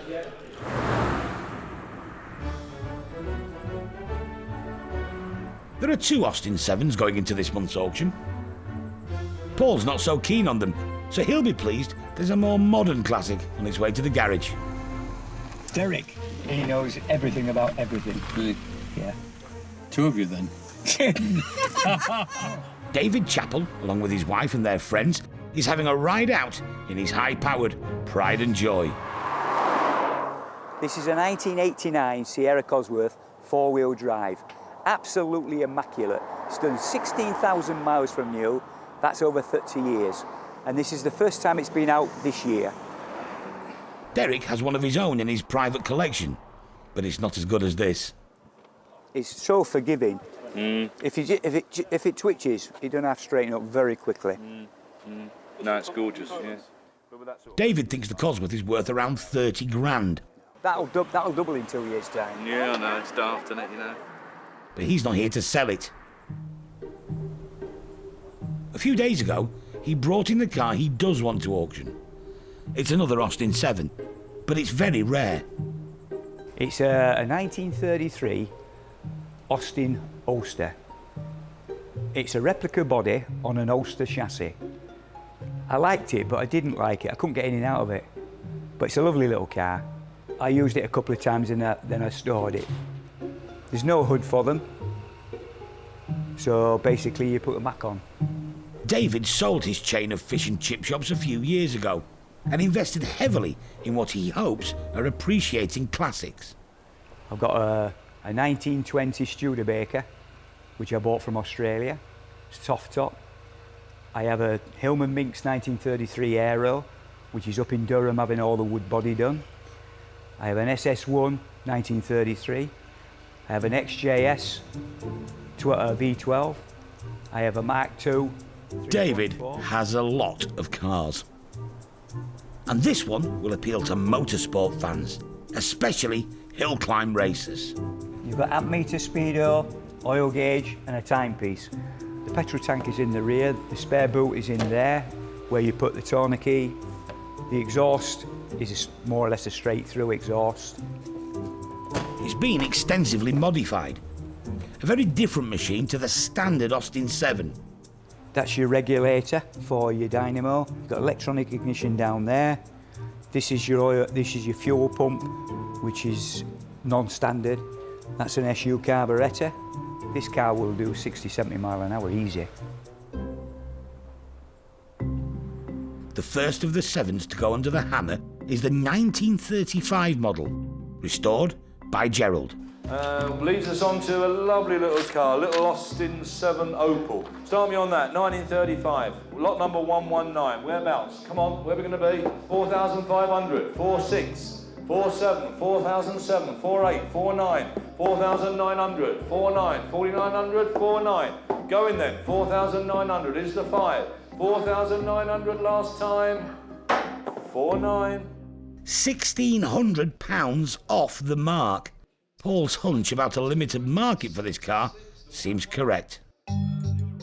1937 Austin Big 7. What's it worth? Where do you want to be? Come on, start me off. Is it £3,000 for the Austin? 3, come on, start me off. £3,000, 3, 3,2, 3,4, 3,4, 3,6, 3,8, 3,008. Going then, 3,800 for the 7. 3,008, 4 I've got, £4,000. Are you sure you're all done? £4,000, £4,000 provisional. A tad short of reserve, but enough. The car is sold. But there's more interest in the Ulster Sport. Dealers Rob and Mark have spotted it and can see potential profit. Yeah, it's got all new control box. Been brought up to date, hasn't it? Got amazing oil pressure, really, really strong. I can't help but think it's the wrong colour. To me, it's not a 30s colour. I'd want to rub it back to metal and have it as aluminium. We've seen them, haven't we, in that colour before? A little bit hammered, a little bit dented in places. And then I suppose you could clear coat it or something. It's cool, isn't it? And these little Ulster-bodied cars are, are going up a bit now as well. So it's the sort of thing you just fix on the side of the road, isn't it? And keep going. It's great. You've got to find somebody who just wants one that they can pull out the garage and use and have some fun in. But it certainly put a smile on your face. A good car, but a heftier price. It's up shortly with a reserve of £10,000.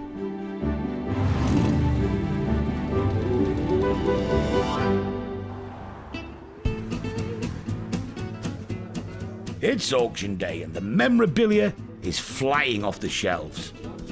Yeah, I've grown out of cars and motorbikes. Bicycles take a lot less room up. Do you like wearing lycra on a weekend? I do actually, yeah. So what have you bought then? We bought an ornamental pump for the garden to give the dogs a drink. Harriet and Mabel. How much did you pay for it? £10. That don't break it. A man can't have enough duct tape. I haven't got any ducks.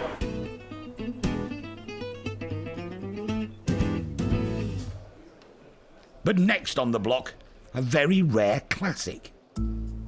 Austin 7, Ulster Special, Little Sports, 1930, fabulous little thing. 9,000 we're off, 9,000, 9,002, 9,4, 9,6 here, selling then, 9,008, 9,008, 10,000, £10,000, 10,000, worth more, 10,000, 10,2, 10,200 in the hall, and on sale, 10,200, 10,002, 10,4, 10,4, 6, 10,006, worth 12, 10,8, 10,008, on the phone, 10,008, 11, 11,2, 11,002, 11,2, and selling, 11,4, he's going to have it, 11,4, he's going to drive it home, 11,400, standing, 11,4, 11,6, 11.6 on the phone, 11.6, 8, 11.8. He's got the advantage, he's seen it.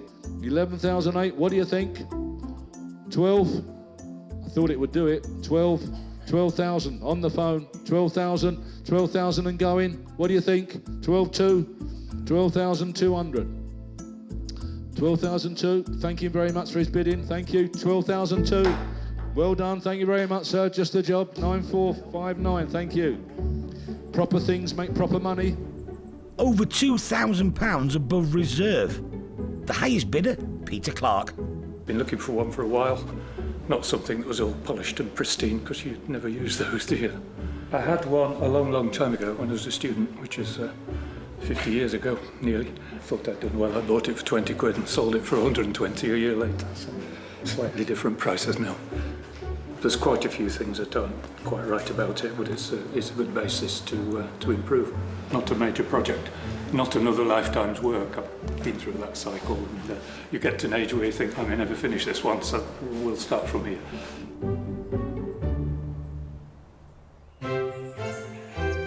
At the smart end of North Yorkshire, there's a hint of aristocracy, as Anthony Tubbs admires his recently delivered £7,500 Bentley Mulsanne Turbo that he bagged at the auction. Absolutely love it. The colour combination is fantastic. Polished veneer, walnut, all the fittings. Lovely comfortable in the back. Our children bought me that lovely rug when they were in Edinburgh not so long ago. I just think the proportion is just stunning. It's just absolutely stunning. The combination is just a winning one for me. I don't think I've ever seen anyone so happy with a car.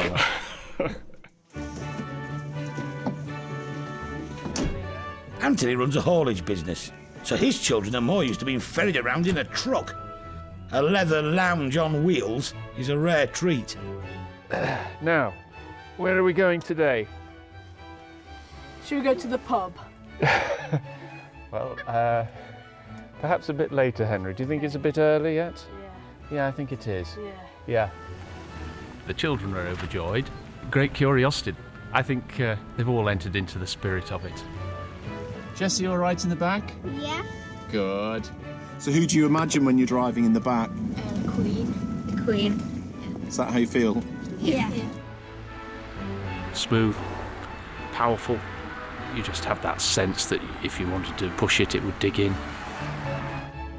Strong road holding, a lot of fun. That's what it's about.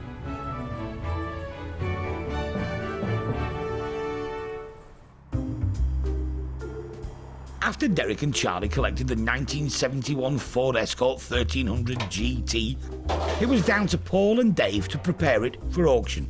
Dreadfully, that's just my luck, that is. They both raced classic fast Fords. Competition lads love them, don't they? They're still very good, aren't they now? You know, very competitive. It's ridiculous, really, isn't it? You know, when you think how old they are and why they should be so good. Nobody really knows, just down to weight distribution, I think, balance. Even today, put them up against some turbocharged four-wheel drive stuff and they're still there, aren't they? You know, they still finish in and amongst that group, don't they, you know? Fabulous, really, isn't it? I can't see anything there. Yeah. So this sort of thing generate a lot of interest then? Should do, mate, yeah. They're not on every street corner anymore. Ford Escort 1300 GT 1971. Going to make a very nice rally car for somebody, this one. Start me on that, whereabouts? I want 5 to start. Come on, there's the 5 to start. There's no point in going on. 5,000 anywhere, 5,000 or we'll pass on it. Is the 5. 5,000 anywhere? Nope, there's not, so we'll pass on that. No sale. But a week later, retired boatyard owner Richard offered 6,000 for it, which was accepted. Interior-wise, I quite liked because the back seats are all original and there's no rips, they're all good. Steering wheel needs replacing, that wants putting back to stock, but you can buy all the bits. It's now back at his home near York, where it's joining a queue of restoration projects. Every single car I have is something that I wanted when I was in my 20s. We've got a Lamborghini Huracan, 1973. Fence post rear axle, not fitted as standard.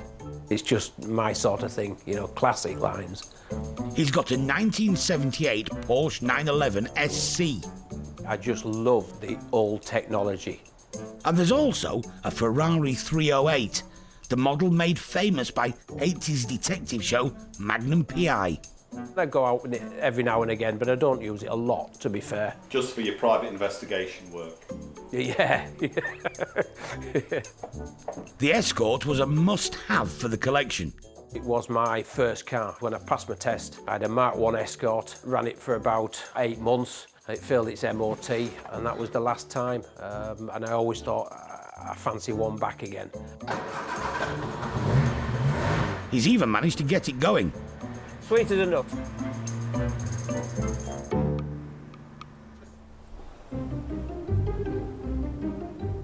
As for the Austin 7 Ulster, it's now in the care of new owner Peter Clark, and he hasn't kept to his plan. I originally said I will just keep it and look at it for a bit, and then, as you can see, it was only about a fortnight before it was up on the ramp and spreading bits everywhere. Well, this is the modified front dampers. These are split into 2 parts rather than the original one, which was a single one. Will give a whole lot better damping and less roll than the original would have. Peter has owned, maintained and renovated many cars over the years. This was his first Austin 7. My collection goes back to the 1950s and 60s when there were a lot of Austin 7s around as cheap cars, and also people built specials. Lots of people built specials, which of course is what this is really. One of the things I've done is get hold of a set of wheels. Hopefully they'll look a bit better, because I thought the original ones didn't look right. We've moved the battery into the boot.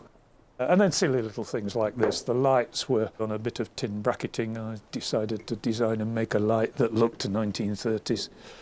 Whether you think it does or not, I don't know. Very much the car for the man in the shed. You can do everything yourself. So it's a car that's pretty easy to maintain. That said, Peter is more qualified than most to do the job. My background is engineering. I'm a mechanical engineer by training. Some people enjoy driving them, some people particularly enjoy the social thing. I mostly enjoy the tinkering, the restoring, particularly rescuing something which might not be here if people like me didn't decide they were going to bring it back to life. But do spare a thought for Peter's family. My wife has tolerated it for many years and remembers the original one. My daughter's come to accept that's just what Dad does.